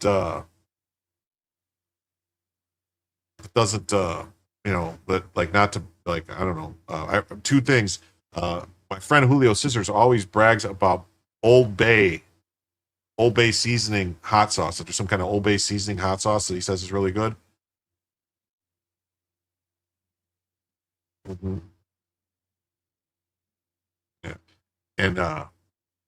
And there's also, if you ever go to like a Chinese or an Asian restaurant, Chinese or Asian store, like they sell Asian stuff, they have chili oil. That's really good. It's like chili. That's for shrimp boils. Yeah. Well, Julio puts that shit on everything, I guess, the Old Bay hot sauce.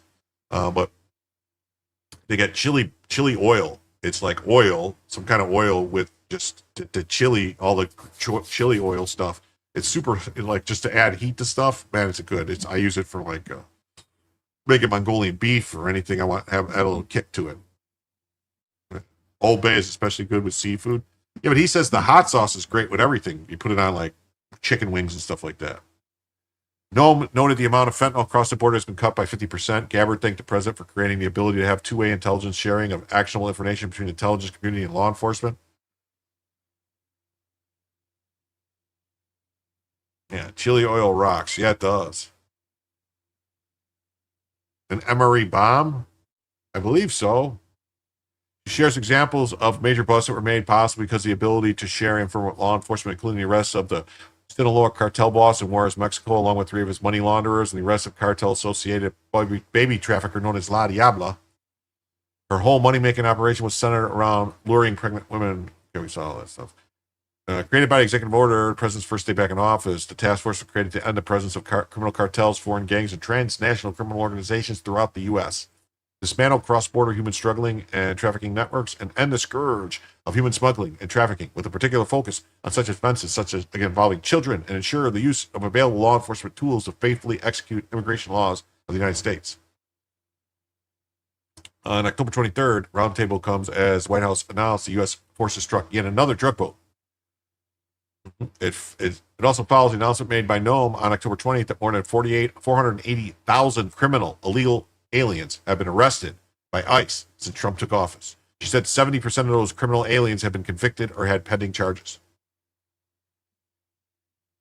Anyone ever bought meat from Amazon? I've actually bought hot dogs and stuff from Amazon. Like they'll ship them like cyanide. Well, not what is it?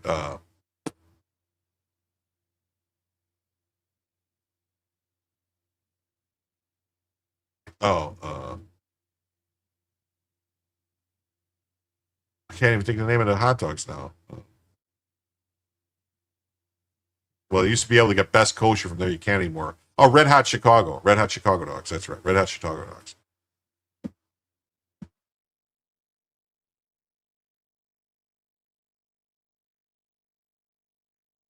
Yeah, Amazon bought Whole Foods. Yeah, they're the same thing now. No one announced October 7th, fewest border arrests since 1970. Trump announced as a September Homeland Security Task Force operation in all 50 states. We're destroying the infrastructure. We're no longer on defense. All these great men and women are on the offense, Bondi said. This is not a pilot program. It's permanent.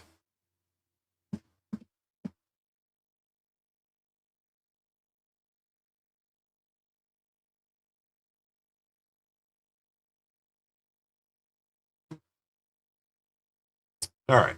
Now we're going to jump to some other stuff. All right. Breaking. Antifa takes massive loss in Portland. After our intense pressure campaign, Portland police have forced Antifa to dismantle their camp outside Portland.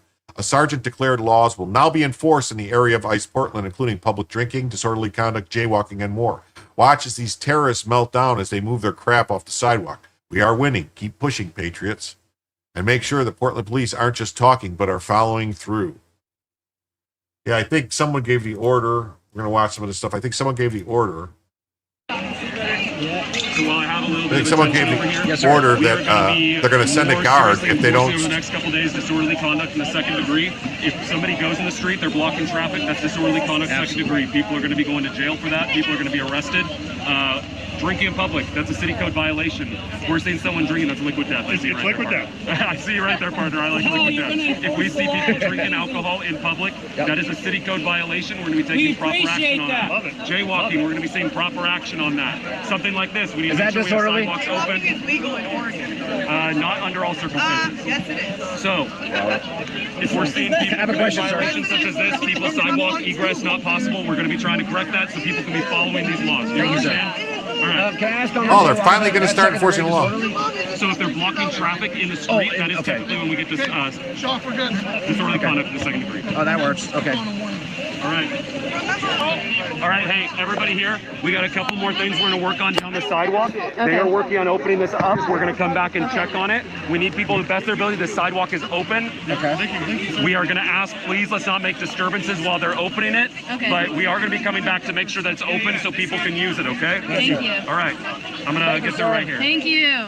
We need the crowd to move so that we can get the sidewalk clear. We will clear You guys the have sidewalk. somewhere you guys can bring Yes, all this stuff? we need the crowd to move those so that we can How do much room do you need for it? all of it. We need room to get people in and out. We need cars to come in here so we can load up our shit. We need to load up our shit. Hey, somebody go get that wagon so that we can do that. Please. That would be so much better. I can't 100% control people's freedom of movement, but I can try to tell them to give you some space so you can do that, okay? Thank you. We're just asking. I've told this group right here that while they're moving around this canopy, while they're doing this, they may need to go in the street. If they want to get past to go down the street, we're going to have to tolerate that right now because it's impassable right now, okay?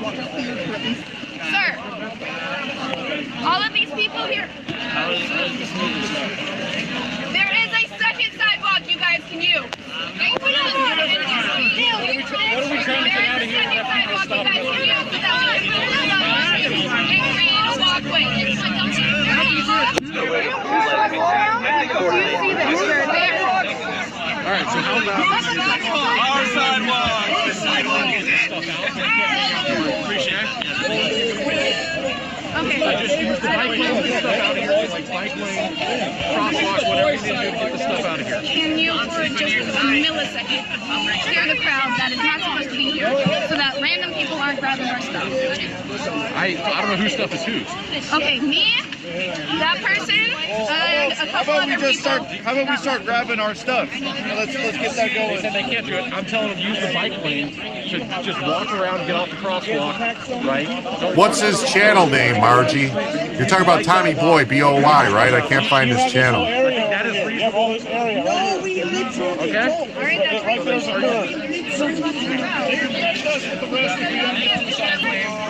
Hey, PBG, can you guys help us move our stuff? Where you want to go? Okay, then Can you get people to help us move our stuff? No, move your stuff. I literally can't go either way. I can't go this way You can go this way. Go this way. Right here. You guys can use the bike lane. You guys can use the bike lane. She obviously don't know what to do. She obviously don't know what to do. She obviously don't know what to do. Where's it all going? Where are you putting all the stuff? Where are we going with it? Away! What is away? Chandler's house. We'll help you carry stuff. Give it to the house. All right. No, you guys have to help. You said you guys want to help. To take down the canopy. Step over the shit. I need to move the shit. What can I do to get you out of here? Disabled how? Move the shit, dude. I can do that. Mentally? I asked you to 5 minutes ago. Where would you like to go? Can you move this out of the way so I can leave? I personally. Right, you got it there. Move it. Nothing. I did not ask you to help. I did not ask you to help. Can I make a hole right here? I did not ask you to help. Yes, you did. Yes, you did. I said you need help. That's the way. I put my hands on his gun on accident. Yeah, don't do that. Uh-oh. Oh, that's interesting. What's that for? What's the lighter for? Now that is some interesting stuff right there. Whoa. What do we got? Just the gasoline. Oh. Oh, Fire starter. Look at the spray paint. Oh, yeah. Spray paint. Who's inside the tent? Imagine just sleeping through this whole thing. Right. They're such children. They're yelling at police to get up their message. Vulgar. Yeah, you're kidding me, right? Let's see. We'll jump forward. And you've got marked Portland police cars here, which is actually an important thing because they've been very reluctant to come into this area. If you wanted to file a report before, you'd have to walk 6 blocks away. Illegal weapon. That's all I can think of for it, honestly. Okay. This is probably what I'm going to do. I'm going to ask a firefighter to come by to make sure this is safe, and if it's safe, then that's fine. Is that fair for you? Okay, understood. Yeah. Good job, girl. That would be a lot of help. I'm listening to Pam. She's the leader. No, the officer has more power. Well, I know he does. I'm listening to him too. I'm going to back up here once I can back up. I can't back up. You said to help her. We said we'll help, and she said no. The greatest help that you guys could be was to clear this area of people. We can't. Well then you could also clear yourself. This is conquer territory. Conquered territory. You hear these people? Conquered territory? Kind of colonized it. Yeah, propane tanks and spray paint. Yeah, those are bombs. To clear the sidewalk and make room for her. Keep clearing the sidewalk. You're doing a great job. If you guys could make room so that we can move our stuff, that would be great. You got plenty of room. Look at this. Look at this. Yeah, once you pick up all your shit, you'll have plenty of space. Pick up your shit. To make room. YouTube is Tommy Boy Freedom 31. Okay. Gotta be able to walk the sidewalk. Oh my God, the stench over here, man. Good Lord. Whoops. Where's all your guys' friends at? They come help. Where's all your guys' friends? Yeah, where's all the black blocks? All the black blocks. Wait, oh, they're doing it. Whose sidewalk? Our sidewalk. Whose sidewalk? Our sidewalk. Whose sidewalk? Heavy, look at that. That's heavy. Good Lord. You guys want to show us what's in the tent? Just roll it. Is there maybe a weapon? What's in the tent?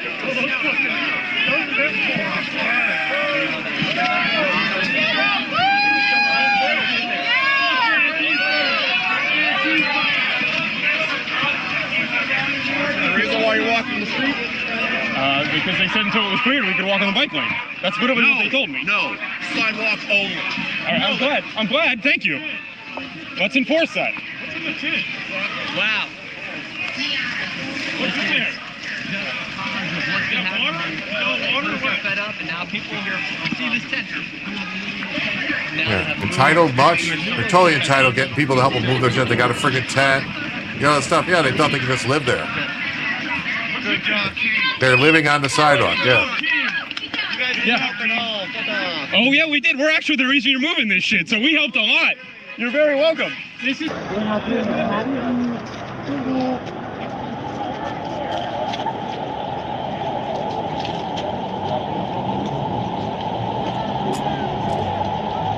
I'll go check with the person down there. Just watch. Yeah.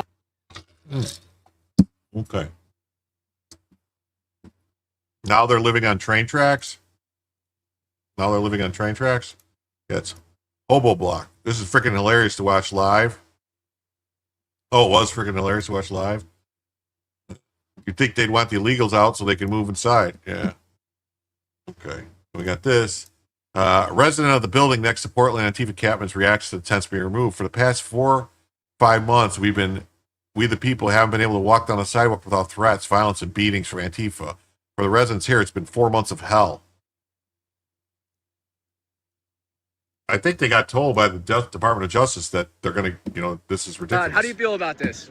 Listen, redemption. Yes, right? 4.5 months, we the people who live here have not been able to walk down the sidewalk, nor have you able to walk around the building without threats, violence, and beatings. And you actually live here. Chairman Lamau, what's building. up? We have endured 4.5 months of hell at the hands of Antifa. So, this is sidewalk. God, how do you feel about this?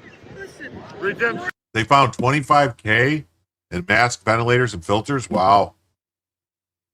I would tell them to go home or go to jail. That's what I would have did.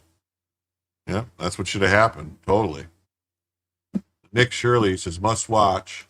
Antifa got their camp dismantled from the police last night and see how they react and what they plan. Here's a few Antifa bad-mouthing the police and watch the reaction the moment the police step up. Even Portland PD has had enough. Being a cop is fucking sad. Being a cop is fucking sad. Holy shit. I feel bad for you guys. Yeah, put it on. Good boy. Good boy. Put it up. Put it up.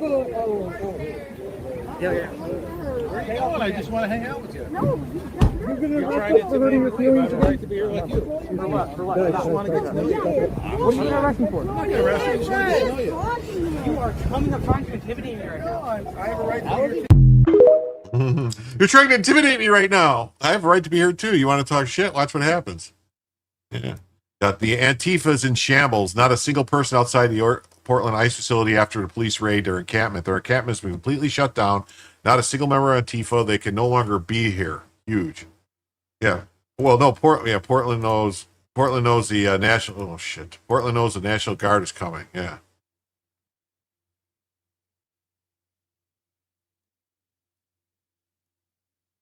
Antifa in Portland has lost their battle.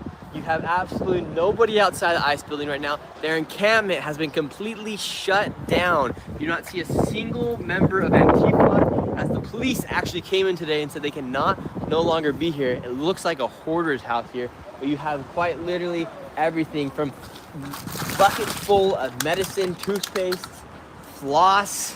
You have food right here. You have all sorts of medical gear as well. They had boxes full of masks, and they had a load supply of water.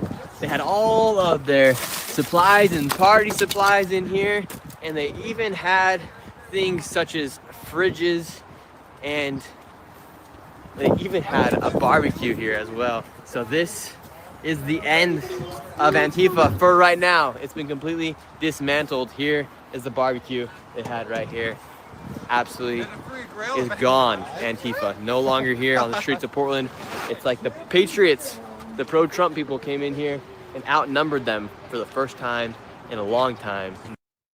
This could be the downfall of Antifa here in Portland, Oregon. Hold on. Somebody's at my door.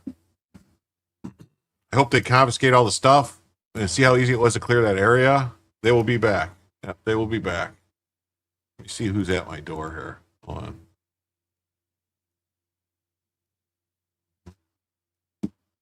And you know, this is Portland. The final move to argue the city doesn't need the National Guard to maintain order. Portland police and state troopers dismantle and confiscate leftover Antifa riot supplies.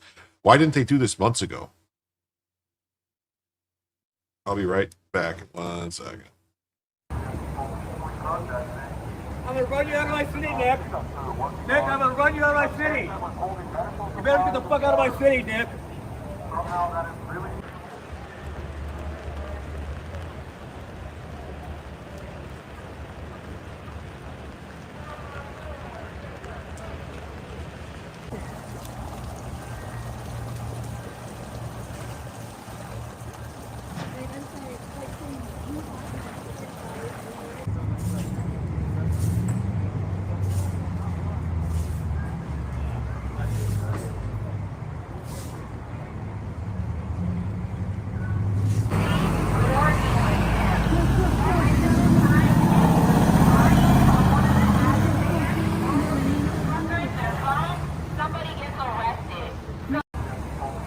I'm gonna run you out of my city, Nick. Nick, I'm gonna run you out of my city. You better get the fuck out of my city, Nick.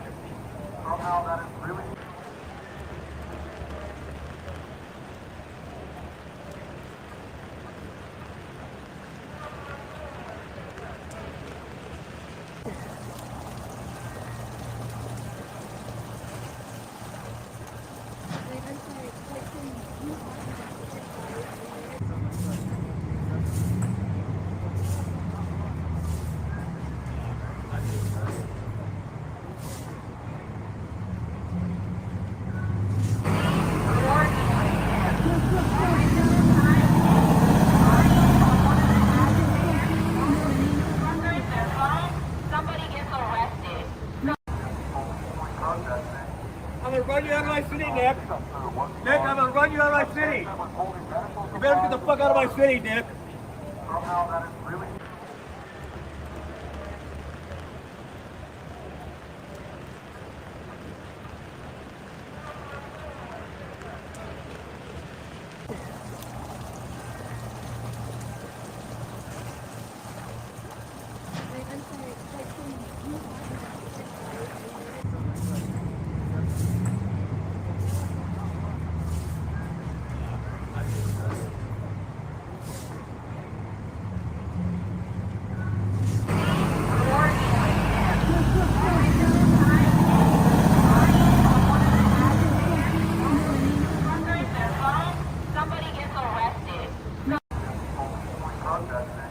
I'm gonna run you out of my city, Nick.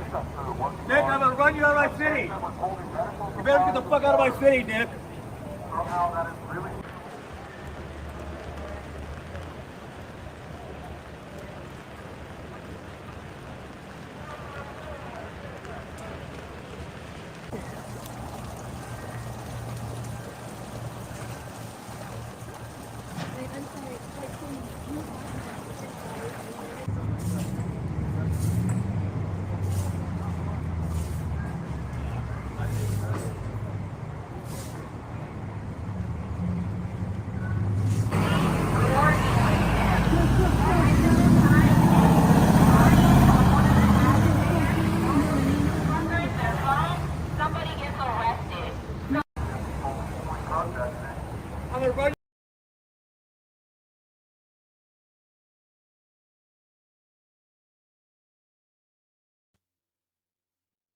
Sorry, everybody. Oh man, oof.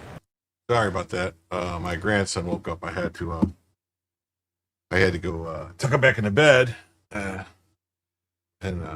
get him some milk. And this many breaks. Are you in a union? No. Yeah. Pupple, good place now. Pupple, stay. Very good, Pupple. Yeah. So my grandson woke up, so I had to go get him some milk, put him back to bed. No problem. So they cleaned all this stuff up, it looks like, and got it all done. And then we got this story, which I thought was very interesting. Wait a minute. Yeah, here we go. We got this breaking news. A Minnesota man was arrested for posting TikTok videos offering $45,000 reward for the death of Pam Bondi. I think that's called a bounty. I don't think that's a reward. Right? You thought someone was at the front door? No, it's this door here. He was trying to get in the room here. Yeah. He keeps waking up because he's used to having milk at night. Yeah, I don't know. Mm-hmm. Yeah, why did the cops suddenly decide to do their job? Because the DOJ's Office of Civil Rights Division, put them under investigation for violating the civil rights of all the other people there by not doing their job. They're not enforcing law. They're violating the rights of the other people, of the citizens. So that's what happened. And then, they're threatening to bring in the National Guard.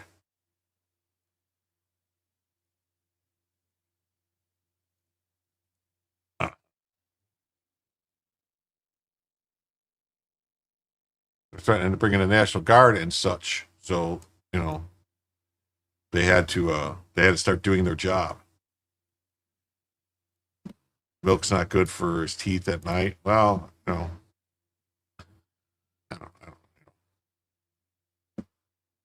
Oh, thanks. Bella is adorable. Yeah. She just lays her. Now she's laying on her little animal there. Bella was interested slightly by who was at the door. Yeah. Yep, she is. Slightly. Just slightly interested. That's all. Just slightly interested. It's no worries. They're just practice teeth. Yeah. Yeah, so this guy right here put out a $45,000 bounty, I would call it. You know? Here's the story. FBI nabbed St. Paul man over TikTok threat to kill Pam Bondi. St. Paul, a 29-year-old man from St. Paul is facing federal charges of interstate transmission of a threat to injure another person after authorities say the individual posted an image to TikTok in October, which offered a bounty of $45,000 for the murder of Pam Bondi. Isn't that like, I think this guy is in jail now, yes. I think this guy is in jail now, I believe.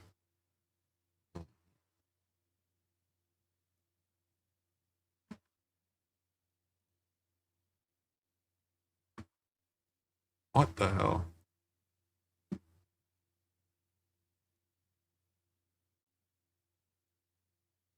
Mm-hmm.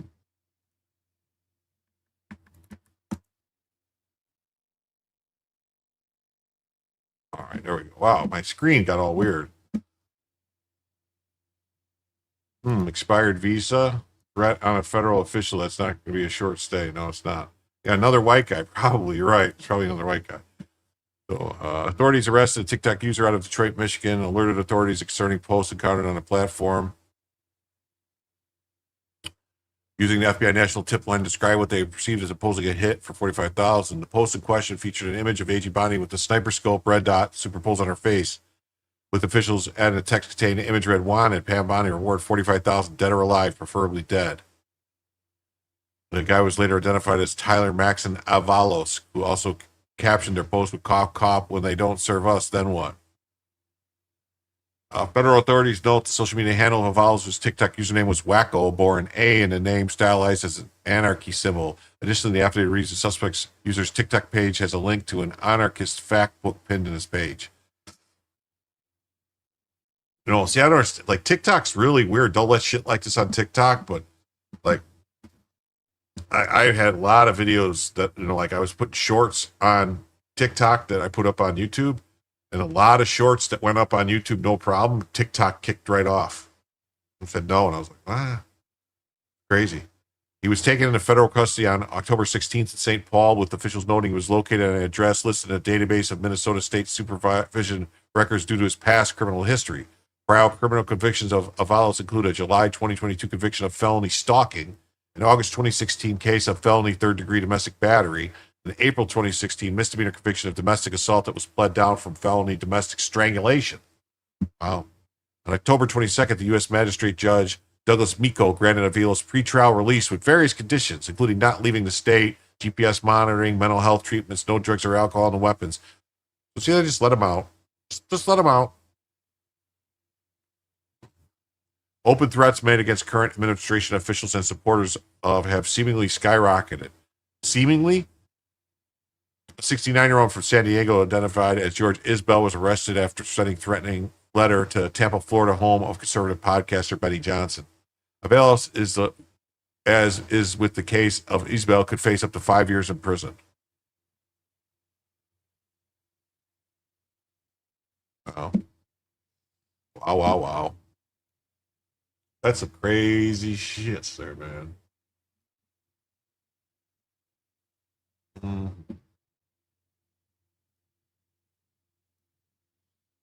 right. Okay, we got this next story here. We got Secretary of State Bessent just torched the media narrative. NBC's Kristen Welker. When will Trump meet with Democrats to end the shutdown? Bessent says, I reject the premise. What premise? What does he have to do? Democrats just need to vote to end it. The country's being held hostage to AOC polls. So let's listen. Let's listen to this. now in the second longest shutdown in U.S. history. When will President Trump meet with Democrats to try to bring this shutdown to a close and get federal workers their paychecks back again, Mr. Secretary? Well, Kristen, I'm going to have to reject the premise of your question. Why does President Trump have to meet with Democrats? Democrats just need to go into the Senate and vote to end the shutdown. But President Trump has said in the past, it's up to the president. He's the president. No, he said that in the past. He said you have to be a leader. The president has to lead. You have to get people into a room. You have to get a deal. When's he going to do that? Well, he is leading, and there's no deal to do with Chuck Schumer. Chuck Schumer is trading off his polls. What's different than when he passed the clean CR in the spring? It's his polls. You know, the whole country's being held captive to AOC's polls. Well, let's look at the numbers. It's 52-3. 52 Republicans have voted, I believe it's 11 times, to reopen the government. 3 Democrats have. And right here, right now, I would urge moderate Democratic senators to come across the aisle, reopen the government, because I'll tell you, we're starting to eat into muscle here. This is starting to affect travel. It's starting to affect the economy. And, you know, this is quixotic. I don't know what the purpose is. I'm not sure they do. That's right. Nobody knows. Nobody knows what they're doing. They don't. Nobody knows. Nobody knows the trouble I've seen. Nobody seems to care. Wow. That's pretty crazy, right? This premise like, oh no, but President Trump said you got to do this. You got to be the president. You got to lead. That's right. You know, and Besson's right, man. Besson's right. Democrats could end this shutdown today by voting to fund America First priorities instead of holding the country hostage to AOC's radical agenda. Every day they stall costs taxpayers $15 billion while they prioritize illegal immigrant benefits over citizens. Their refusal to negotiate isn't about policy. It's about sabotaging Trump's historic border security wins to appease their open border base.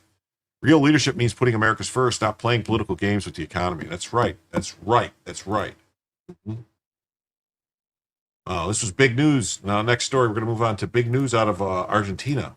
This is a big win. He had a lot on the line. President Javier Milei's party, La Libertad Avanza, swept the elections this Sunday in Argentina.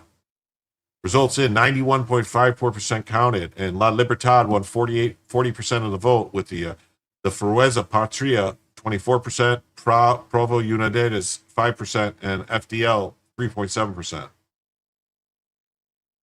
That's crazy.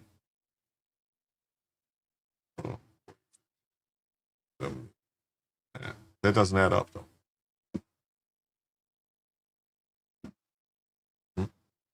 But Milei's mandate marches on, and decisive midterms win for his party.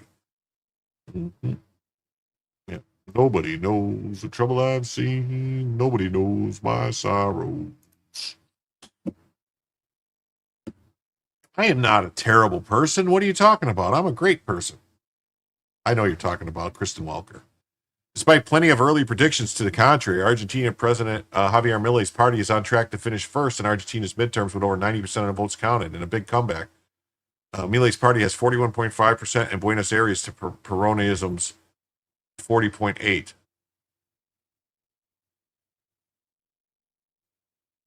According to the English Buenos Aires Times. The official results point to a decisive win for Javier Milei's La Libertad Avanza, the only force to be running in every province.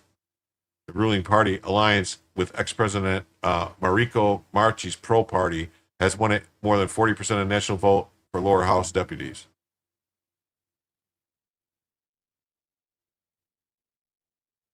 It says, wait a minute. Why is it saying 40.8? Javier Milei's Libertad has 40.8, and while Peronism was left, the opposition has 24.4.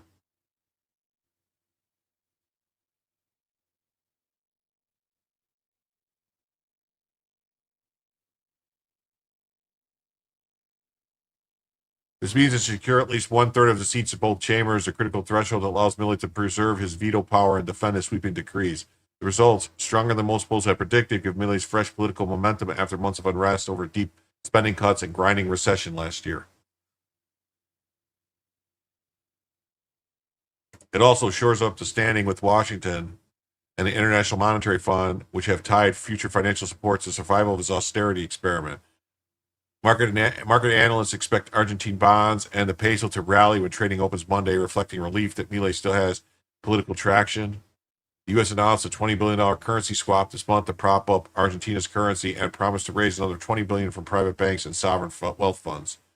And Brother Stolen said, my friend, President Javier Milei's party has swept Argentina's national legislative elections, winning 40.84% of the vote, compared to 24.9% for the Kirchnerist bloc. Viva la Libertad.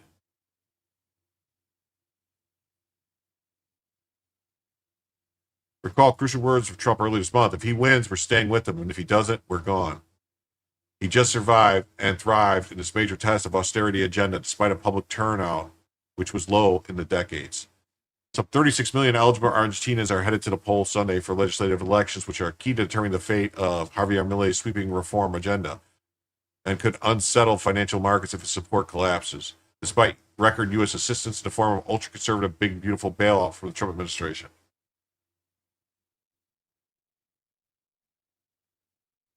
The midterm vote is being closely watched internationally as it marks the first nationwide referendum on the self-styled anarcho-capitalist austerity measures and economic deregulation. I mean, I hate to break it to people, but the U.S. is going to have to do some kind of fucking austerity real soon. Real soon. We are to that point where it's going to get real bad. At the start of the past week, Argentina's assets soared on the heels of U.S. Treasury calling South America's country a systemically important U.S. ally in Latin America. I think that the U.S. Treasury stands ready to do what's needed within its mandate to support Argentina. All options for stabilization are on the table. But the potential $40 billion bailout package for Argentina is still on the line. Besson indicated an extra $20 billion on top of the initial $20 billion will come from the private sector, which seems somewhat wishful given the scenario of private investors wanting to risk such sums in volatile Argentina. The aid could be withdrawn by Trump if his populist ally, Milei, tanks. President Trump even spelled out, if he doesn't win, we're not going to waste our time because his opponent's philosophy has no chance of making Argentina great again. Mm-hmm. Right. Anthony and Joe, I think you're both on the same page. Respect. Yeah. 40 trillion is the point. Yeah, it's a lot. A lot. On Sunday, voters are choosing half of the seats in the Chamber of Deputies and 1/3 of the Senate. It was the campaign period leading up to the vote, which saw sharp declines in the peso, prompting Milei to request emergency financial support from Washington. Should the Sunday vote go against Milei, and there are numbers of signs suggesting that this will be the case, then Trump will not be generous. President Milei's La Libertad Avanza party, which remains a newcomer in Argentine politics, currently holds just 37 seats in the Chamber of Deputies and 6 in the Senate, giving it less than 50% of the total seats in Congress. The party desperately needs to expand its representation to at least 1/3 of Congress. The goal will be to strengthen its ability to block opposition efforts to derail Milei's ambitious agenda. If Milei's party performs weak, this could serve to quickly resolve domestic controversy for Trump at home. Oh, Pesky Citizen says, I am willing to take in 2 blondes from Argentina next week.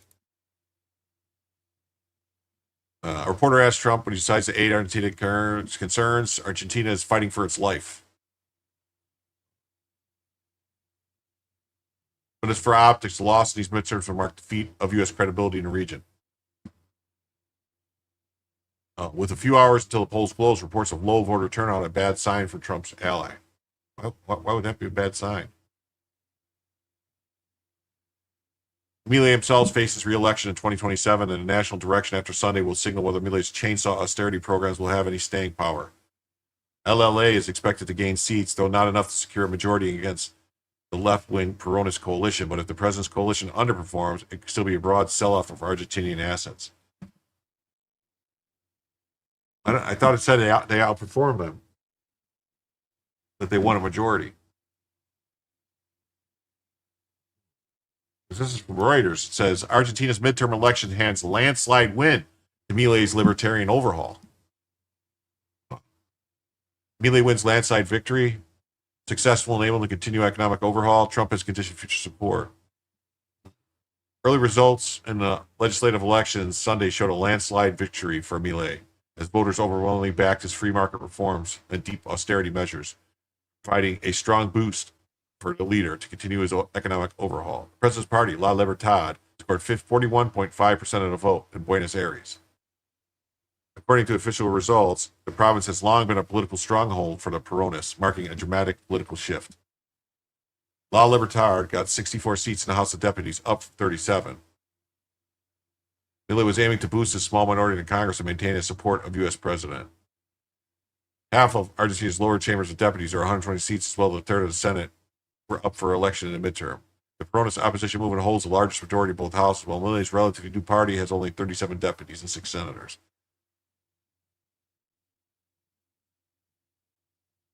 Political experts said that more than 35% of the vote will be a positive outcome for Milei's government. They got over 40, so he's really doing good. Milei said he expects a cabinet shakeup after the election that could include members of the centrist PRO party, a frequent ally of the government and Congress, led by former President Mauricio Macri. The election will be welcome news to the White House.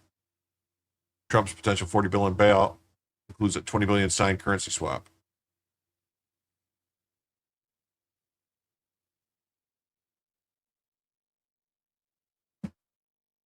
Following the results, many analysts predict the devaluation of the peso, which has been overvalued to contain inflation. Okay.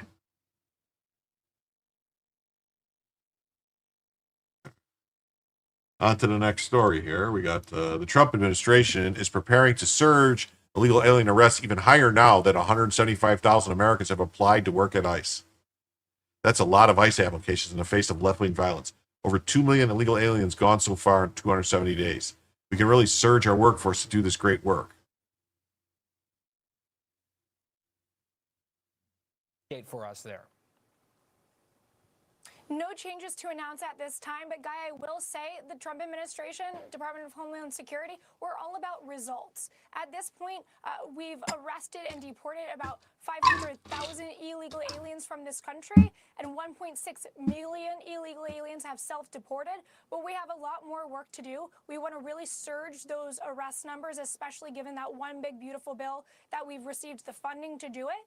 I think we're going to be making great progress. We've have 175,000 applications to ICE, so we can really surge our workforce and get more brave men and women on the ground to do this great work. But I do have to say, I think what Secretary Noem and President Trump have been able to do is really nothing short of extraordinary. Our law enforcement has faced demonizations, the injunctions from these activist judges, these sanctuary city politicians trying to prevent us time and time again. We're not giving an inch, and we will deliver on the mandate for the American people.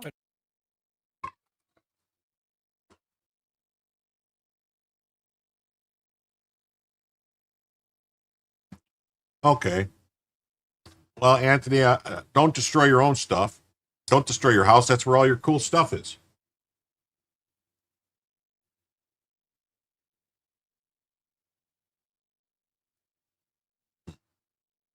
Bell is like really off to one side here. I don't know why she's doing it.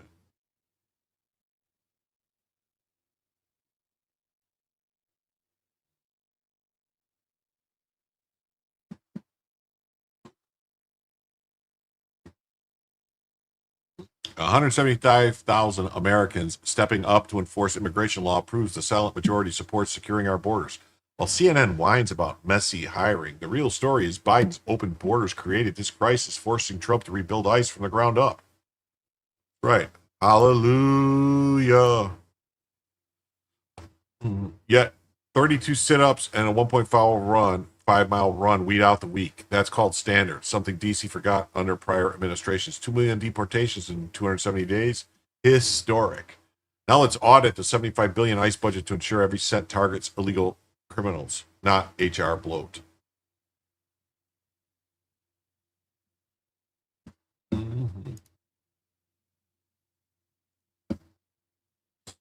St. Louis County, Missouri last week, Hermito Ariel Figueroa Palma was extradited from Fort Bend County, Texas for domestic assault, armed criminal action, endangering a child, and more. He has an immigration detainer old. Figueroa Palma was accused of going over to his ex-girlfriend's home to provide money for their child and would shortly after return to Honduras. Once there, court records state that pointed a firearm at the woman and told her to get on her knees, and a second adult in the home was able to wrestle the weapon away from Figueroa Palma, during which the gun fired several times. During the ensuing fight, he stabbed the second adult in the face with a fork.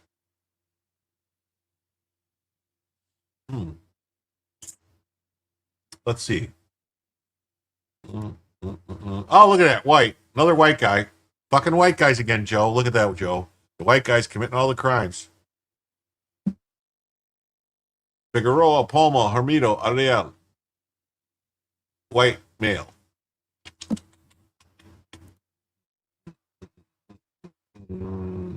Multiple gunshots, ballistic damage to the ceiling, and a bullet was found on the floor of his apartment. Provided a firearm to officers. The slide was partially to the rear, and one live cartridge misfired in the chambers.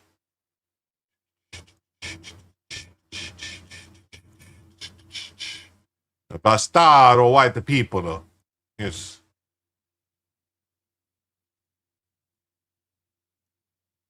We got Montgomery County, Ohio last week. Julio Perez Alvarez was arrested for aggravated burglary, rape, kidnapping, and more.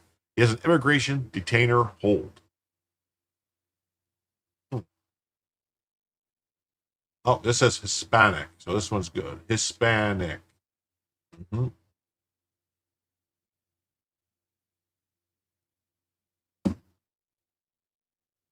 Steuben County, New York. Earlier this month, legal aliens Chen Bing Ling and Ling Quin Chen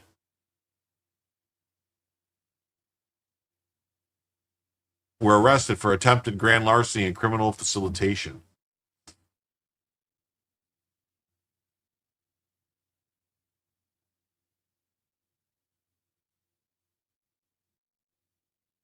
What percent of Swedish Delic in World War II was Poland? 25% Delic. I don't know what the fuck he's trying to ask me. Jim, take control of your brown-white guys. Come on, man. I know, Joe, right? There's nothing I can do about it. I can't help it. It's alleged that Mr. Lin and Miss Chen remotely took control of Tuscarora's resident's computer, then attempted to scam $28,000 from that person.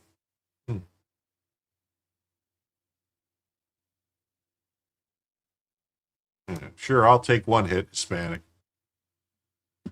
Can't win them all.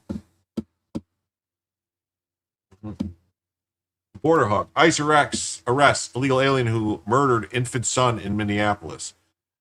Aldrin Gavedo Munoz, 44, slammed his 15-month-old baby against a wall, killing him. He later attacked a fellow inmate, kicking him over a second-story balcony at Stillwater Prison. Huh.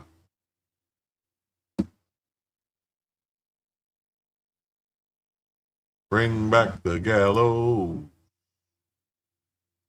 DHS agents have to bust a window on a car when a group of illegal aliens refuse to exit the vehicle at La Horeta supermarket in Addison, Illinois. At the end, she encourages people to impede the agents from leaving the parking lot. AG Pan Bondi, the agent photographed the license plate of the vehicle at the end. You know who the driver is, so now the ball's in your court to enforce the law. It's right between the eyes. Plenty of space there. Let me guess. Fight, people? Let's see. Oh, this is a long-ass video.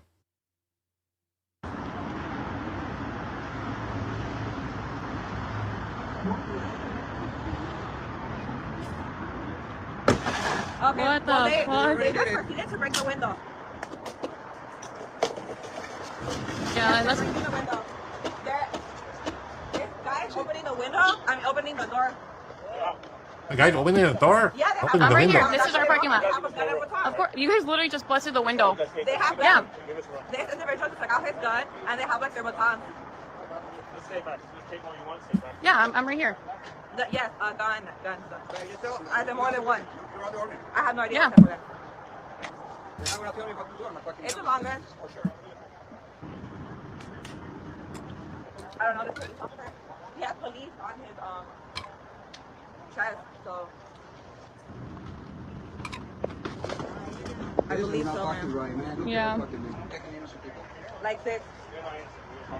They are innocent, man. This is not fucking right. And you guys are gonna pay the fucking consequences later on. Yeah, you're doing your job, doing this fucking thing. Yeah, let me talk to them. Oh my god. Oh my god. This is so sad. It's so sad that people enforce the law. Oh, it's so sad. It's very sad. Very sad that people enforce the law.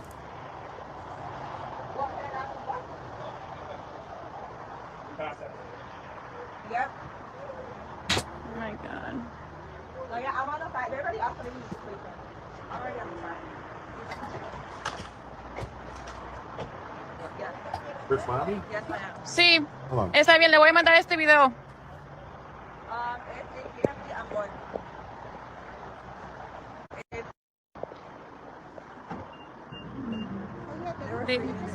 Sí, sí. Yeah, there is. Everyone into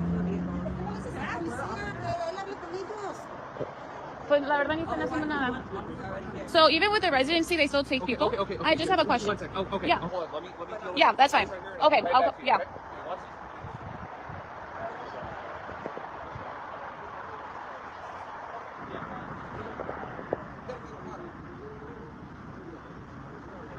This is insane.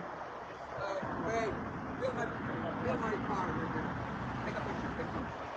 Did your car be damaged? No, I just put it there. Oh my god.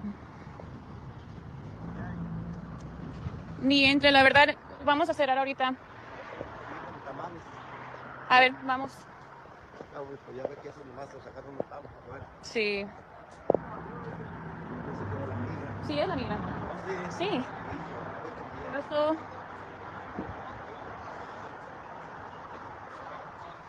Quiere tamales.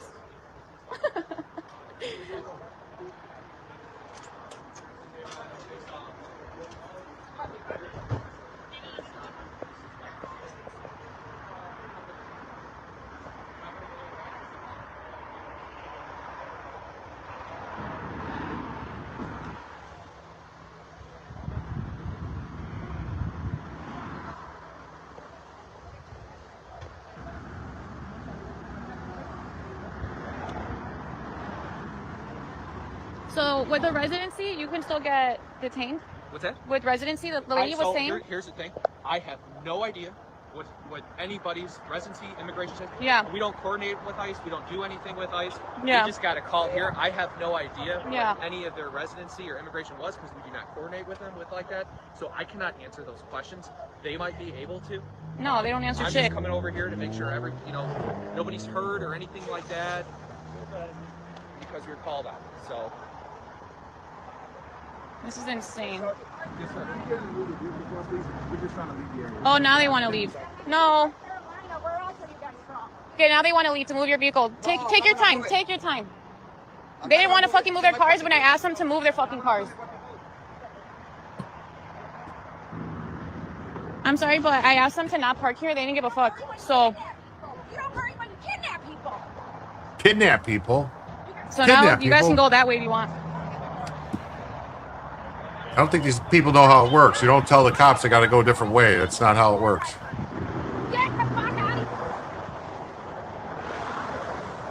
I want to honestly move this car even more so they fucking struggle. Muévelo más para que batallen un poco, ¿no? Muévelo un poquito más para que batallen.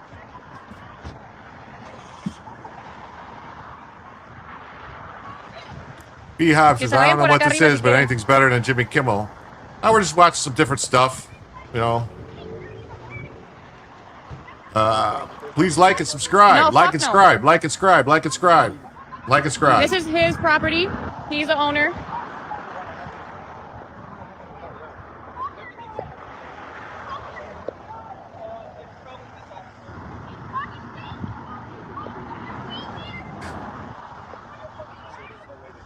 No, there's no way. I asked you guys. Good. Look at he just scraped his fucking car over there. Yeah. Yeah, go ahead. Yeah, they need to learn what obstruction means. She's saying more, struggling to get out. Yeah. They're impeding. The law says obstruction, impeding.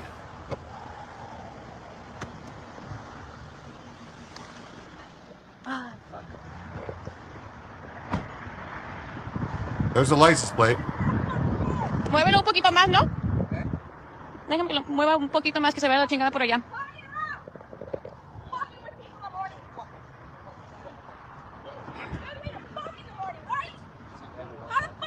We're gonna move the car a little bit so they can at least go through this way. Dude, they fucking busted her window, and she's our customer, and she's a resident. This is actually. Yeah, let her hit it. Yeah. Let her hit my truck.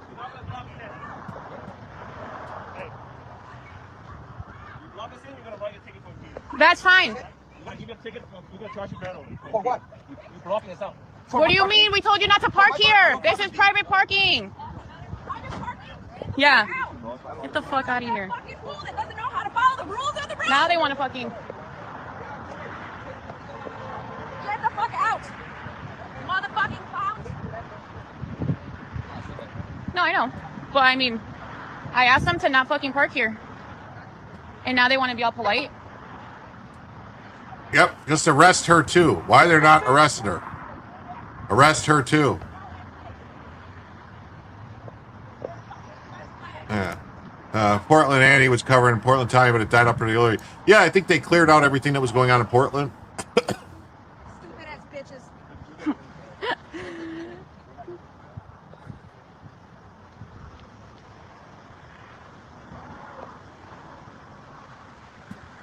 Fucking trespassing where they don't belong.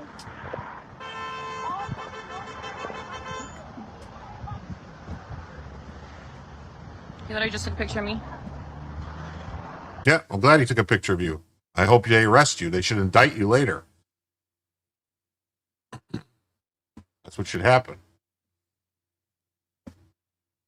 Got an anti-ice pregnant dog in Chicago that tries to run over ICE agents as they were arresting illegals on Monday. Leslie Govera had a man and her child, in addition to her unborn child, in the car with her. You can hear the man say, "Babe, stop, stop, stop."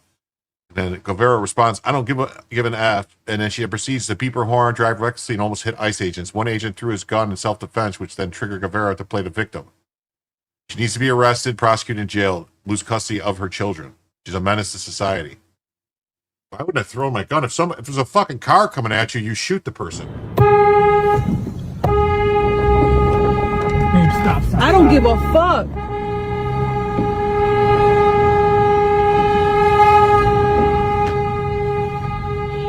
Get the fuck out of here. You're gonna shoot a pregnant beating. woman? Yeah, you're gonna shoot a pregnant woman? Yeah? Stop. No, please. he just fucking put a gun on me. Yeah, she deserved to be shot, actually. Just call the cops. She's the one who attacked ICE, so yeah, call the cops, please. And she might want to look up supremacy clause. Either way, she used her car as a weapon against a federal officer performing her duties. She obstructed them in addition to intentionally endangering their lives. She'd be arrested immediately. Call the cops. Call the cops. This piece of shit of a man just pointed a gun at a fucking pregnant woman. Right there. Right there. I was going through this side. What are you talking about? My son is in the car too. He just pointed a gun at me. You seen it? And me and my girlfriend. And I saved her. He aimed the gun at us. We're driving by each other to get out of the fucking way and flashed the gun at us and aimed it right directly in our car with our son in here. Chicago. Right now.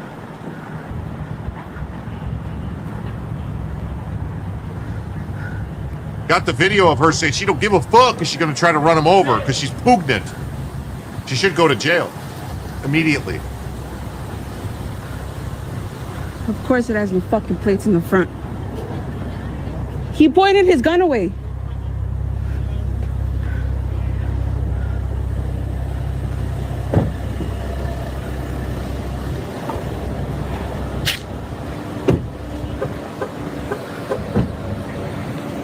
Me puso una pinche pistola y estoy embarazada. I'm gonna complain, you fucking piece of shit.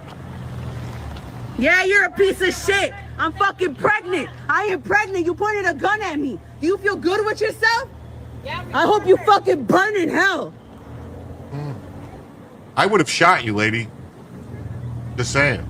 You come at me with a car like that to run me over, I'm going to shoot you if I'm the police. I don't care. I don't care. He could record all he wants. They can't do shit. They said they have federal damn right to do this shit. They're not gonna do shit about it. I'm shaking, dude. Okay. No, I'm not okay. They just pointed a fucking gun at me and I'm fucking pregnant. You good, bud? Yeah, I'm good. You good? Yeah, you good? Yeah, okay. Right, it's not his fault that you're stupid and pregnant. Yeah, translation, he pointed a gun at me and I'm pregnant. So she thinks if you're pregnant, you get to just run people over with your car. If you're pregnant, you get to assault the cops and do all this stuff. Yeah, pregnant does not excuse illegal activity. No, it does not. No, it does not. It does not.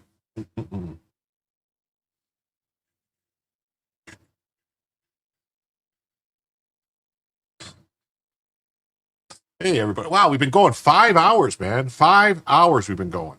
5 hours we've been going.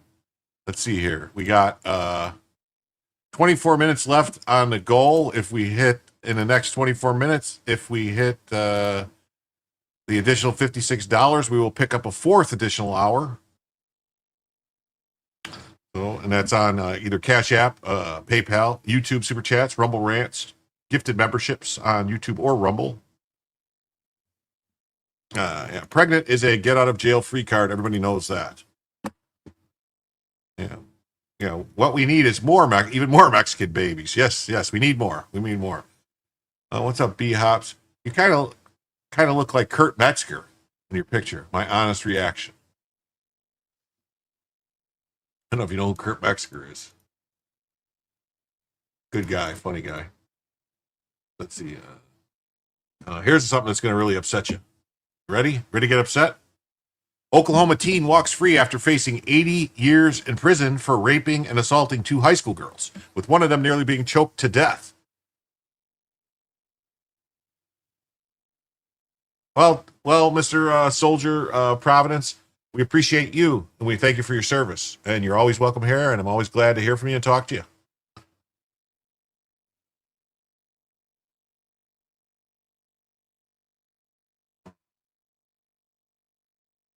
B-Hub says, I'm pro-life, but I have a little leg spreading control, Lucinda.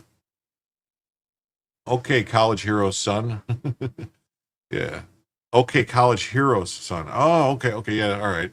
Oklahoma State Rep Justin Humphreys calling for an investigation after Jesse Mack Butler received a slap on the wrist for the brutal assaults. Butler initially pleaded not guilty to the charges, but struck a deal with the DA, changing his status from adult to youth offender. Butler was charged with 2 counts of attempted rape, 3 counts of rape by instrumentation, 1 count of sexual battery, 1 count of forcible oral sodomy, 2 counts of domestic assault and battery by strangulation, and 1 count of domestic assault and battery. One of the girls was so badly assaulted that she needed surgery on her neck. What? Oh, football coach's son. Oh.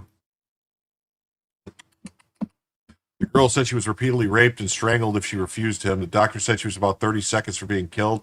Despite all this, Butler will avoid any prison time thanks to the youthful offender status. Infuriating. Yep, that's right. Bring out Chippy. Bring out old Chippy Chipperston.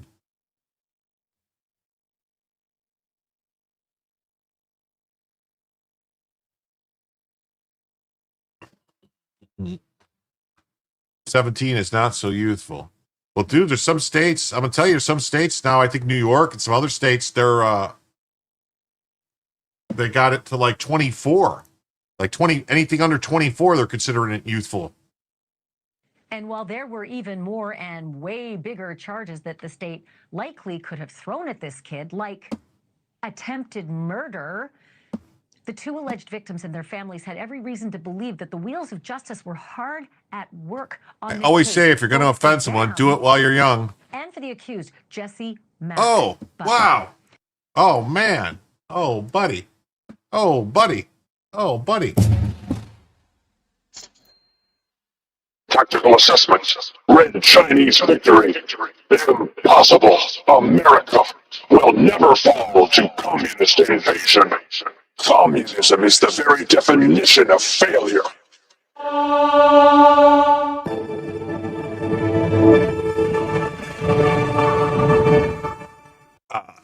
Anthony F., Soldier of Providence, gifted 10 YouTube memberships. That is fantastic. So for whatever reason that time, Anthony, it worked out perfect. Thank you very much. Let's see who got those gifted memberships.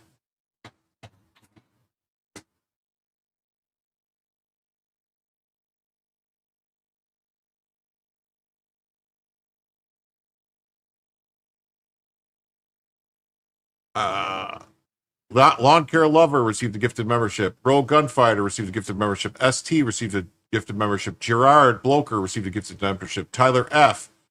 Tay Forever. Wrestler Town received a gifted membership. Intelligent Design. Hey, Liam received a gifted membership. And Reformed Convict received a gifted membership. Buxom Browncoat received a gifted membership. Aurora received a gifted membership. Wow. You see little feet? Uh-oh. He's back. He came back. The little man keeping me down, not allowing me to receive my memberships. Yeah, he is. Thank you, man. And with that, though, that means that we have another hour, man, because that's 56. So that means we're going to change this to $71 from a fifth extra hour.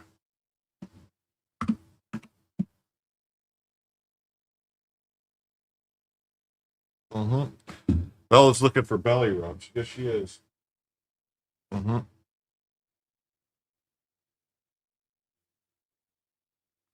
I don't think Joe can get them.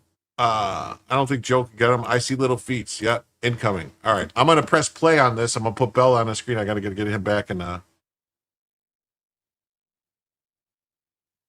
Gifted memberships are subtracted from the stole, Jim. Those are the rules. No, I know. I got it. Why, did somebody give memberships on Rumble? No one gave memberships on Rumble. All right, let me do this. Let me play this.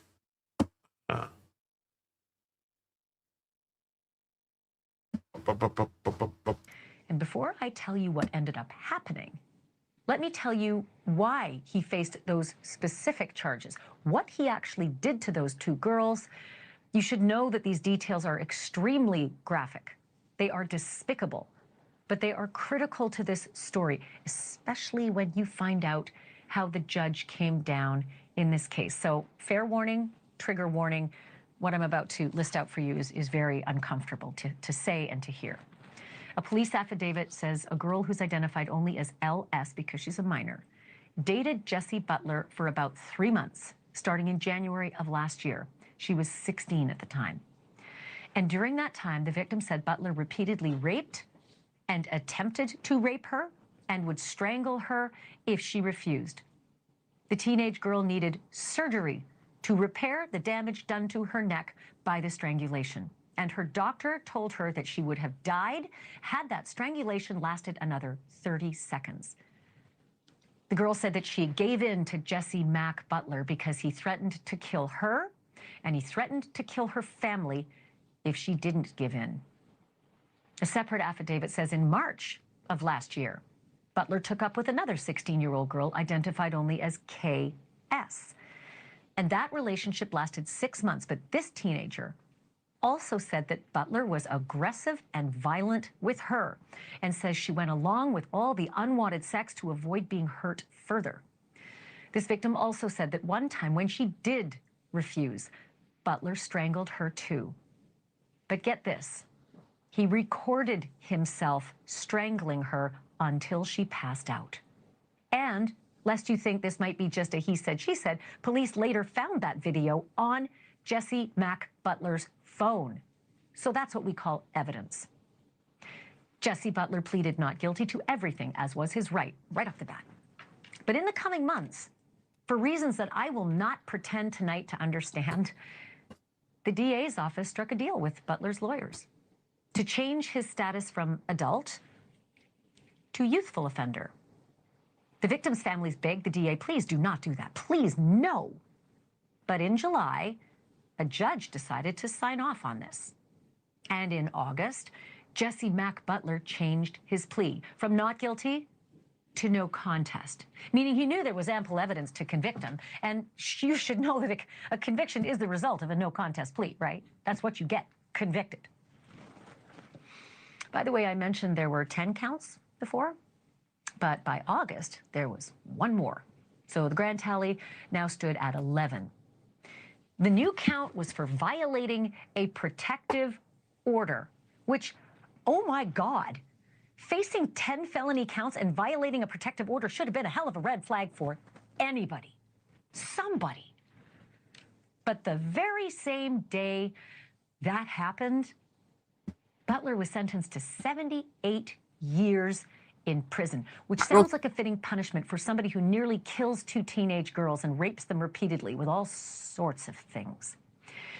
But as a youthful offender, Jesse Mack Butler was also entitled to special treatment, like a rehabilitation plan, which was drawn up by the Oklahoma Office of Juvenile Affairs. And that plan was presented to the court last week.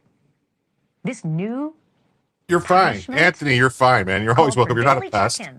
I enjoy talking to you. I enjoy having conversations with you. I don't want to put your chats up because I don't you asked me not to, so I don't want to do that, but you're not pest at all, buddy.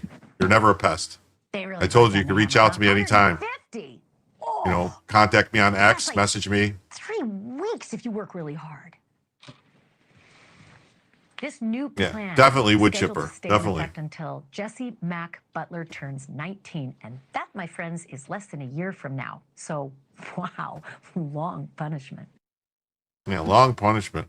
They went from 78 years in prison to 150 hours community service, and he's only on the stuff until he turns 19. Wow, that's insane. That's insane.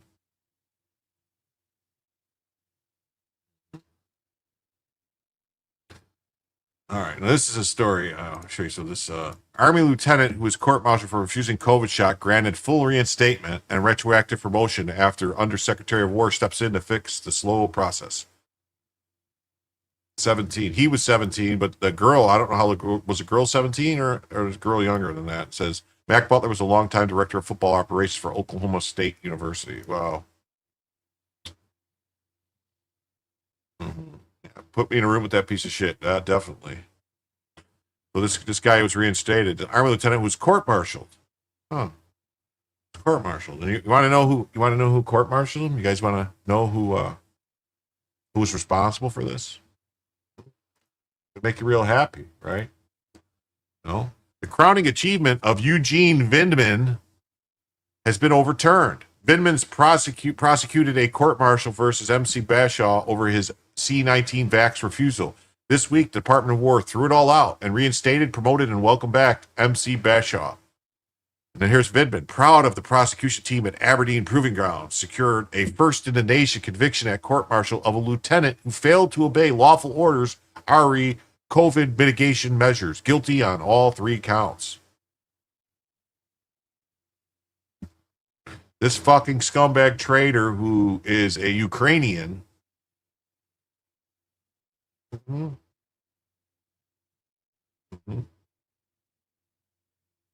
did this to this Army lieutenant. Him, Vindman, the guys who conspired to try and committed treason against Trump to try to have him impeached over a fake fucking phone call the first time. Yeah, these fucking scumbags. The guy who was, that Ukraine wanted to be their Secretary of Defense. Yeah, this fucking guy. Yeah. Virginia Congressman Eugene Vindman's finances are all under DOJ review. Recall, Vindman and his brother Alex, impeachment traitor, tried to lobby the War Department to fund a $12 million military contract. Yeah, Ukraine needs this, fills a huge void in present logistics. They want to know this stuff. Alex Vindman, CEO of Trident LLC, and Yurgavani Vindman, president of Trident, LLC. Steve Anderson. So these are the people. Trident. Look at this. Is that Trident? Look at. They're fucking not Americans. These are Ukrainians. They should have been sent to Ukraine. Yeah, dear Eugene, as United States Attorney for District of Columbia, I've received requests for information for clarifications. I take these requests seriously and act on them. Ed Martin sent him a letter in February saying, "Dude, we're looking at all your shits. Yeah, we're looking at all your shits, buddy." I hope they. How is Vindman not in Leavenworth? I don't know. Both of them, honestly, both of them. should be recalled to active duty and court-martialed and sent to fucking Leavenworth. Yeah. Army lieutenant who was court-martialed for refusing the COVID-19 shot granted full reinstatement and retroactive promotion after Undersecretary of War steps in to fix the slow process. First Lieutenant Mark Bashaw, an entomologist with the Army Public Health Center at Aberdeen Proving Ground. So this guy is an entomologist. This guy is actually a fucking doctor. And he's like, yeah, that shit's not, no, I'm not taking that shit. The U.S. Army has officially granted full reinstatement to former First Lieutenant Mark Bashaw, retroactively promoted to captain after Undersecretary of War Anthony J. Tata. So remember General Tata? General Tata? Mm-hmm. He's now the Undersecretary of War. Tony Tata, whatever his name is. Personally intervened. I believe is it Tata Marine or was he an Army guy? Can't remember. Yeah, he knew. Couldn't have that. That's right. He knew. And he's like, I ain't taking that shit. Yeah, all officers are subject to recall until 62 years of age. Trump is fucking up. I hope they recall a bunch of them, actually. The fact that they haven't recalled Milley yet to court-martial his fucking ass. Or did Milley get pardoned? I think Milley got a pardon.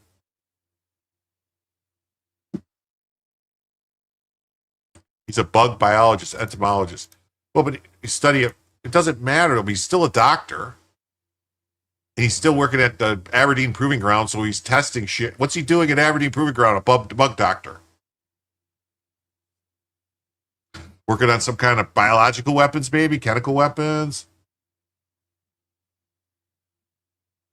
It says, Hakuna Manotatas in the Marines, please. On Monday, Bashaw emailed about several last-mile issues in the COVID reinstatement process. We immediately convened Army leadership to address them. At this stage, any delays are unacceptable. He later added the Army and Department of War were engaging direct with Kevin Buren and Mark Bashaw to resolve any outstanding concerns, only that not all corrective efforts are visible to the public, but they are happening steadily behind the scene. Yeah, Tony Tata, he used to be a general. I think it was General. Says Google says Mark Milley was issued a preemptive pardon by President Biden on January 20th, 2025.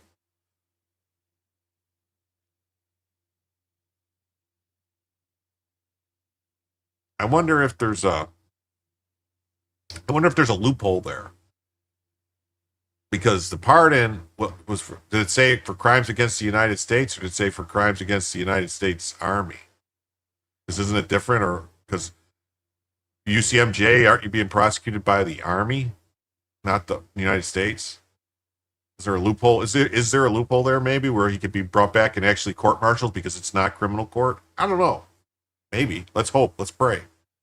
Yeah. So Tata says, at this stage, delays are unacceptable. We're committed to reinstating our impacted warriors. To help the last mile concerns, efforts to solve the problems aren't always public. That's right. Retired U.S. Army Warrant Officer 2 and Intelligence Officer Sam Shoemate responded to Under Secretary Tata's announcement stating, I spoke to Bashaw. You sure lit a fire under their asses to get them taken care of. The problem is that it shouldn't take the Undersecretary of Department of War to get that done. Bashaw announced Thursday that the long battle has finally paid off. Thank you, sir. Full reinstatement granted. Retroactively promoted to captain with a date rank of 13 December 2021 and no break in service. It's a fucking tribunal since 2020. Yeah, it should be. It says, We Are the Show has rated this stream. Well, thank you, We Are the Show. Thank you, We Are the Show, for rating the stream. Everybody, if you're on Rumble, if you want to go over there, make sure you subscribe to We Are the Show. Oh, Rachel Boone says, Dean! I don't have an account, but I doubt it's that hard. Don't have an account for what? What are you talking about? What did I miss? Oh, Substack's a good option. Oh, yeah. Substack's a good option for, yeah, it is. Raid. Dirk Gently, what's up, man? Green Siren Raid. Green Silent Raid. What's up, Eric E. Rocky Man. Orders are being issued to me to report for active duty on the 1st of November 2025 following an unlawful discharge, court-martial ban from my place of duty for 413 days, threats of Leavenworth imprisonment, and numerous other reprisals for refusing to be experimented on with weaponized COVID-19 products and for submitting protected communications through my chain of command. Glory to God. Yeah. Pandemic reprimando. COVID-19 reprimanded ranks. COVID convict. The reinstatement follows months of complaints from service members who were promised relief after President Trump's Executive Order 14184 signed earlier this year, which directed the Pentagon to reinstate all troops discharged solely for declining the experimental COVID-19 shots under the Biden regime. The policy was implemented by Defense Secretary Pete Hegseth, the Secretary of War Pete Hegseth. Let's not forget that. There's always a loophole. Yeah! What's up? There's always a loophole. Check out We Are the Show on Rumble. That's right. Check them out.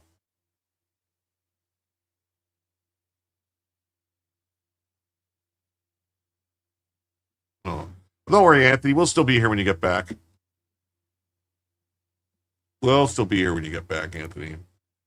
We got another hour and 5 minutes to go at least. Mm-hmm. The Gateway Pundit has been following Bashaw's story since 2023. A devout Christian and former Army public health officer, Bashaw was one of the earliest whistleblowers to warn military leadership in Congress that the COVID shots, masks, and testing mandates violated the law governing emergency use authorization products.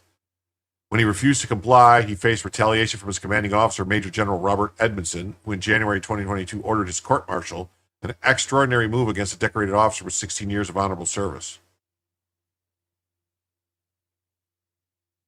Major General Robert Edmondson convened a special court-martial against Bashaw for refusing COVID testing and masking. April 29, 2022, Judge Robert Cohen found Bashaw guilty and imposed no punishment, commending his 16 years of honorable service and urges that charges be dropped.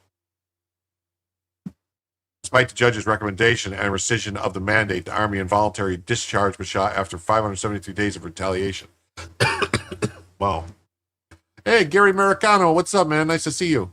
That's right, Anthony. We will save your seat. Mm-hmm. 2023-24, Bashaw filed formal complaints against Edmondson, alleged violation of Article 132 and 92 of the Uniform Code of Military Justice. That's the UCMJ, for those unfamiliar. Retaliation and failure to obey lawful orders. In interviews with the pundit, Bashaw described that during 573 days of retaliation for fulfilling his sworn duty to report health and safety risks to his chain of command. My duty as a military medical officer was to communicate issues properly through the chain of command, which I did. After that, they retaliated against me for a total of 573 days before unlawfully discharging me. Bashaw later filed a UCMJ complaint against Major General Edmondson, accusing him of violating Article 132, which prohibits retaliation against service members for protected whistleblower communications, and Article 92 for failure to obey lawful orders or regulations. Commanders who normally violated the UCMJ by retaliating against service members who submitted protected communications must be held responsible for their actions. We're at a time when the trust in our institutional leaders is at an all-time low. General Charles Hamilton has a duty to take proper action upon his criminal complaint with the evidence therein.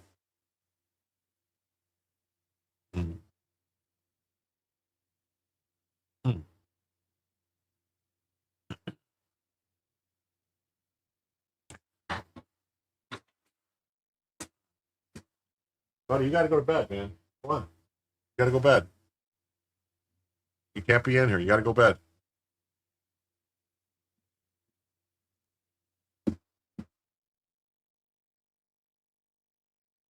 On October 17th, ICE arrested Carlos Ramirez, a criminal legal alien from El Salvador in Arlington, Virginia.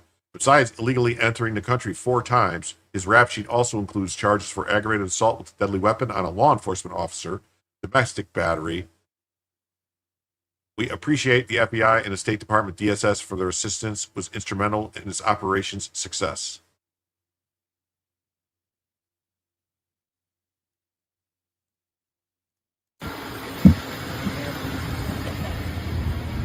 Put your hands on the floor.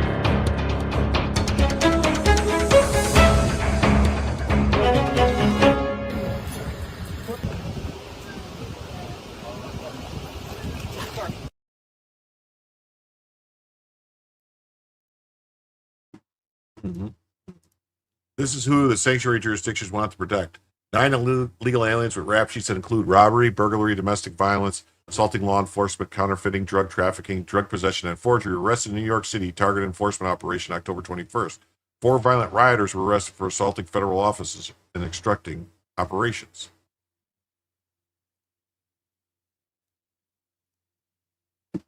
Yeah, you feel good, right? Especially as a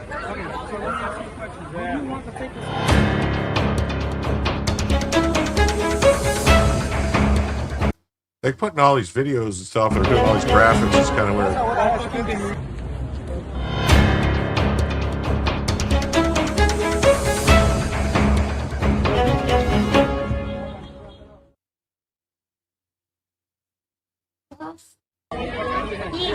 Yeah, you feel good, right? Especially as a All right, let me do something here.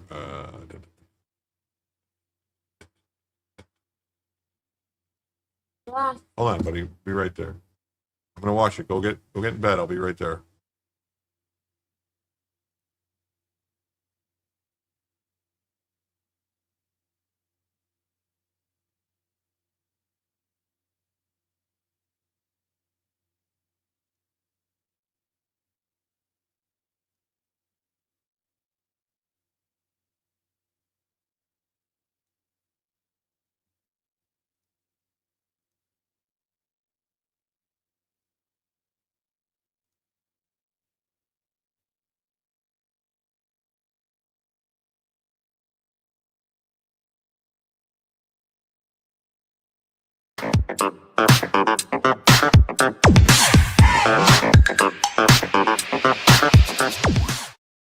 So, a Biden judge gave Justice Kavanaugh's would-be assassin less time than J6ers received for trespassing. This is nuts, right? Maryland U.S. District Judge Deborah Boardman, and you might think it's Deborah, but she pronounces it Deborah. A Biden appointee is a national disgrace. She only sentenced 8 years instead of 30. Someone who attempted to murder Justice Kavanaugh and his family in their home. Make no mistake, today's Democrats want conservatives killed. Deborah Boardman, just another Democrat activist posing as a judge. Being of Palestinian descent on her mother's side, Judge Boardman was fascinated with issues related to the Middle East. Also, to use her talents to solve real-world problems and fight for social justice. That's who she is. And just remember this, Democrat judges gave a shorter sentence to a man who attempted to murder a Supreme Court justice than a woman who disputed the 2020 election. That's right, the woman who said, hey, there's a problem with the 2020 election, Tina Peters, she took some, you have to correct this, looking rather large and in charge. That's better. Peters, who said that there was a problem with the election and took a copy of the stuff just so they could keep track of everything and there wouldn't be any mistakes and they didn't lose any information. She got 9 years. Sorry. So Pam Bondi says the attempted assassination of Supreme Court Justice Brett Kavanaugh was a disgusting attack against our entire judicial system by a profoundly disturbed individual. The Justice Department will be appealing the woefully insufficient sentence imposed by the district court, which does not reflect the horrific facts of this case. You were curious how they came to that. Yeah. So if you do the math, that's what they're.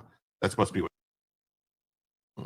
Todd Blanche says this sentence was substantively unreasonable. An assassination plot against Supreme Court justice strikes at the heart of our republic, as Pam Bondi stated. We will appeal to correct this miscarriage of justice and defend the rule of law. This person says she's just another Democrat activist. Oh, we saw this poisoning as a judge. We saw this. The Boardman also cited President Trump's executive order from January 20th, which states that transgender inmates must be incarcerated in prisons that correspond with the gender they were assigned with at birth. Because this person just decided, Roski's disclosed in September, attorneys disclosed in September that he is transgender. I'm not gonna say she because it's not a she. Sorry, it's not. You don't get to pull that shit sentence to go to jail and then go, oh, I'm a woman now, so send me to a woman's prison. Here's the story. Justin would-be assassin sentenced to only 8 years in prison amid claims of transgender struggles. So that's what they listed as the social justice and the transgender struggles. Roski, who nowadays is Sophie and uses female pronouns, was sentenced to 97 months, roughly 8 years, in federal prison on Friday for attempted murder of Supreme Court Justice Brett Kavanaugh. It's a 30 years what it's supposed to be. 30-year sentence is what it's supposed to be. The sentence handed down by U.S. District Judge Deborah Boardman, a Biden appointee, comes despite prosecutors pushing for at least 30 years. Roski, then 26, traveled from California to Maryland armed with a Glock pistol, a tactical knife, zip ties, and other intending to assassinate Brett Kavanaugh in retaliation for the Supreme Court's decision to overturn Roe v. Wade. Roski was arrested outside the justice's home after calling 911 on himself, expressing suicidal thoughts. He pleaded guilty in April to attempted murder charges.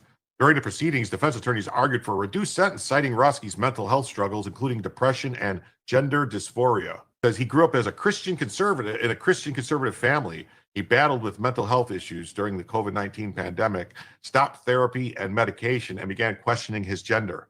Letters to the judge from family members highlighted how Roski's closeted transgender identity contributed to the breakdown and expressed concern about him being able to transition to a woman while in double prison. Double Jim. So yeah, we're gonna have to pay for this prison? Seriously? I don't fucking think so. I mean, yeah, I don't think so. Roski letter apologizing for his assassination plot. I am very sorry for contributing to a trend of political violence. Okay. All right. At this Democrat imported Colombian theft group arrested in Florida operation. That was clone shenanigans. Yes, it was. COVID affects your sexuality. It's possible. It's possible. Jim Squared. Yes. Yes. Is that the guy who wore the diaper so he could drive straight there? Yeah, I think so, maybe. No, I think that guy took a plane. Yeah. YouTube is asshole. Yes, YouTube is asshole. That's inaccurate. This was after the leak and before the decision, so it's an attempt to influence the decision. That's right. This was before the decision was actually officially released. Whatever. Yeah. And someone was saying something about my editing. Yeah, well, see what it has. The skips and stuff in the editing was I tried to take out any of the stuff that wasn't about the story. So like when I talk to chat like this, I'll cut these up and I'll make videos. Sometimes if I have time, I cut these up, make videos out of them.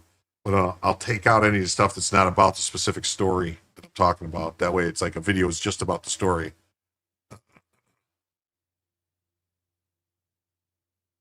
We get adorable coons with Dean and Bella with Jim. I love all the animals. That's great.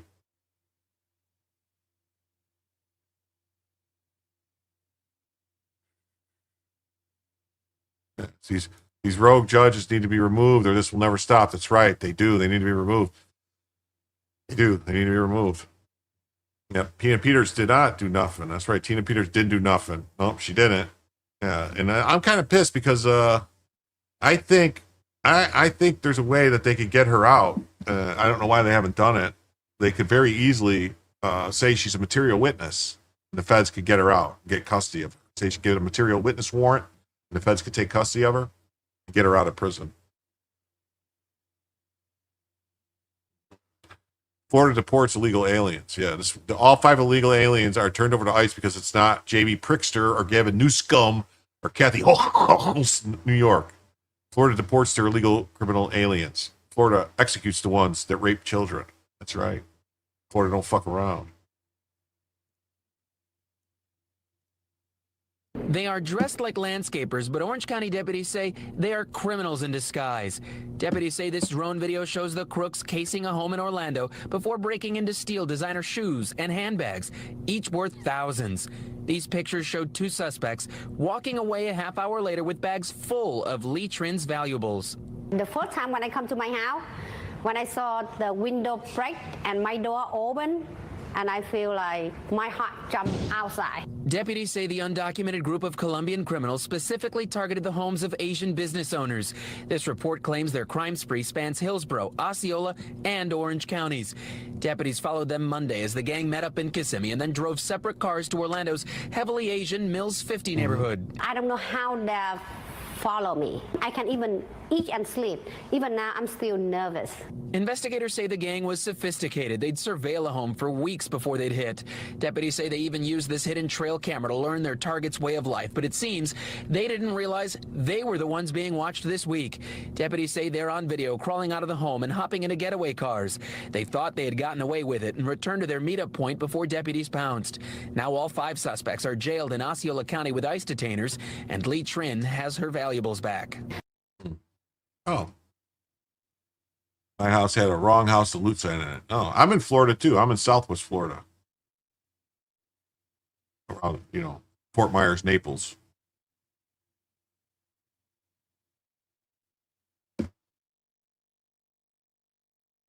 Very interesting. Very, very interesting.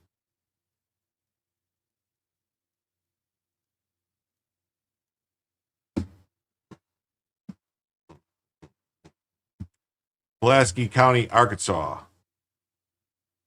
Tuesday, Jose Aguilar was arrested for aggravated residential burglary, criminal use of prohibited weapon, false imprisonment, and arson. He has an immigration detainer hold. Hey, all white. They're all white. That's right. These idiots are in the wrong state doing that crap. That's right.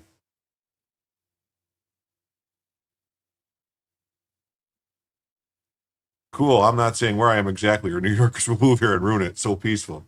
Yeah, I know. They're everywhere, aren't they? Isn't that where you prefer you handle robbers yourself? Yeah, we have a lot of swamps here and a lot of alligators in them swamps. And, well, let's say things tend to take care of themselves. And good old, Sheriff Grady Judd, which isn't my sheriff. They prefer that the homeowners take care of it themselves. Let's see. So we got this guy.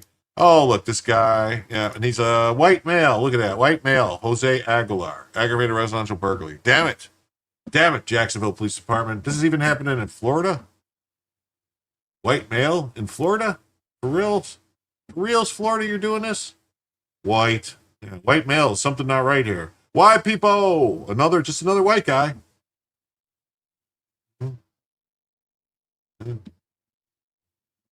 Gotta run through the jungle. That was who I was thinking. Yeah, Grady Judd. Grady Judd don't play.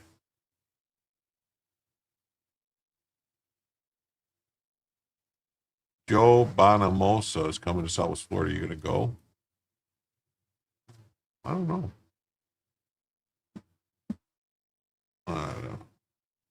He looks kind of orange. Yeah, he does. The damn white MAGA extremists are committing all the burglaries and rapes.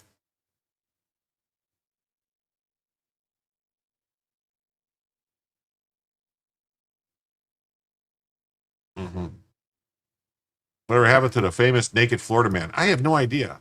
Yeah, Grady Judd is the best. Grady's in my county of Polk. Yeah, Polk County. Grady's in Polk County. Yeah, he don't play.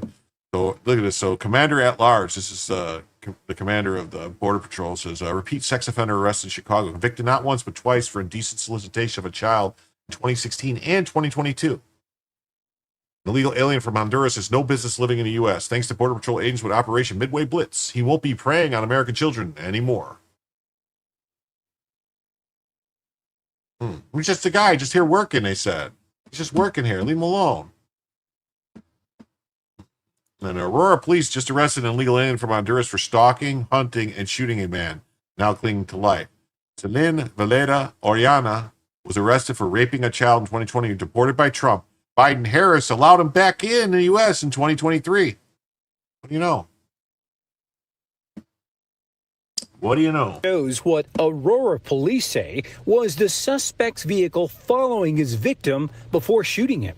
Investigators said the sometimes controversial flock cameras and license plate readers, LPRs, helped APD charge a suspect in what is described as a violent and targeted shooting. Without this technology, without the use of our LPRs and our cameras, we would have not have been able to get a quick resolution to this case. APD said it has arrested Celine Villeda Oriana in connection with the shooting that took place on I-225 Hey, I actually pronounced his name right. East 6th Avenue just after 1 o'clock Saturday morning. Through backtracking this incident on our camera systems. Okay, Rachel, and LPR, you're awesome. Not Thanks. only did we locate the victim, but we located somebody following our victim. Stared him down, but I Said didn't the man think from technically would have been a bad Honduras guy. Wow. shot the victim 3 times during a car-to-car shooting. Investigators said when they arrested the 38-year-old, they discovered he was in the country illegally and was carrying a weapon linked to the shooting. APD says they turned Oriana over to ICE,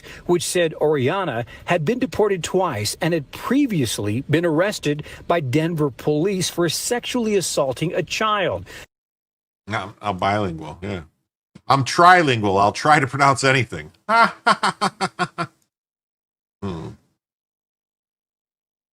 look at this. Look at this. There's fucking agents in there. Federal agents recovered $88,000 in cash from the home of brothers Anwar and Assad Ado. They are accused of defrauding more than $1.2 million in Medicaid payments through the fraudulent Minnesota HSS businesses. They were literally stuffing your tax dollars under a mattress. Oh.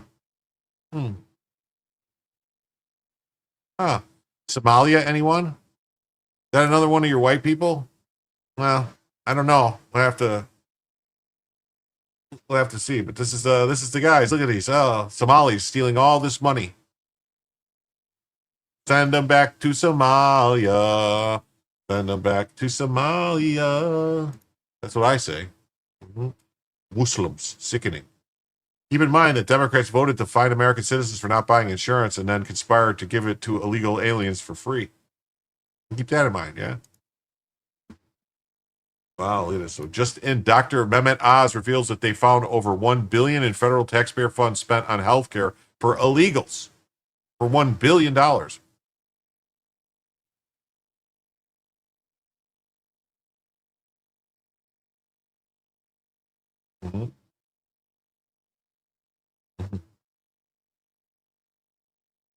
Mm-hmm. Somaliata. Mm-hmm. What would have made us safer? Is that a joke? How about we start protecting our borders like 4 years ago or so? Or how about always? That's right, free helicopter rides.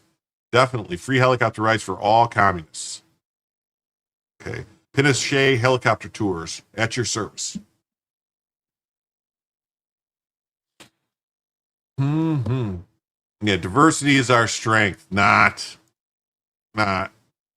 Is it really diverse? If you're let's say, put it this way, if you were trying to build a building, okay, and you had 50 carpenters that all spoke different languages, how do you think that would go?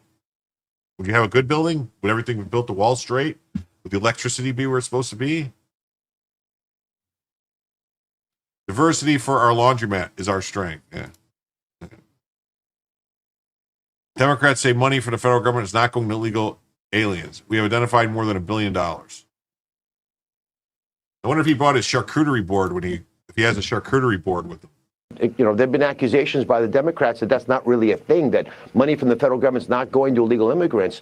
Maria, just in the last few months, in the few states that we've examined, less than half a dozen, we've identified more than $1 billion with a B, more than $1 billion of money, federal tax dollars that have gone to illegal immigrants. We're actually clawing that money back from those states now. But the fact that that could still happen is very frustrating to all of us. And why would you want to repeal that after all the work that was put into ensuring that these programs that work so well for vulnerable populations would remain intact financially? You know, there have been accusations by the Democrats. That's right. Mm-hmm.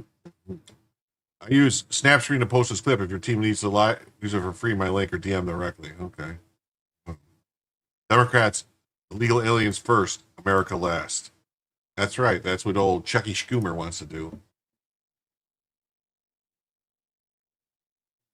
This says, under POTUS, Trump and Secretary Noem, over 2 million illegal aliens have left the United States. You hate working on construction sites where they hire no English crews. You got to pay me like $180,000 a year to translate to those dirty fucks. Yeah.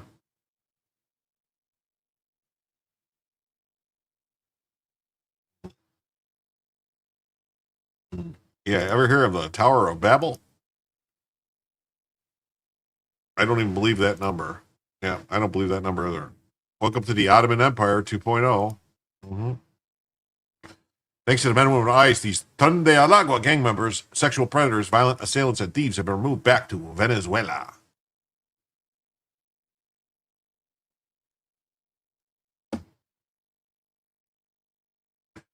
DHS deports Tren de Aragua gang members, sexual predators, and violent criminals from the United States to Venezuela.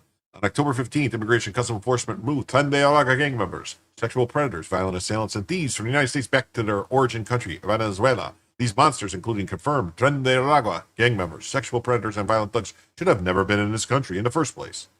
Thanks to the brave men and women of ICE law enforcement, these public safety threats are out of our country and no longer pose a threat to Americans. President Trump and Secretary Noem will not allow criminal illegal aliens to victimize Americans. Under their leadership, more than 2 million illegal aliens have left the United States. Worst of the worst on the removal flight include this clown, Jefferson Blanco Haddad, criminal illegal alien from Venezuela, and Tren de Aragua gang member with 6 criminal arrests for larceny and drug possession. Angelo, Dennis, Jesus, Enaga, Jaspe, criminal illegal alien from Venezuela, and Pandelago gang member convicted of weapon offense. Bella is stretching. Yes. Venezuela will take them. Venezuela started taking them. Venezuela started taking them because, yeah, I don't know, because we were sending them to El Salvador. And so they're like, oh, no, we don't want them to go to El Salvador. Then we got this guy. Diego Alejandro Malvarez Artroda, criminal illegal alien from Venezuela and convicted of sexual assault. Jose Gregorio Rios, criminal illegal alien from Venezuela, convicted of 2 counts of felony assault. You're still reporting them all to ICE. Yeah, someone needs to man them drug boats. Yeah, that's why they're taking Venezuela's taking these guys back, because they need people to drive the drug boats. They just keep losing boat captains. Yeah, you only need 3 names. Nobody gives a shit about your family history, Paco. Put me in, coach. I'm ready to go. That's what Anthony, soldier of Providence, says.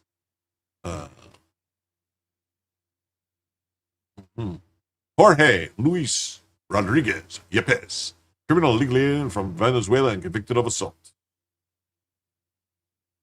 Carlos Alberto Valbuena Chirinos, criminal illegal alien from Venezuela whose criminal history includes charges for burglary. Nadiuska Sade Rodriguez Ochoa, a criminal illegal alien from Venezuela whose criminal history includes a pending charge for aggravated assault with a weapon and convicted for shoplifting. Isn't this a little like giving Germany back all the POWs during World War II? Yeah, it is. A little bit.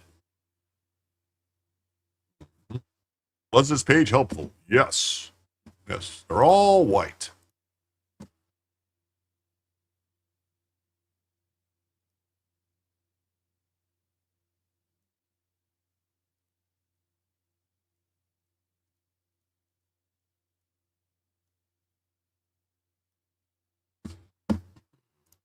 Says, exclusive. The suspect in today's Austin Central Library shooting is Harold Newton Keene, a repeat offender long protected by Travis County's revolving door justice system. Just after noon, Keene opened fire inside the downtown library, injuring 1 man and sending terrified patrons running for cover.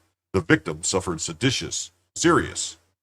It's late. My eyes are playing tricks on me. Serious but non-life-threatening injuries. Keene fled the scene and was captured about an hour later in South Austin.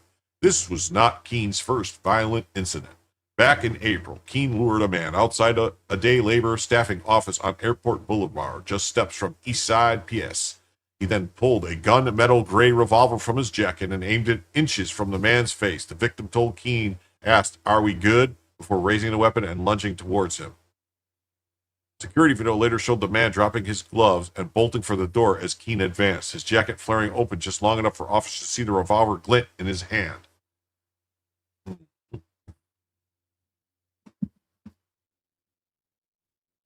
But even that wasn't Keene's first turning a trivial dispute into violence. First time turning.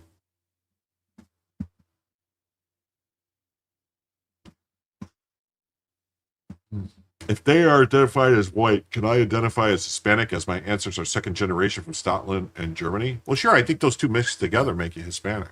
Definitely. Just earlier, inside Travis County Jail, Keene snapped over a chess game, punching another inmate in the face and knocking him to the floor inside as surveillance cameras captured it all. The victim's nose poured blood. He was rushed first to the jail clinic and then to the hospital with a confirmed fracture. All of it happened inside a secure county facility. Yet prosecutors later dismissed the assault, citing that Keene was receiving treatment through felony probation, a decision that let him walk free. Today, he shot someone in a public library filled with families.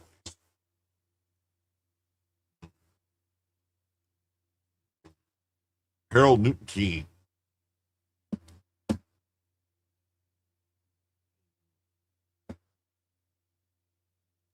A 55-year-old man who allegedly opened fire in the library today was a known transient, whose last registered address was a 6-bedroom home off West Breaker Lane in North Austin.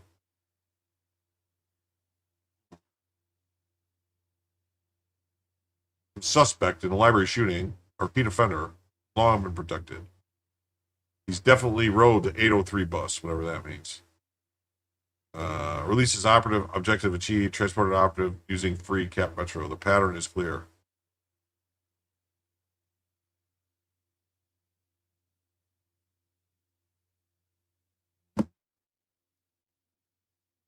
Oh, we got this. This was a video that I just thought was oh, Charles and Company just gifted 5 Jim Tells You memberships. Thank you, Charles. Joe says, that's it for me. I got to be up in 3 hours. God bless you all. And good night, Jim Somniacs. Well, good night, Joe. And thank you, Charles, for the 5 gifted memberships. If he says you good, then you good. Get ready to fire. Yeah. So, and that gives us $41 away from a 5th additional hour.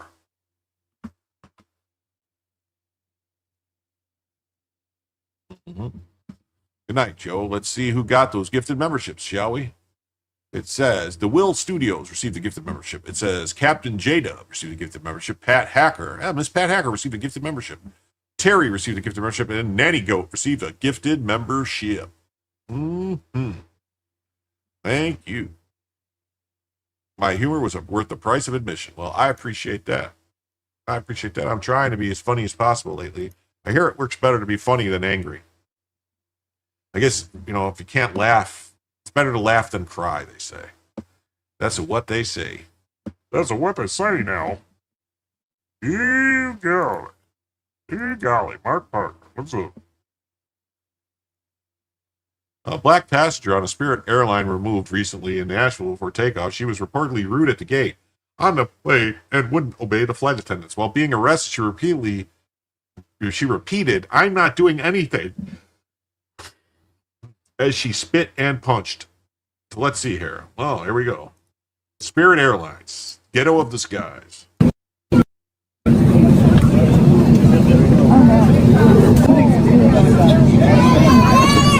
Please don't touch me. Please don't touch me. I'm not doing anything. I'm not doing anything. I'm not doing anything. I'm not doing anything.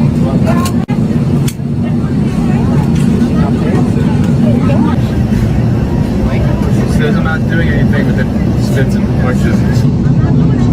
Oh my gosh.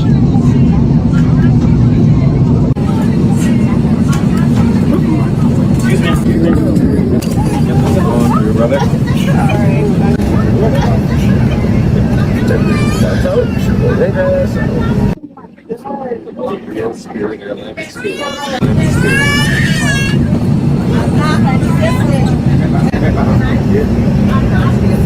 I'm not resisting as I actively resist. Why are you holding me like this? I'm not resisting. How am I resisting? You have me in handcuffs. How am I resisting?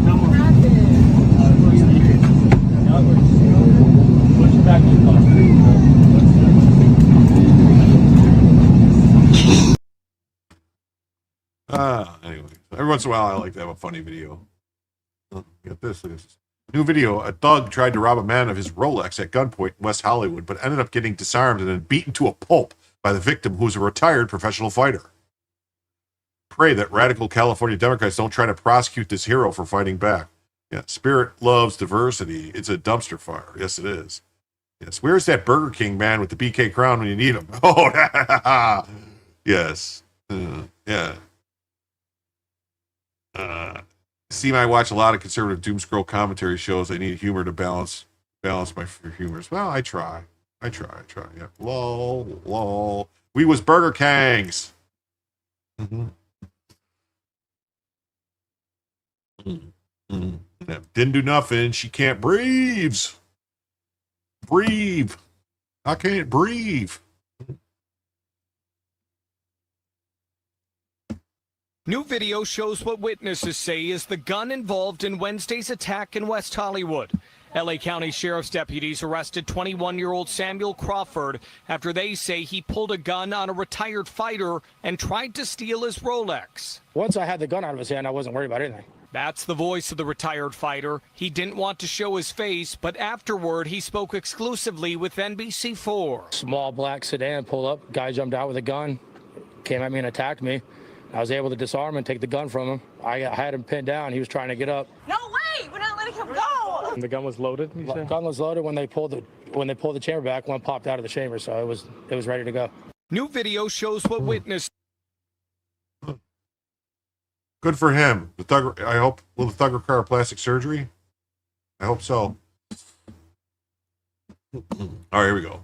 Here we go. Ready for this? Ready for this?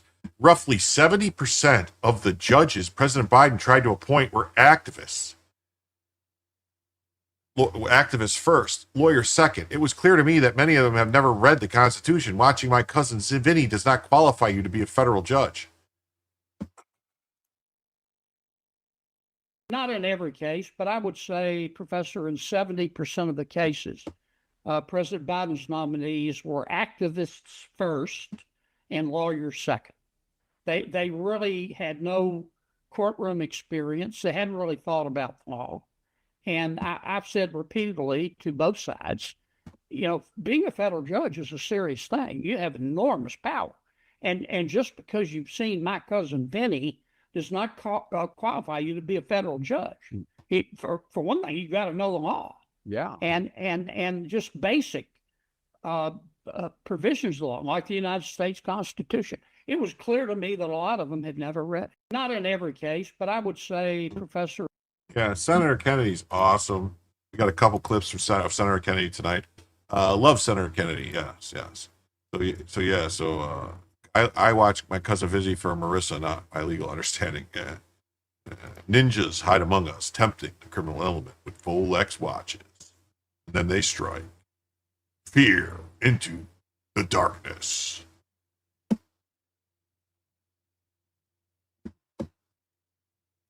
Bombshell. Senator Kennedy says the DOJ and FBI are actively eyeing possible criminal charges against Garland, Wray, and Biden for spying on GOP senators. Massive civil lawsuits imminent. This is not supposed to happen in America. That happens in countries whose Powerball jackpot is 287 chickens and a goat. AG Garland and FBI Director Wray unauthorized subpoenas to get phone records of U.S. senators. The AG and FBI are looking at it. The DOJ is going to get sued by these senators and everybody who was wrong. Merrick Garland is going to get sued. Chris Wray is going to get sued. The telecom companies are going to get sued. President Biden signed off on it. If you don't believe that, you believe in the Tooth Fairy. You believe in the Easter Bunny. You believe Jimmy Hoffa died of a natural death. Of course Biden knew.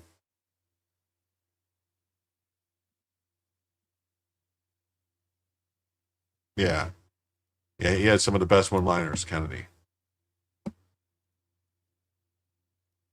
Watched Attorney General Merrick Garland make the decision to prosecute a former president of the United States on legal grounds that were iffy at best, who also happened to be the Attorney General's boss's chief opponent in an election. The press calls it lawfare. It's just weaponization by your justice system. That's not supposed to happen in America. That happens in countries whose Powerball jackpot is 287 chickens and a goat. It doesn't happen in America. And that wasn't the only instance of lawfare. Ms. James in New York, the district attorney in Georgia, Jack Smith. And it wasn't just directed at President Trump. It was directed at anybody who supported him. It was directed at many, many, many Republicans. Today, we found out from Senator Grassley that Attorney General Garland and FBI Director Chris Wray authorized the subpoenas to get the phone records of the United States senators. I've got to tell you, I was shocked at that. I just assumed this was Jack Smith going disco without telling anybody. But it was signed off by people at the very top. Now, I don't know what's going to happen criminally. I know the Attorney General and the FBI is looking at it. I can tell you what's going to happen civilly. The Justice Department is going to get sued by these senators and by everybody who was wronged. Merrick Garland's going to get sued. Chris Wray's going to get sued. The telecommunication companies, the telephone companies, that turned over these records are going to get sued. There's something called the rule of law in America. How are you supposed to conduct business? How is any senator supposed to do their job if the wrong Justice Department can just illegally spy on everything that you're doing? Isn't this worse than Watergate? Well, sure, getting there, if it's not there yet. Look, and it's not just the U.S. senators. They did this to 92 organizations. They did it to Turning Point. They did it to apparently everybody they thought was a political enemy of President Biden, or that they just didn't agree with politically. And what has surprised me today, it's really disappointed me, it is that the Attorney General of the United States, Judge Garland, almost a justice, signed off on this. And apparently, at least according to Senator Grassley and his whistleblowers, so did the director of the FBI, Chris Wray. I never wanted to believe that. I really thought this was all Jack Smith just being a cowboy. But apparently, everybody signed off on it. And I can tell you, if the Attorney General signed off on it and the FBI director signed off on it, President Biden signed off on it, you think an Attorney General is going to do something like this? You think an Attorney General is going to prosecute a former President of the United States who also happens to be his boss's political opponent without telling the President of the United States who appointed him? Dream Weaver. If you believe that, you believe in the Tooth Fairy. You believe in the Easter Bunny. You believe Jimmy Hoffa died a natural death. Of course, President Biden knew all of this stuff. And they did it anyway. They did it anyway. They ought to put a bag on their heads, man, for what they did to the institutions of this country. They ought to do it. They ought to do it. That's what they ought to do. Crazy. Yeah. Says the FBI's surveillance of GOP senators under Biden's DOJ is just overreach. It's constitutional crisis time. It's amazing how indignant the senators are when it's them being snooped on and not the American people. It is, right? I never watch him, but Benny does a great job. Sometimes he does a great job. Sometimes he does a great job. Yeah. Sometimes, I don't know. Will Congress finally fix FISA? I don't know.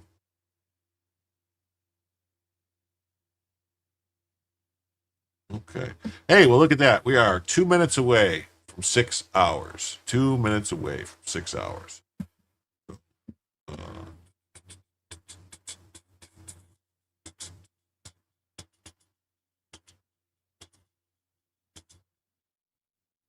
He gets the good interviews for a reason. Oh, no, he does. He gets good interviews. Yeah, he's got, connections and stuff, and he's good. Benny Johnson has far too big of an ego for you, Miss Hacker. Well, Are we going to raid? I don't know. You guys can raid whoever you want. I mean, who do you want to raid? Do a raid, just do, Bravo, sir, that's a run. Raid some other channel. Okay. I don't care. Who's in there? Who's in the chat right now? Is Life Indifferent in there? Or is I've never done a raid myself. Do you need to be a mod to raid someone? Because I can make you a mod real quick, B-Hops, if you want. Let me do this.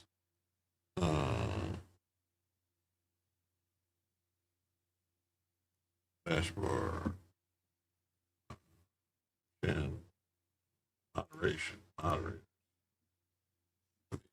me do this real quick. Let me make B-Hops 1.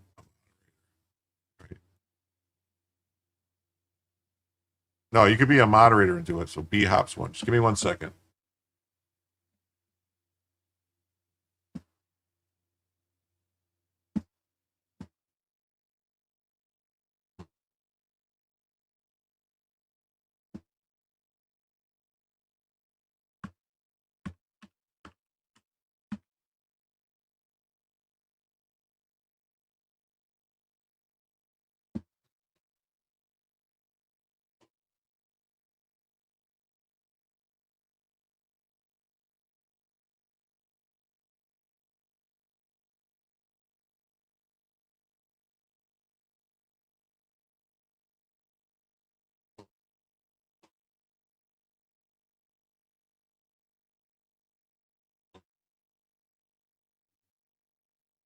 Oh, neurodivergent one.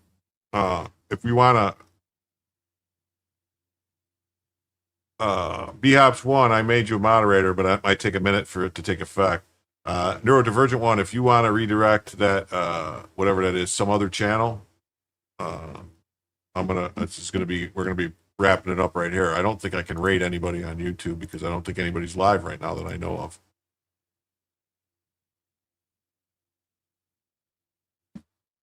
Nobody is live. Nobody is live on YouTube. That's crazy. That's some crazy shit right there. Nobody's live on YouTube.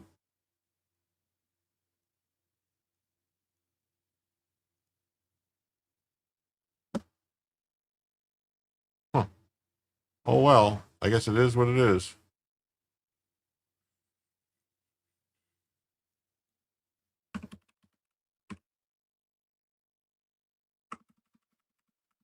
Huh. Oh well. It is what it is. It's the witching hour, 3 a.m. in Texas. Huh.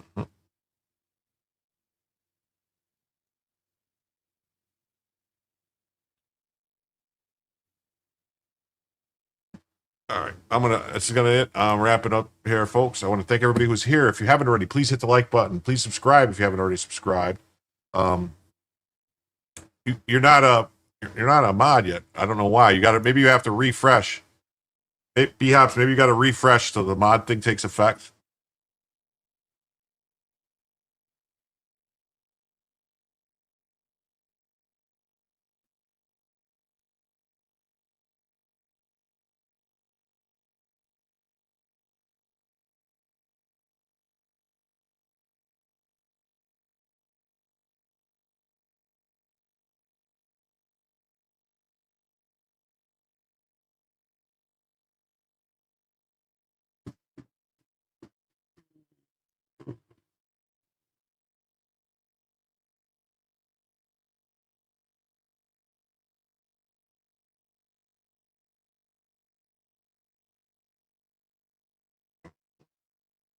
Right, justice is definitely coming. Democrats show that conclusively.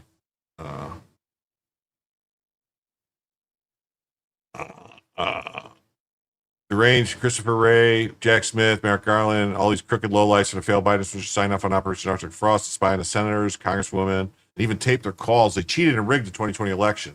And these radical left lunatics should be prosecuted for their illegally and highly unethical behavior. So hopefully this is going to happen. It's time for justice. It's time for justice. You still refreshed? It'll show you as a, why isn't it not working? I made him. Did I forget to put at BHOPS one? Maybe, you know what? I think I screwed up. Hold on. I think I screwed up. Let me go back here.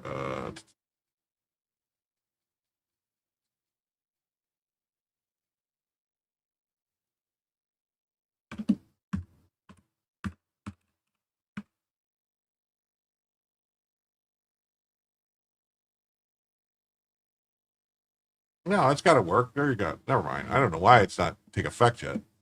Something weird going on with Rumble. But I made you moderator, so it should have clicked you in there. Should have did it.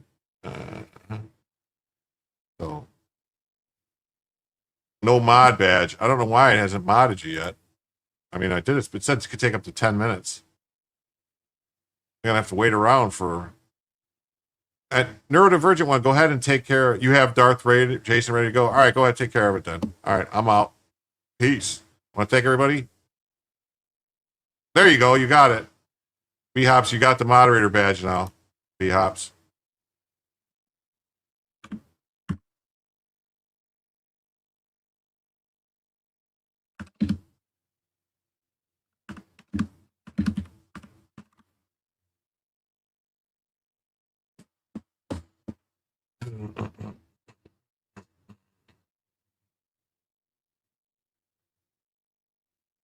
Peace, everybody. Thank you again. If you haven't, please like, subscribe, all that good stuff, and hit the like button.